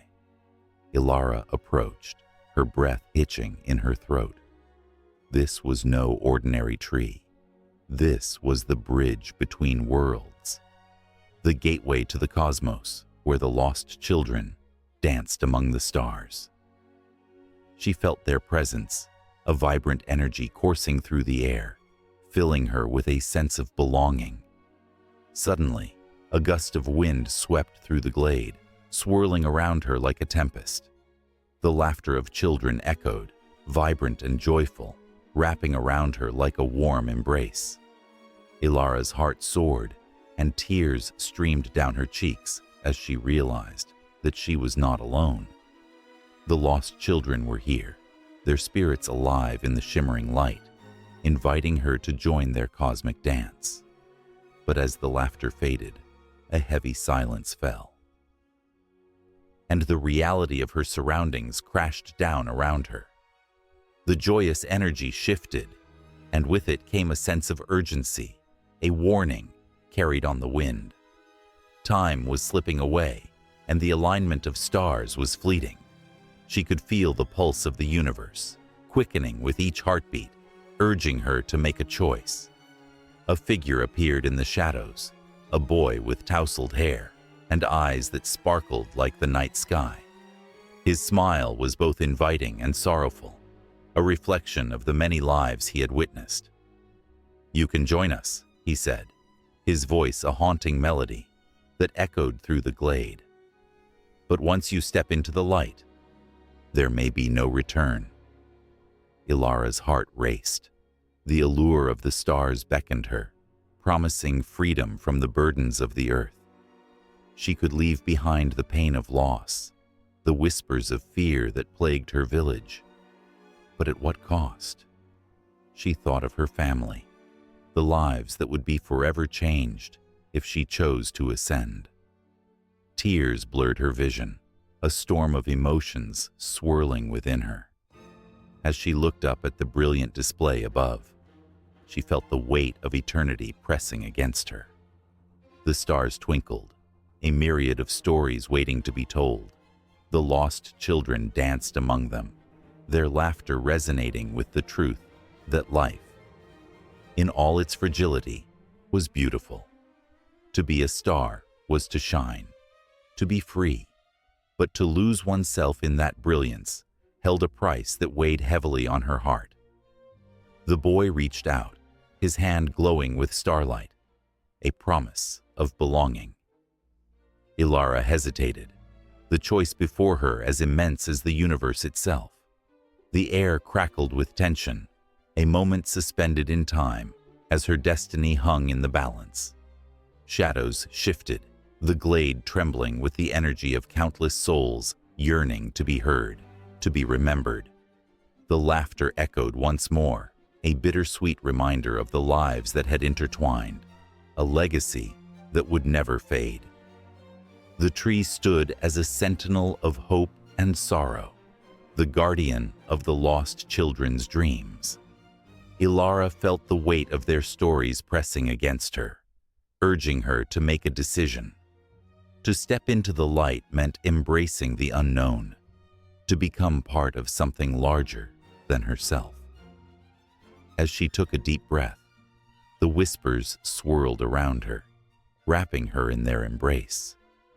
She could feel the pulse of the universe within her, a heartbeat that echoed the past and beckoned her forward.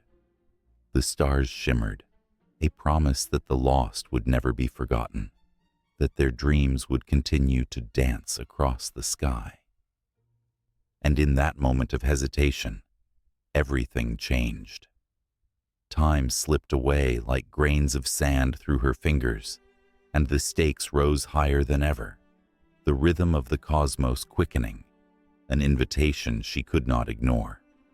Would she step into the light, or would she turn back to the village, carrying the weight of untold stories in her heart? The night air crackled with anticipation, a spark that ignited the promise of what was yet to come. In the quiet embrace of the Smoky Mountains, a veil of mist swirled through the trees, whispering ancient tales. It was here, amid the rustling leaves and the soft cooing of doves. That time held a different meaning for the Cherokee people. The sun rose with purpose, illuminating not just the day, but the very fabric of existence, stitched together by legends that spoke of the seasons and the powerful cycles of life. The Cherokee calendar didn't just mark time, it breathed life into the changing seasons, each month a canvas painted with mythology and emotion. As winter's chill melted into the warmth of spring, the Cherokee welcomed the new year, a time bursting with hope and renewal. Every budding flower was a promise, a sacred reminder of the Creator's gifts. The first blooms of the redbud tree heralded the arrival of the new season, symbolizing rebirth and the indomitable spirit of the earth. The Cherokee honored this transition, celebrating the Green Corn Festival, where families gathered to offer gratitude for the bounty to come. Laughter filled the air, mingling with the sweet aroma of cooking corn, while the rhythm of drums pulsed like a heartbeat, drawing everyone closer together. Yet, the calendar was more than just a schedule. Each month was woven with stories, rich with life lessons and cosmic connections. In the moonlit nights of spring, tales of the Great Spirit echoed through the valleys, tales of creation and the sacred balance of nature. The Cherokee believed that every season was a teacher, imparting wisdom through the changing landscape. The gentle rains of spring nurtured new growth, while the fierce storms reminded them of nature's unpredictability. With each drop of rain, the Cherokee felt the pulse of life surging, their hearts sinking with the rhythm of the earth. As the sun climbed higher, summer arrived in a blaze of color. The days stretched long and bright, with the laughter of children echoing through the fields. This was a time of plenty, when the corn stood tall and proud, ready to be harvested. The Cherokee honored their connection to the land, knowing that their very survival depended on its generosity. The summer solstice brought a celebration of life, where songs rang out and dances were performed around roaring fires, surrounded by family and friends. Each flicker of flame told a story of ancestors, of trials faced and victories won, binding the community together in a tapestry of shared history.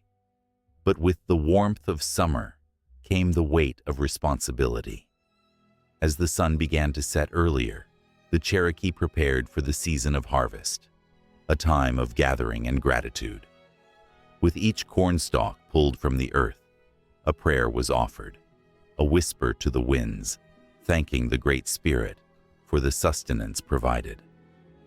The fall season was a bittersweet reminder of life's cycles, a chance to reflect on the abundance while preparing for the starkness of winter. Families would gather, sharing meals filled with the fruits of their labor, stories flowing like the rivers that wound through their homeland. Winter, with its quiet majesty, wrapped the world in a blanket of snow. The land, once alive with color, transformed into a monochrome wonderland, a time for reflection and rest. The Cherokee honored the stillness, understanding that even in the depths of winter, life thrummed just below the surface. The stories of their ancestors came alive in front of the fire, each tale a flickering flame against the cold darkness. They spoke of the animals that roamed the snow-covered hills, the spirits that danced in the night sky, and the importance of preserving traditions that connected them to the earth and each other. As the seasons cycled, the Cherokee calendar pulsed with life, each month a heartbeat in the rhythm of existence. They knew that time was not a straight line, but a circle, where every end was a new beginning. The stories shared around warm fires extended beyond the confines of months and years, reaching into the very essence of what it meant to be connected to the world. Each season, with its unique lessons and gifts, was a reminder of the intricate web of life that held the Cherokee people together. And as the first hints of spring began to push against the remnants of winter snow, anticipation tingled in the air. The Cherokee felt it in their bones, the call of the earth awakening, the promise of new life. The children danced in the melting snow, their laughter a sweet sound that intertwined with the songs of the birds returning from their migration. The elders smiled knowingly, their eyes sparkling with memories of springs long past, each new blossom a reminder of the hope that sprang eternal. But beneath this joyful exterior, the Cherokee held their breath, aware of the challenges that lay ahead. As the world changed around them, they remained resilient, drawing strength from the calendar that had guided them for generations. The cycles of nature were not just about seasons. They were about survival, about understanding the delicate balance of life and the responsibility they carried to protect it. The stories of the past echoed in their minds, reminding them of the lessons learned and the wisdom passed down through generations. The wheel of time turned, and with it came the promise of new beginnings. As the rivers swelled with melting snow and the flowers began to bloom, the Cherokee stood at the precipice of change, ready to embrace whatever lay ahead. The rich tapestry of their mythology, woven with the threads of time and season, was not just a reflection of their history. It was a pathway to the future, a future steeped in tradition and belief, where every season brought with it the chance to grow, to learn, and to thrive. And so, as the sun dipped below the horizon, painting the sky in hues of orange and purple, the Cherokee prepared once more to honor the cycle of life. With hearts full of gratitude and anticipation, they came together, united in spirit and purpose, ready to write the next chapter of their story. Each moment a testament to the enduring strength of their connection to the land, to each other, and to the timeless dance of the seasons. In a dimly lit cave, flickering shadows danced on the walls, creating an eerie yet captivating atmosphere. The air was thick with the scent of herbs, mingling with the earthy scent of damp stone. A fire crackled softly, its flames illuminating the figure of a man draped in a cloak made of animal skins. This was no ordinary man. He was the medicine man, the keeper of ancient wisdom and the protector of his people's health. His hands, weathered and worn, moved with grace as he prepared his healing potions, each ingredient a testament to a world interconnected by life and spirit. Outside, the cold wind howled, but inside, the warmth of the fire held a different kind of chill. People whispered tales of the medicine man's powers, words filled with both awe and fear. They spoke of his ability to heal not just the body, but the very soul.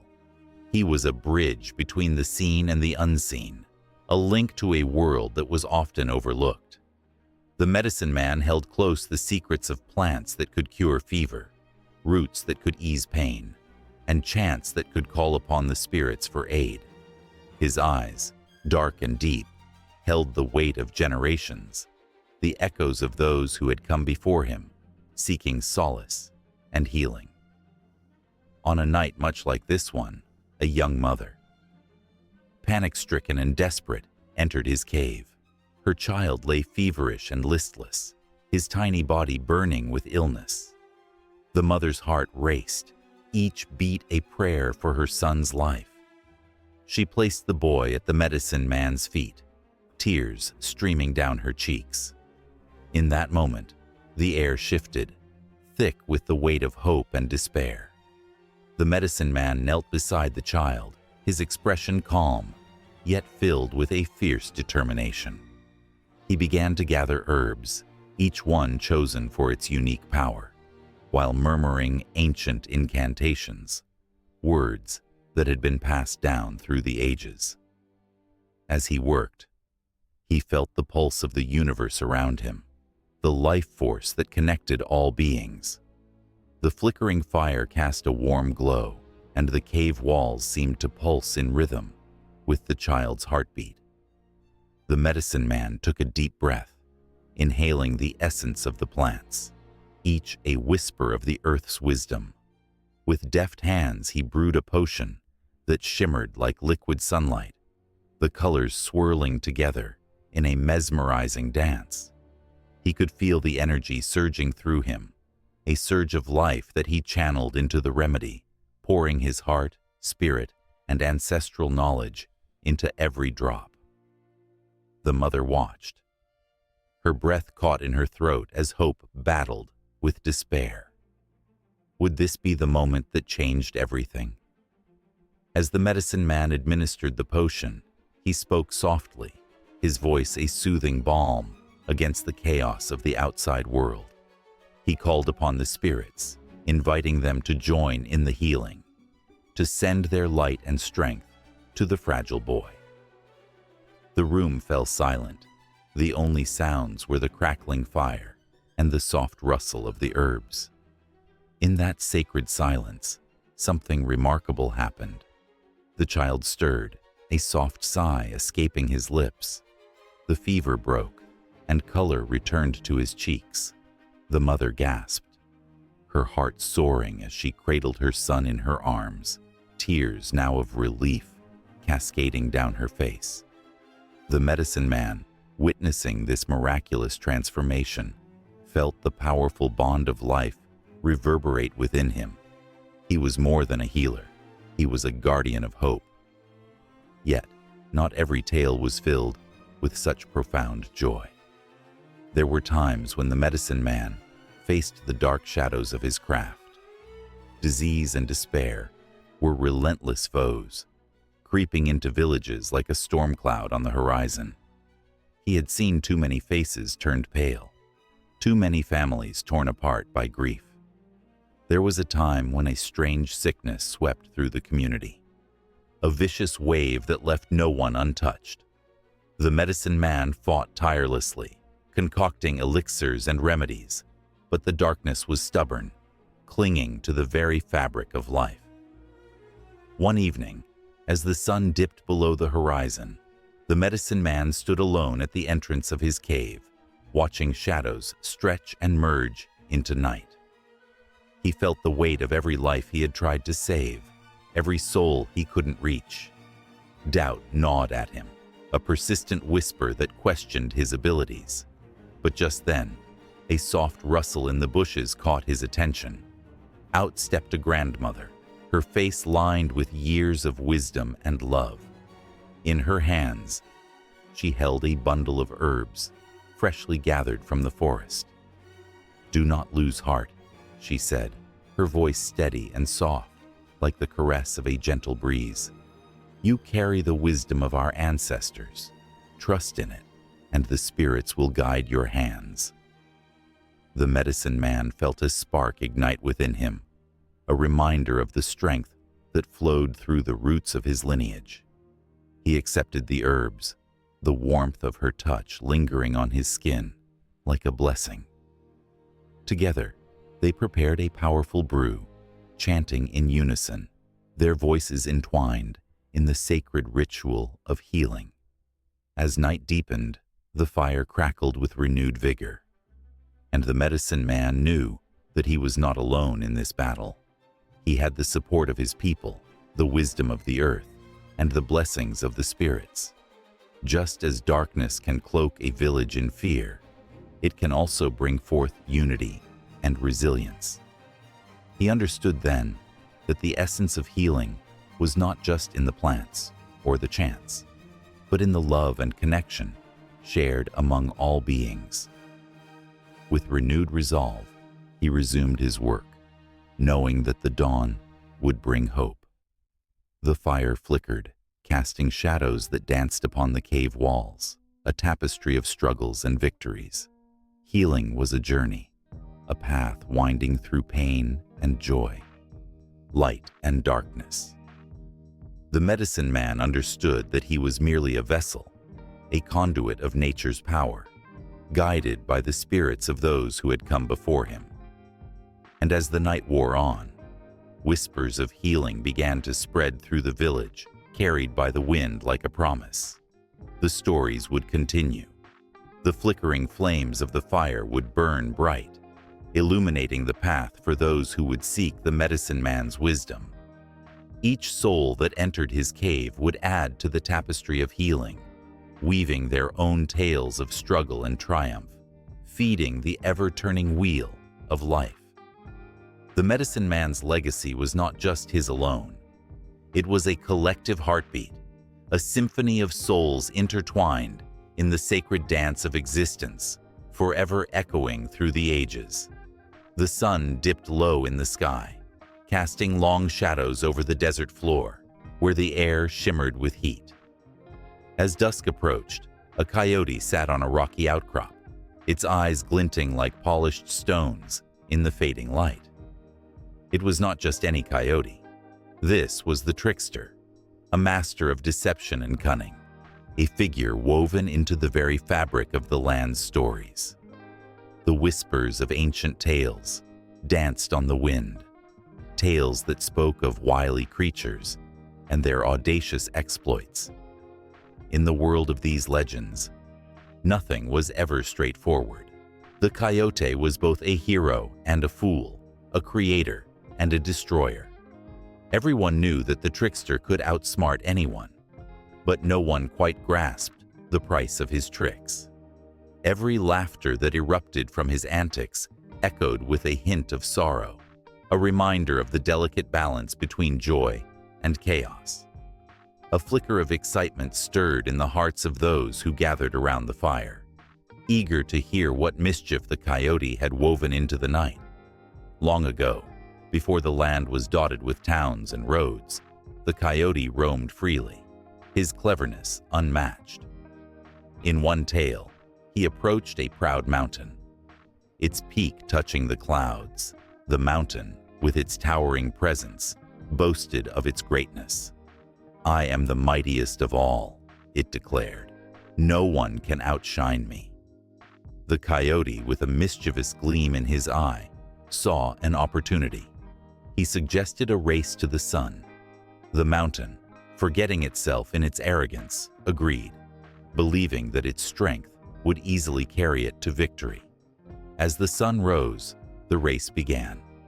The mountain anchored itself, solid and still, while the coyote darted and zigzagged, using every trick in the book. He ran, leaping over rocks and weaving through trees, always just out of reach of the mountain's grasp. The sun watched with amusement, shining brighter as the coyote danced through the terrain. In the end, it was no surprise that the coyote reached the sun first, laughing as the mountain's pride crumbled into shadow. But the laughter faded as the mountain, humiliated, wept. In its tears, rivers were born, flowing through the valleys and nourishing the land. The coyote's trickery had brought forth life, but it was a bittersweet victory. The stories passed from generation to generation, teaching lessons of humility and the unexpected consequences of pride. As the flames crackled in the fire, the listeners felt the weight of the mountain's sorrow, mixed with the joy of the coyote's cleverness. In another tale, the trickster found himself face to face with a fierce warrior. This warrior held the strength of 10 men, his spirit unbreakable. The coyote, sensing danger, hatched an elaborate plot. He transformed himself into a beautiful bird, singing sweet melodies that floated like dreams in the air. The warrior, entranced by the music, dropped his guard. "Come closer, my lovely songbird," he beckoned, unaware of the cunning that lay behind the enchanting notes.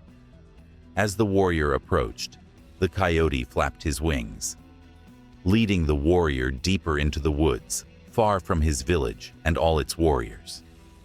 Just then, the coyote revealed his true form, laughter bubbling from his throat. "You may be strong, but you let beauty blind you," he taunted. The warrior, furious at being tricked, lunged forward, but the coyote, quick on his feet, escaped into the thicket, leaving the warrior lost and flustered. It was a lesson learned. Strength alone could not overcome guile. Through every tale of the coyote's escapades, the boundaries of wisdom and folly blurred.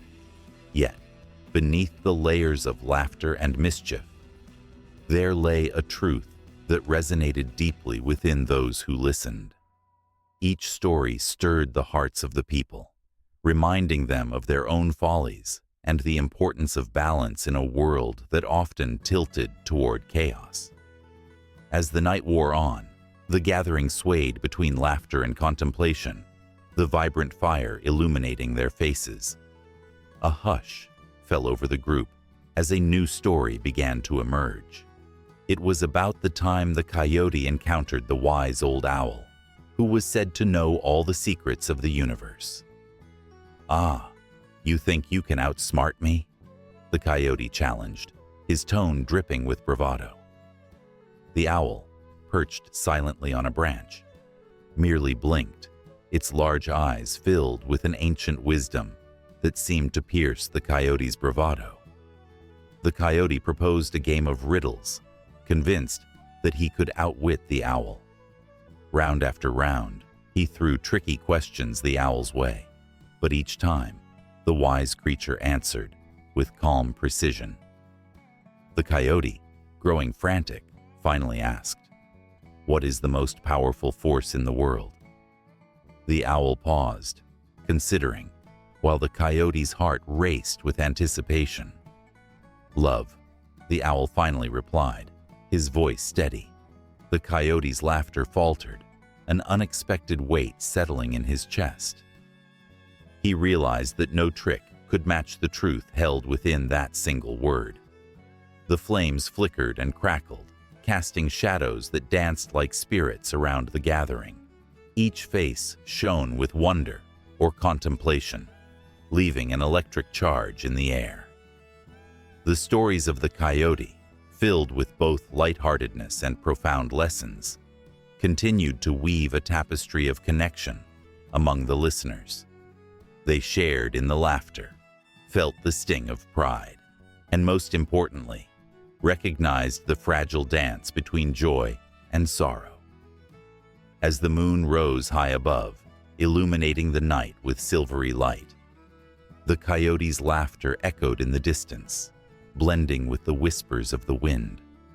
The stories were far from over, with each tale leading seamlessly into the next, like a never-ending river flowing through the landscape of their hearts. The fire burned brightly, the trickster's spirit alive in their midst, promising more mischief, more lessons, and a world where wonder and wisdom intertwined endlessly, waiting to be unveiled.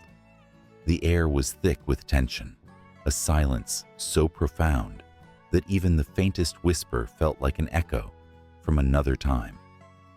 In a small village nestled between the jagged peaks of the Andes, a woman named Isabella stood before an ancient stone altar, her heart racing with both fear and hope. It was said that the spirits of the ancestors lingered in the shadows of the mountains, watching over the living, waiting for an invitation to bridge the chasm between the worlds. Tonight, she would summon them, driven by a desperate need for answers. As she lit the candles, their flickering flames cast a warm glow against the cool night, illuminating the intricate carvings on the altar, symbols of life, death, and the never-ending cycle that tied them all together. Each carving told a story, passed down through generations, whispering secrets of those who had walked the earth before. With every breath, Isabella could feel the weight of their stories pressing upon her, urging her to connect with the spirits that dwelled beyond the veil. In the depths of history, many cultures believed in the thin line separating the living from the dead. The ancient Egyptians meticulously prepared their dead for the afterlife, believing that the spirit, Ka, would need a well-preserved body to return to. The vibrant murals in tombs depict not just a journey into the afterlife, but also the interactions between the living and their ancestors, who were believed to grant wisdom and guidance. It was a bond that transcended the earthly plane, a connection that felt as real as the ground beneath one's feet. As the last candle flickered to life, Isabella whispered a prayer, her voice barely louder than the wind rustling through the trees. She closed her eyes, envisioning those who had gone before her, feeling their presence wrap around her like a comforting shroud. The night felt electric, alive with the possibility of connection. Suddenly, a cool breeze swept through the clearing, snuffing out a candle, plunging part of the altar into shadow. Her heart raced. Was this a sign? In the dim light, she noticed a small object glimmering at her feet, a feather, impossibly pristine, untouched by time. It was a gift, a token from the spirits, an invitation to delve deeper into the unknown. In that moment, Isabella felt a surge of determination. Her connection to the spirits of her ancestors was not just a matter of tradition.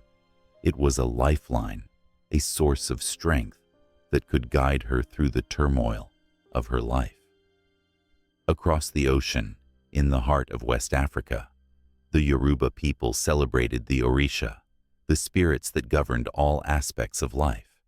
Their rituals were vibrant, filled with music, dance, and offerings that drew the spirits closer, inviting them to partake in the joys and struggles of the living. The drum beats resonated like the pulse of the earth, the dancers moving in a trance-like state, feeling the spirits intertwine with their very being. In those moments of celebration, the boundaries blurred, and the spirit world felt just a heartbeat away. Back in the village, Isabella opened her eyes, her surroundings transformed. Shadows danced along the stone walls, and the air shimmered with an otherworldly glow. It felt as if the very essence of the spirits was swirling around her, pulling her into their embrace. A voice, soft yet commanding, echoed in her mind, urging her to listen. Her heart pounded with a mix of terror and exhilaration. What did they want to reveal? As if answering her unspoken question, the world around her shifted. Memories flashed before her, images of her ancestors, their faces a tapestry of joy, sorrow, love, and loss. A grandmother she had never met, eyes filled with wisdom, beckoned her forward. The vision was vivid, alive with emotion. The message was clear. The spirits held the key to understanding her family's past, the secrets that lay buried under the weight of unspoken words and forgotten stories. In this moment, the history of human interaction with the spirit world unfolded like a rich tapestry. The ancient Greeks consulted the oracle of Delphi, seeking guidance from the gods through cryptic messages and divinations. The Romans held festivals to honor their deceased, believing that the spirits would bless the living with prosperity and protection. Throughout time, humans have reached out, seeking the wisdom of those who have passed, their spirits lingering at the edges of existence, waiting for the living to call upon them. With a surge of courage, Isabella took a step closer to the altar, her heart racing, not entirely sure what would happen next. The whispers grew louder, a chorus of voices urging her to remember, to acknowledge the pain that had been swept aside. She felt a warmth enveloping her, as if the spirits were guiding her through the labyrinth of her lineage. Outside the village, the world was quiet, but Isabella was not alone. All around her, the spirits danced in the shadows, a swirling mist of love and longing. They were not just remnants of the past. They were intimately linked with her present, each spirit a thread in the fabric of her life. She understood now that the connection between humans and spirits was not merely one of fear or reverence, but a partnership, a dialogue that transcended death. Suddenly, the ground trembled beneath her feet, and the atmosphere crackled with energy. A vision flashed before her eyes. Her father, lost to sorrow, his spirit trapped between worlds.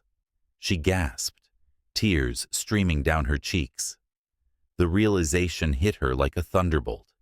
It was time to reclaim his memory, to reach out and pull him back into the light.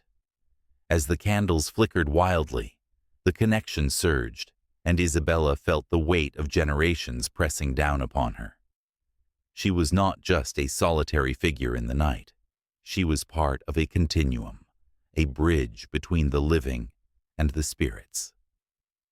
And as the veil between their worlds continued to thin, she knew that her journey had only just begun.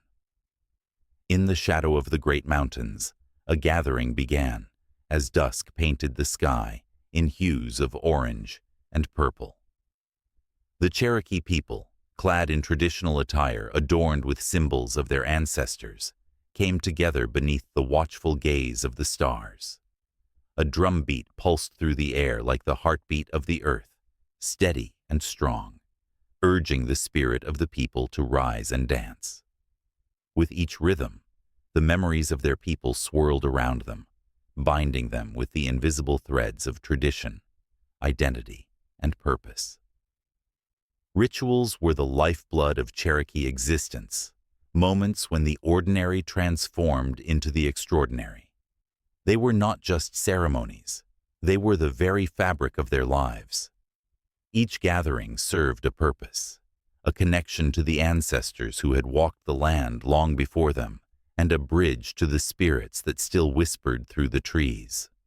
As the sun sank lower, anticipation crackled in the air, a tangible energy that hinted at something profound about to unfold. The first to step forward was an elder, a woman whose wrinkles told tales of resilience and wisdom. Her voice rose, strong and clear, as she called upon the spirits of the four directions: east, where the sun rises; south, where warmth and life flourish; west, where the sun sets, bringing peace; north, where the cold winds remind us of our strength. Her words wrapped around the crowd, each syllable a prayer, a plea, a celebration. The people responded with fervor, hearts swelling with pride and belonging. As the evening deepened, the fire crackled, casting flickers of light that danced on the faces of the gathered. The air was thick with the scent of burning cedar, a sacred offering meant to purify and protect. Smoke curled upward, carrying their hopes and dreams to the skies. With every breath, the Cherokee felt the weight of their ancestors' presence, a comforting embrace that filled them with courage. The rituals sang of their history, tales of how the world came to be, of the first man and woman who walked the earth, and of the harmony they established with nature. They were stories told through movement, through songs that echoed the very essence of their land, the rivers, the mountains, and the stars. It was as if each note carried a piece of their soul, reminding them that they were never alone.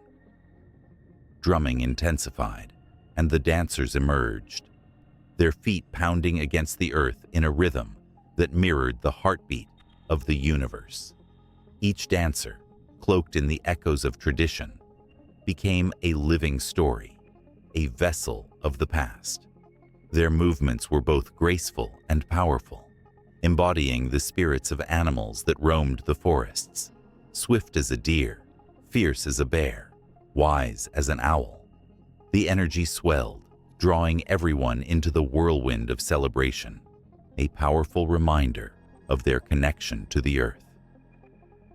As the night unfolded, a hush fell over the crowd as the time for the sacred green corn ceremony approached.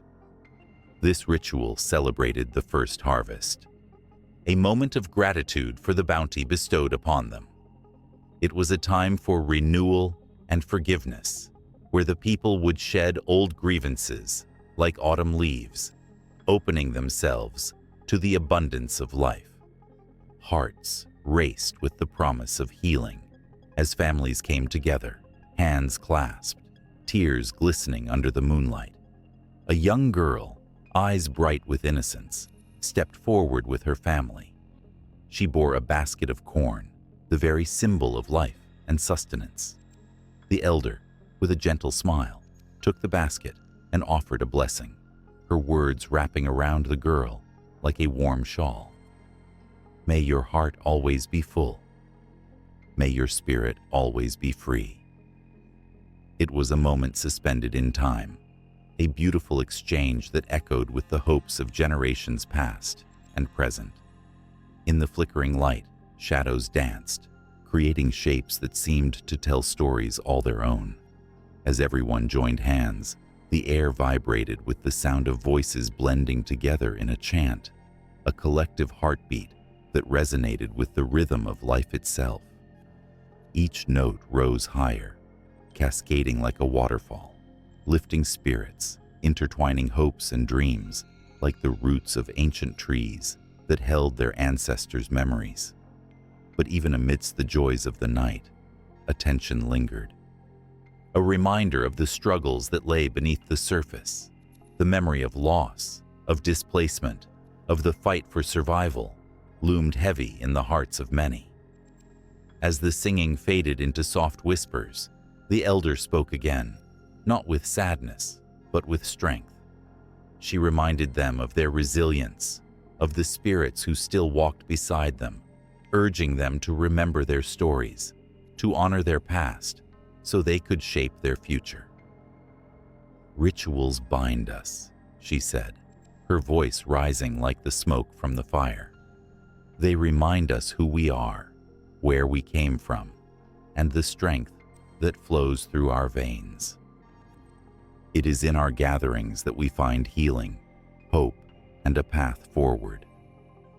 As the night wore on, the Cherokee people danced and sang, their spirits lifted, but their hearts forever tied to the memory of those who had come before.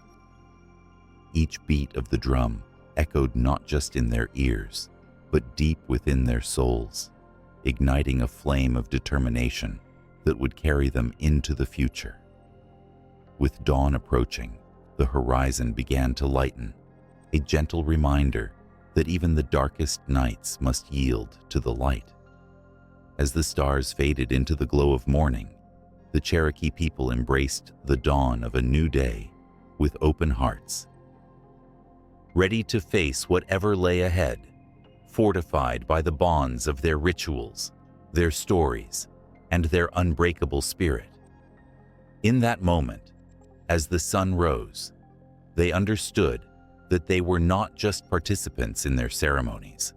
They were the very essence of those rituals, flowing through time, like the rivers that shaped their land.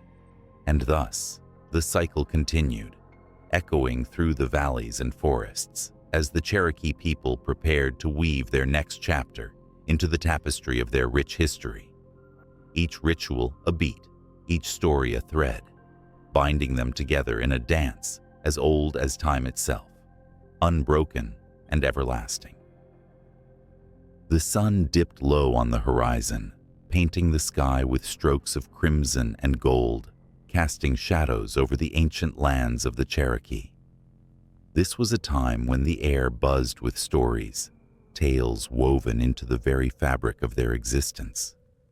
But the winds were changing, and with them came whispers of a new world, a world that would shake the very foundations of their cherished myths. The Cherokee people had long believed in the sacredness of their lands, where every river and stone told a story of creation and connection. From the playful winds that danced through the trees to the wise old mountains standing guard, their beliefs were steeped in a deep understanding of nature. But then, the arrival of European settlers brought with it a tumultuous tide of change, crashing against the shores of their traditions. It was not just people that arrived.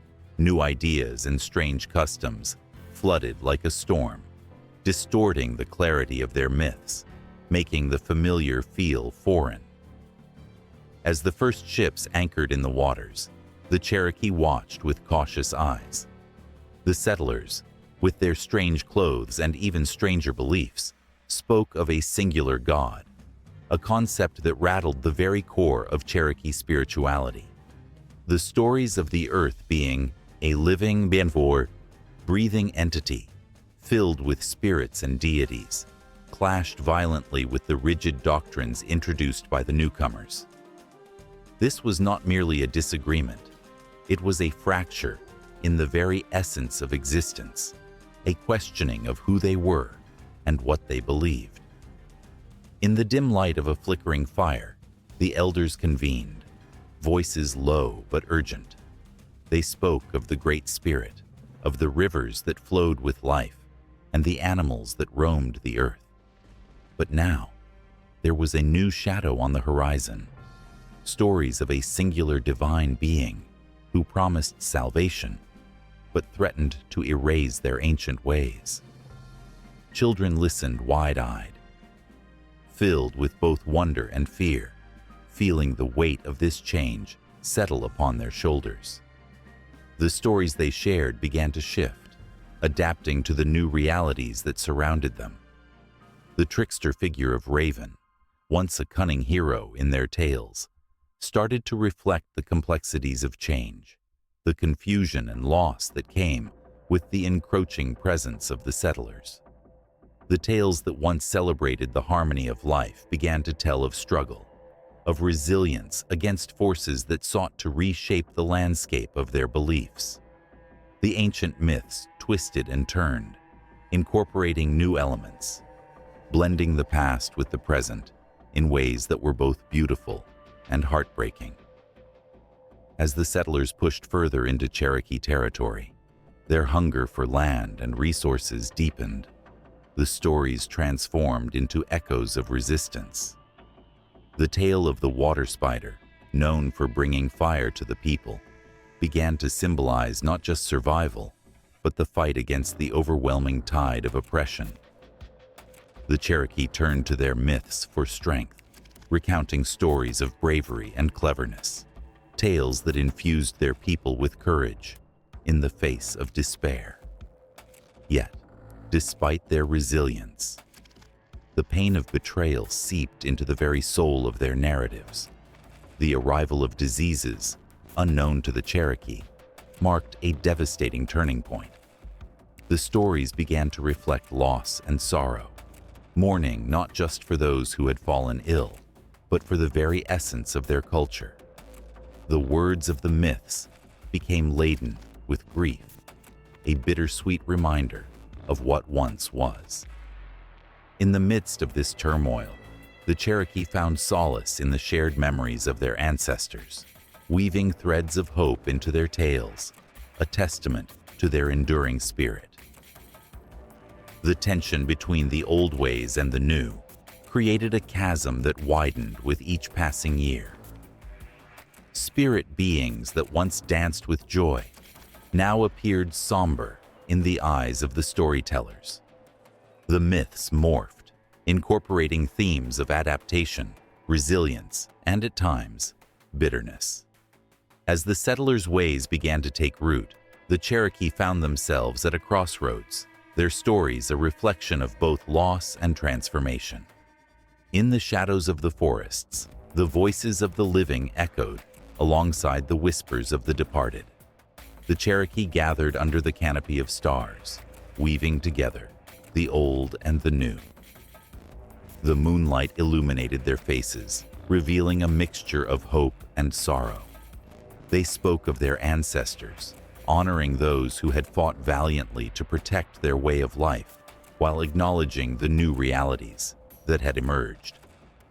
The stories began to include elements of survival against overwhelming odds, of a people fighting to maintain their identity amidst relentless change.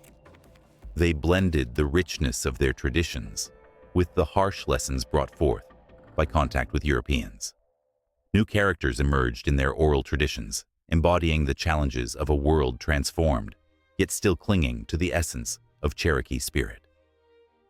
As seasons changed, so did the tales. The myths became a mirror, reflecting the struggles of a people torn between two worlds. The rich tapestry of their lore intertwined with the stark realities of their existence, creating a narrative that was both complex and beautiful. It was in this crucible of change that the Cherokee found their voice, a voice that resonated with the echoes of their ancestors while forging a path forward. With the fire crackling softly in the night, the storytelling continued, a vibrant reminder of their resilience. Each tale passed down was a lifeline, a way to keep their culture alive in the face of adversity. The new myths, infused with the spirit of adaptation, were a testament to their undying connection to the land and to each other. As the final embers of the fire flickered out, the stories lingered in the air, a soft hum of hope and resilience wrapping around the hearts of those present. They understood that the influence of European contact would forever alter the course of their myths, but it would not erase them. The stories would continue to evolve, reflecting the strength of a people who had faced unimaginable challenges, yet remained unyielded in their spirit. In the stillness of the night, a new dawn approached, hinting at the possibilities that lay ahead. The Cherokee myths lived on, a testament to the endurance of their culture, waiting for the next chapter to unfold, each word a heartbeat echoing through time. Under a vast sky painted with the hues of dawn, a young Cherokee woman stands before a gathering of her people, heart pounding in her chest. The air is thick with anticipation, and the warmth of the fire flickers against her skin. As she raises her voice, a hush falls over the crowd, all eyes fixed on her. "Listen," she begins, her words weaving through the air like smoke. "For our stories are not just tales. They hold the spirit of our ancestors." In that moment, the past and present collide as the ancient whispers of Cherokee mythology come alive. These stories, rich with powerful animals, the creation of the world, and the lessons of nature, don't just linger in dusty books. They pulse with life in the hearts and minds of the Cherokee people today. They are vibrant threads in the fabric of their identity, resilient against the tides of time and change.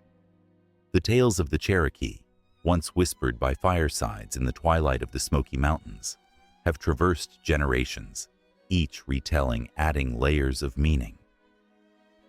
The adventures of the great trickster, Raven, and the wise yet fierce bear echo through the valleys, reminding the people of their connection to the earth and each other.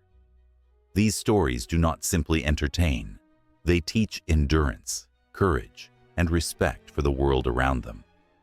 They are cautionary tales that speak of greed, pride, and the delicate balance of life. As the woman's voice rises and falls, her passion ignites the air, invoking the spirits of her ancestors. The audience, captivated and moved, feels the weight of history in their bones. They remember the trials their ancestors faced, from the Trail of Tears to the struggles for recognition and rights today. Yet, embedded within these hardships is a profound resilience that defines the Cherokee spirit, a burning fire that cannot be extinguished.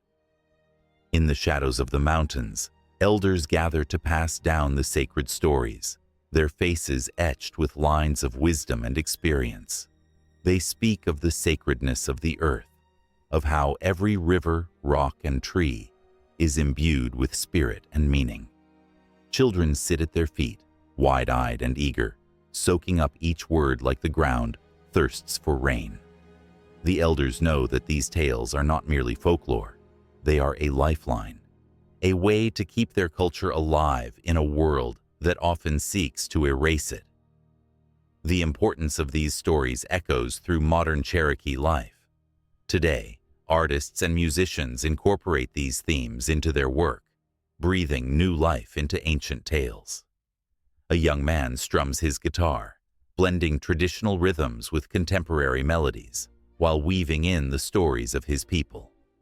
His lyrics tell of the land, of struggles past and hope for the future, each note a bridge connecting the old and the new. In classrooms, Cherokee children learn their language and legends, finding pride in their heritage. The stories, once whispered in the dark, now fill the halls of learning, igniting curiosity and fostering a sense of belonging. They understand that their identity is tied to these narratives, each story a piece of their soul, a reminder of who they are and where they come from. Yet, the resilience of Cherokee mythology does not exist in isolation. It intertwines with the struggles of indigenous peoples worldwide, echoing the common fight against assimilation and cultural erasure. As the world around them changes, the Cherokee adapt, using modern platforms to share their stories, reaching out to a broader audience. Social media buzzes with vibrant images and heartfelt narratives, each post a testament to survival and strength. In the spotlight of modernity, the essence of Cherokee mythology shines even brighter. Artists paint murals depicting mythic figures, their colors vibrant against the urban landscape. Performances of traditional dances draw crowds, each movement a reminder of their ancestors. The heartbeat of the culture reverberates through the streets, echoing the stories of creation, of harmony with nature, and of the eternal dance between light and darkness. Still, beneath the surface of this resilience lies a constant fight against the shadows of oppression, the trauma of displacement, the erasure of history, and the threat of cultural commodification loom large. Yet, in the face of these challenges, the resolve of the Cherokee people strengthens, fueled by their rich mythology and the hope it inspires. They stand firm, rooted in their stories, knowing that as long as they are told, they will always find a way to flourish. The young woman's voice rises to a crescendo, wrapping around the audience and pulling them in deeper. "We are the stories we tell," she proclaims, her words a rallying cry for those who feel the weight of their history. The fire crackles and sparks fly into the night sky, each one a tiny echo of a spirit freed, an embodiment of the resilience that courses through Cherokee blood. Tonight, under the soft embrace of the stars, the stories of the past merge seamlessly with the aspirations of the future. The crowd is alive with emotion, their hearts beating as one, bound together by the timeless narratives that flow through their veins. They know that as long as they gather, share, and remember, the spirits of their ancestors will continue to guide them forward. And as the flames flicker and dance, the stories of the Cherokee people weave themselves into a living tapestry, a testament to survival, hope, and the enduring power of mythology. Each word, each tale, becomes a whisper in the night, a promise that their history will never be forgotten, that their voices will forever echo across generations. The connection between the past and the present strengthens, setting the stage for an unbroken narrative that will carry them into tomorrow and beyond. The sun hung low in the sky, casting an amber glow over the rolling hills of Cherokee lands, where the rhythms of nature played a haunting melody that harmonized with the pulse of ancient stories. It was here, beneath the vast expanse of the heavens, that two worlds began to intertwine, the rich tapestry of Cherokee mythology and the compelling narratives of Christianity. In the quiet moments of dusk, you could almost hear the whispers of the ancient spirits. The stories of the Sky Woman who fell from above and the first man who shaped the earth drifted on the cool evening breeze. These were tales woven through generations, filled with the vibrancy of creation, loss, and hope.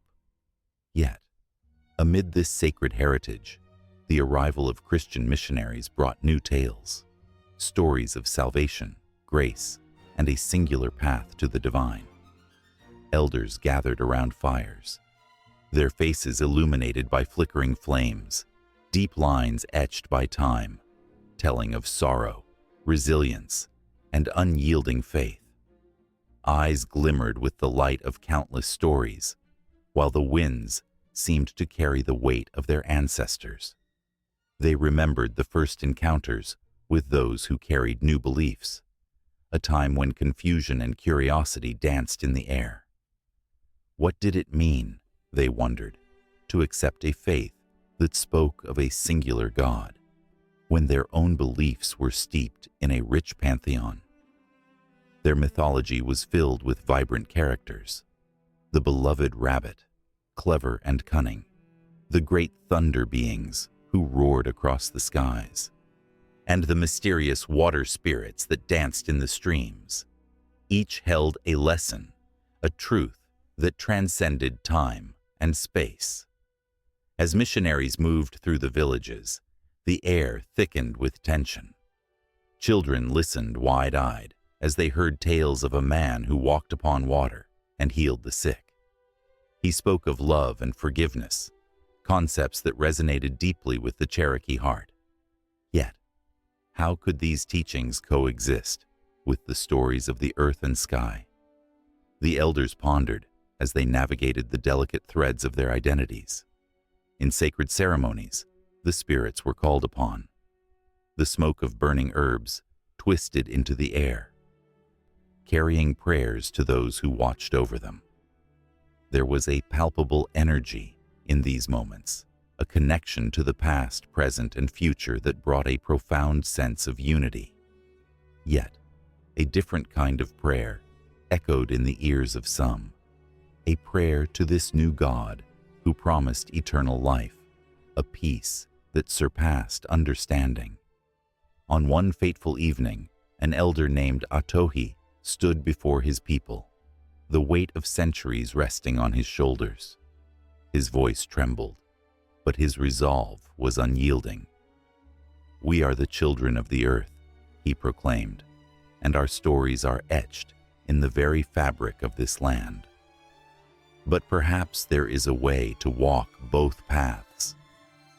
The fire crackled with anticipation as the villagers leaned in, hungry for understanding. The story unfolded in their hearts, a tale of the Creator, akin to their own Great Spirit, who breathed life into existence. The idea of a divine love began to weave itself into the fabric of their lives, alongside their cherished beliefs. They found parallels, threads of connection that linked the teachings of Christ with the morals deeply rooted in Cherokee tradition. As the moon rose high above the hills, casting a silvery light over the gathering, Atohi spoke of the importance of compassion, of loving one another as family. The villagers felt a stir within them. These ideas were not so foreign after all. They echoed the teachings of their own ancestors, who spoke of harmony and respect for all living things. The children, with their eager faces illuminated by the firelight, began to see a new way forward, a blending of worlds that could strengthen their collective spirit. Yet, in the shadows, doubts lingered. Would accepting this new faith mean abandoning their cherished stories? Would it erase the legacy of their forebears? The fear of losing their identity hung like a storm cloud over the village. Voices began to rise, clashing like thunder, as some found solace in the new teachings, while others clung fiercely to their ancestral wisdom. The tension reached a boiling point one stormy night when a fierce debate erupted. Old wounds opened as the villagers argued passionately about the meaning of faith, identity, and the future. Atohi felt the weight of their division, and with a heavy heart, he called for silence. Every spirit that walks this earth has its place. There is no need for conflict, he said, his voice steady despite the tempest outside. Like the rivers that flow together, we can coexist, drawing from each source. Our stories, though different, can give life to one another. Outside, lightning flashed, illuminating the furious sky. The village held its breath, caught between the two worlds. In the midst of the chaos, a child stepped forward, small and innocent, eyes wide with understanding. "What if we share our stories?" she asked, her voice clear as a bell through the storm. "What if we tell them side by side?" A hush fell over the crowd as her words took root in the minds of the adults. Could it be possible? Could they honor both traditions, weaving together the threads of their past and present? With newfound hope, they began to imagine a future where Cherokee elders could share the stories of creation alongside the parables of Christ. The very air buzzed with possibility, a tension that felt electric. They could be custodians of both heritage and belief, an intricate dance of ideas that would define their community for generations to come. As the storm raged on, a spark of unity flickered in the hearts of the Cherokee people, lighting the way to an unknown future, where the echoes of their ancestors would intertwine with the whispers of a new faith. They stood together, ready to embrace the duality of their existence.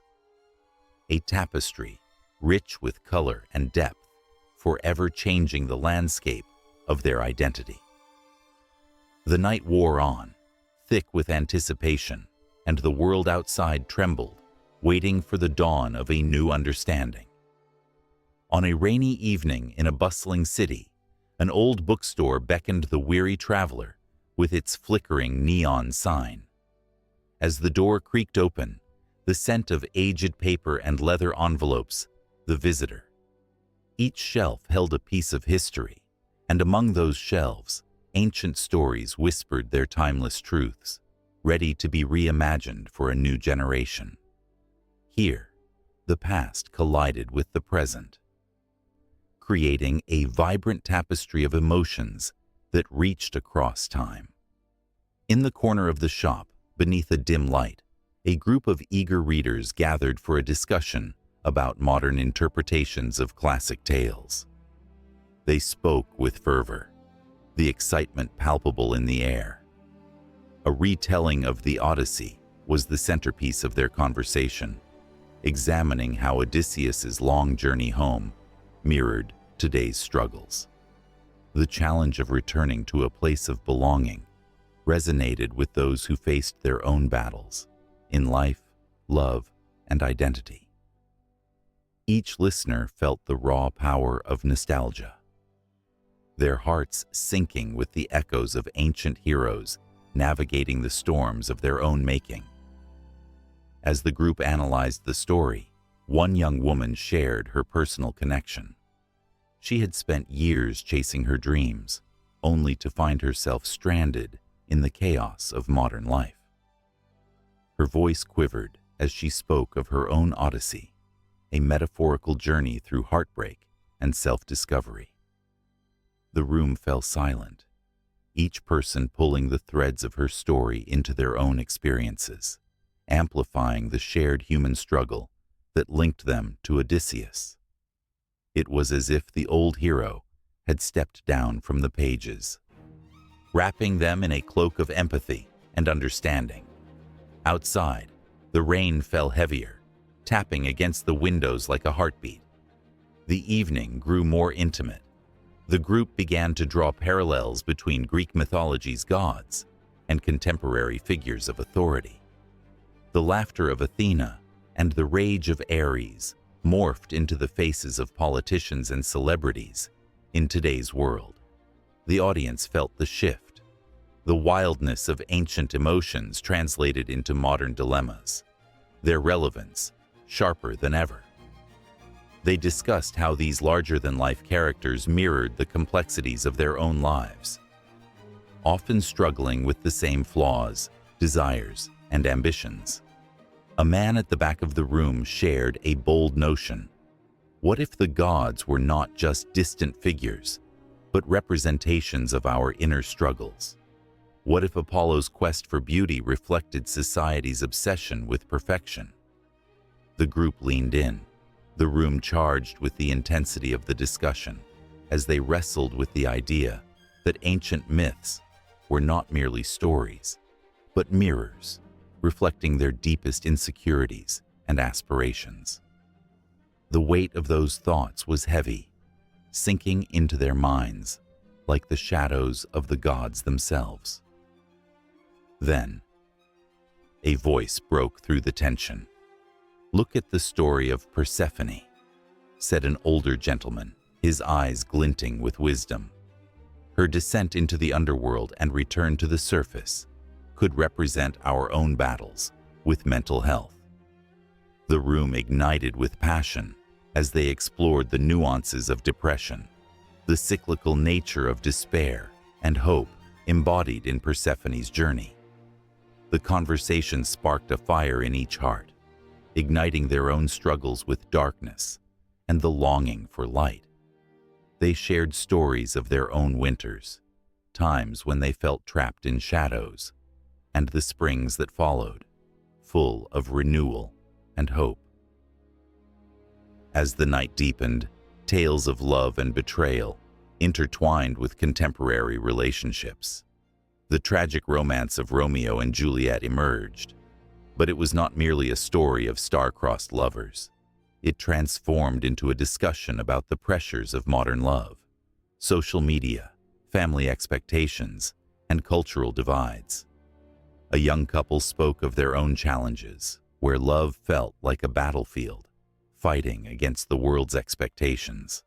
Eyes welled with tears as they connected with the timeless sorrow of separation, creating a raw emotional bond among them, as if Shakespeare himself had crafted their experiences.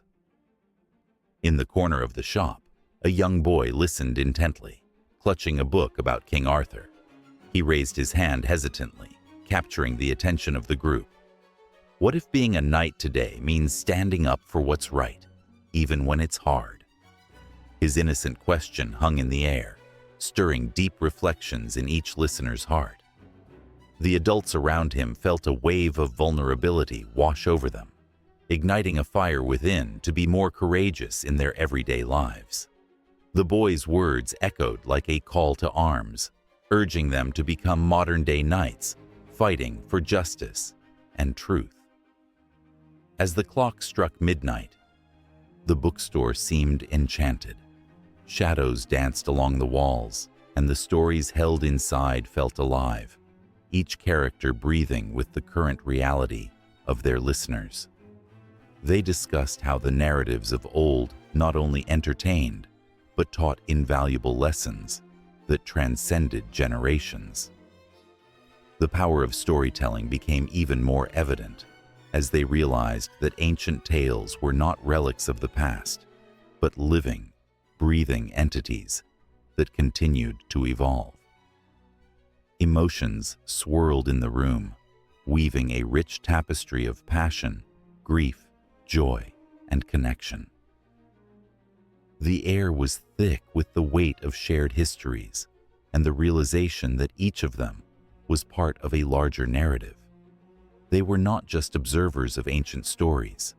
They were co-authors, each bringing their own experiences, interpretations, and transformations. As the last book was set down, a sense of urgency filled the air. With hearts racing and minds ablaze, they yearned to connect further, to share the lessons learned, to embrace their own legacies, and to create stories that would echo through time. The rain outside finally let up, and the first hints of dawn painted the sky with shades of hope. Just as the group began to disperse, one voice called out, "Let's keep sharing. These stories deserve to live on." And with that, the spark of new beginnings ignited a promise among them, a commitment to carry the essence of these ancient tales into the future, shaping them into something vibrant and new. The bookstore door swung open, welcoming the fresh air and sweeping the embers of their discussion into the world beyond, where new stories awaited to be told, and the cycle of life, love, and myth would continue endlessly.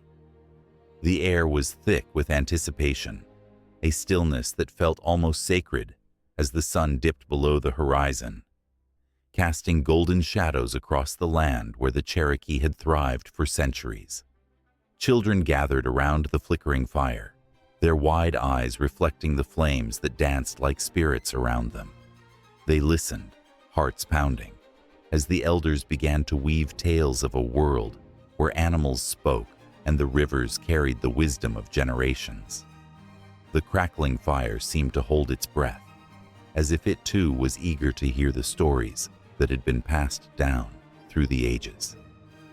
In that moment, the very essence of Cherokee mythology breathed life into the night, wrapping around each listener like a warm embrace.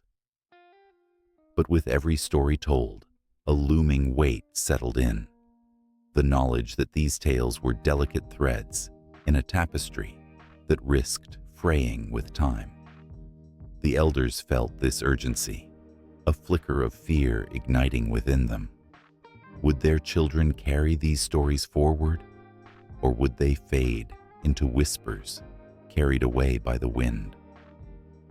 As the tales unfolded, the children leaned closer, eager to snag each word before it vanished into the depths of the night. They were captivated by the adventures of the thunder beings and the wisdom of the Great Spirit, whose presence was woven into every leaf and stone. The elders spoke of the balance that existed in their world, a harmony that came from respecting nature and understanding the lessons it offered. But would that balance remain as the world outside their community transformed? Underneath the stars, a young girl named Aylin felt a stirring in her heart. She would be the one to carry these stories, she vowed silently, her small hands clutching a worn leather pouch that held the remnants of her grandmother's teachings. Each bead, each feather inside, was a promise to remember, to share, to keep the flame of their mythology alive in a world that seemed determined to forget. Yet, the elders knew that preserving their mythology was not just about storytelling. It required action, unity, and the commitment of future generations. They had to find ways to make the traditions resonate with the youth, to bridge the gap between ancient wisdom and modern life. They spoke of the importance of teaching the language, for every word held a universe of meaning. Without it, how could the stories live on? As Aylin listened, her mind raced with ideas. Could she create a space where children could gather, not just to listen, but to participate in the creation of their own stories? What if they could blend their experiences with the rich heritage of their ancestors? The fire crackled louder, as if encouraging her to take action, to step into the role of a storyteller and keeper of their culture. But the shadows of doubt crept in. Was she ready for such a responsibility? Would the elders trust her vision? A rush of determination surged through her, like the river that flowed through their land, powerful and unyielding. She would not let fear hold her back. The stories deserved to be shouted from the mountaintops, shared in the laughter of children, and whispered in the quiet moments of reflection. As the night wore on, the elders shared a haunting tale about the importance of the three sisters, corn, beans, and squash, who nourished both body and spirit. Their interdependence reflected the very essence of Cherokee life. But what would happen if the children forgot these lessons? If they lost sight of the land that had sustained them for generations? The thought sent shivers up Aylin's spine, igniting a fierce resolve. She could not let the past slip through the cracks of time like so many grains of sand. A few nights later, Aylin gathered her friends under a massive oak tree that had witnessed countless stories over the years. The tree was a symbol of strength and endurance, much like the mythology they sought to preserve. As they sat in a circle, she flexed her imagination, encouraging them to share their own tales, infused with the teachings of their ancestors. Laughter mingled with moments of silence as they discovered how the old stories could transform into something new, yet deeply rooted in their culture. The more they created, the more the fire within Aylin blazed. She realized that preserving their mythology was not simply about reciting stories, but about living them, breathing life into the characters and lessons. Each child brought their unique voice, a harmony that complemented the age-old melodies sung by their ancestors. They were the bridge that connected the past to the future, and the weight of responsibility began to feel lighter, almost exhilarating. Yet even as they danced with creativity, a whisper of fear lingered. The outside world, with its bright screens and fast-paced life, threatened to drown out the voices of tradition. The elders had warned of this, a world that seemed more interested in forgetting than remembering. The children knew they needed to act, to make their stories irresistible, to capture the attention of their peers who were drifting further away. With renewed purpose, Aylin proposed a festival, a celebration of Cherokee culture, where stories would be shared, songs sung, and the spirit of their ancestors honored. Excitement buzzed in the air as plans began to take shape. They envisioned booths adorned with colorful crafts, storytellers enthralling audiences with tales that echoed through the ages, and a feast that celebrated the three sisters, honoring the land that sustained them. Days turned into weeks as they poured their hearts into making the festival a reality.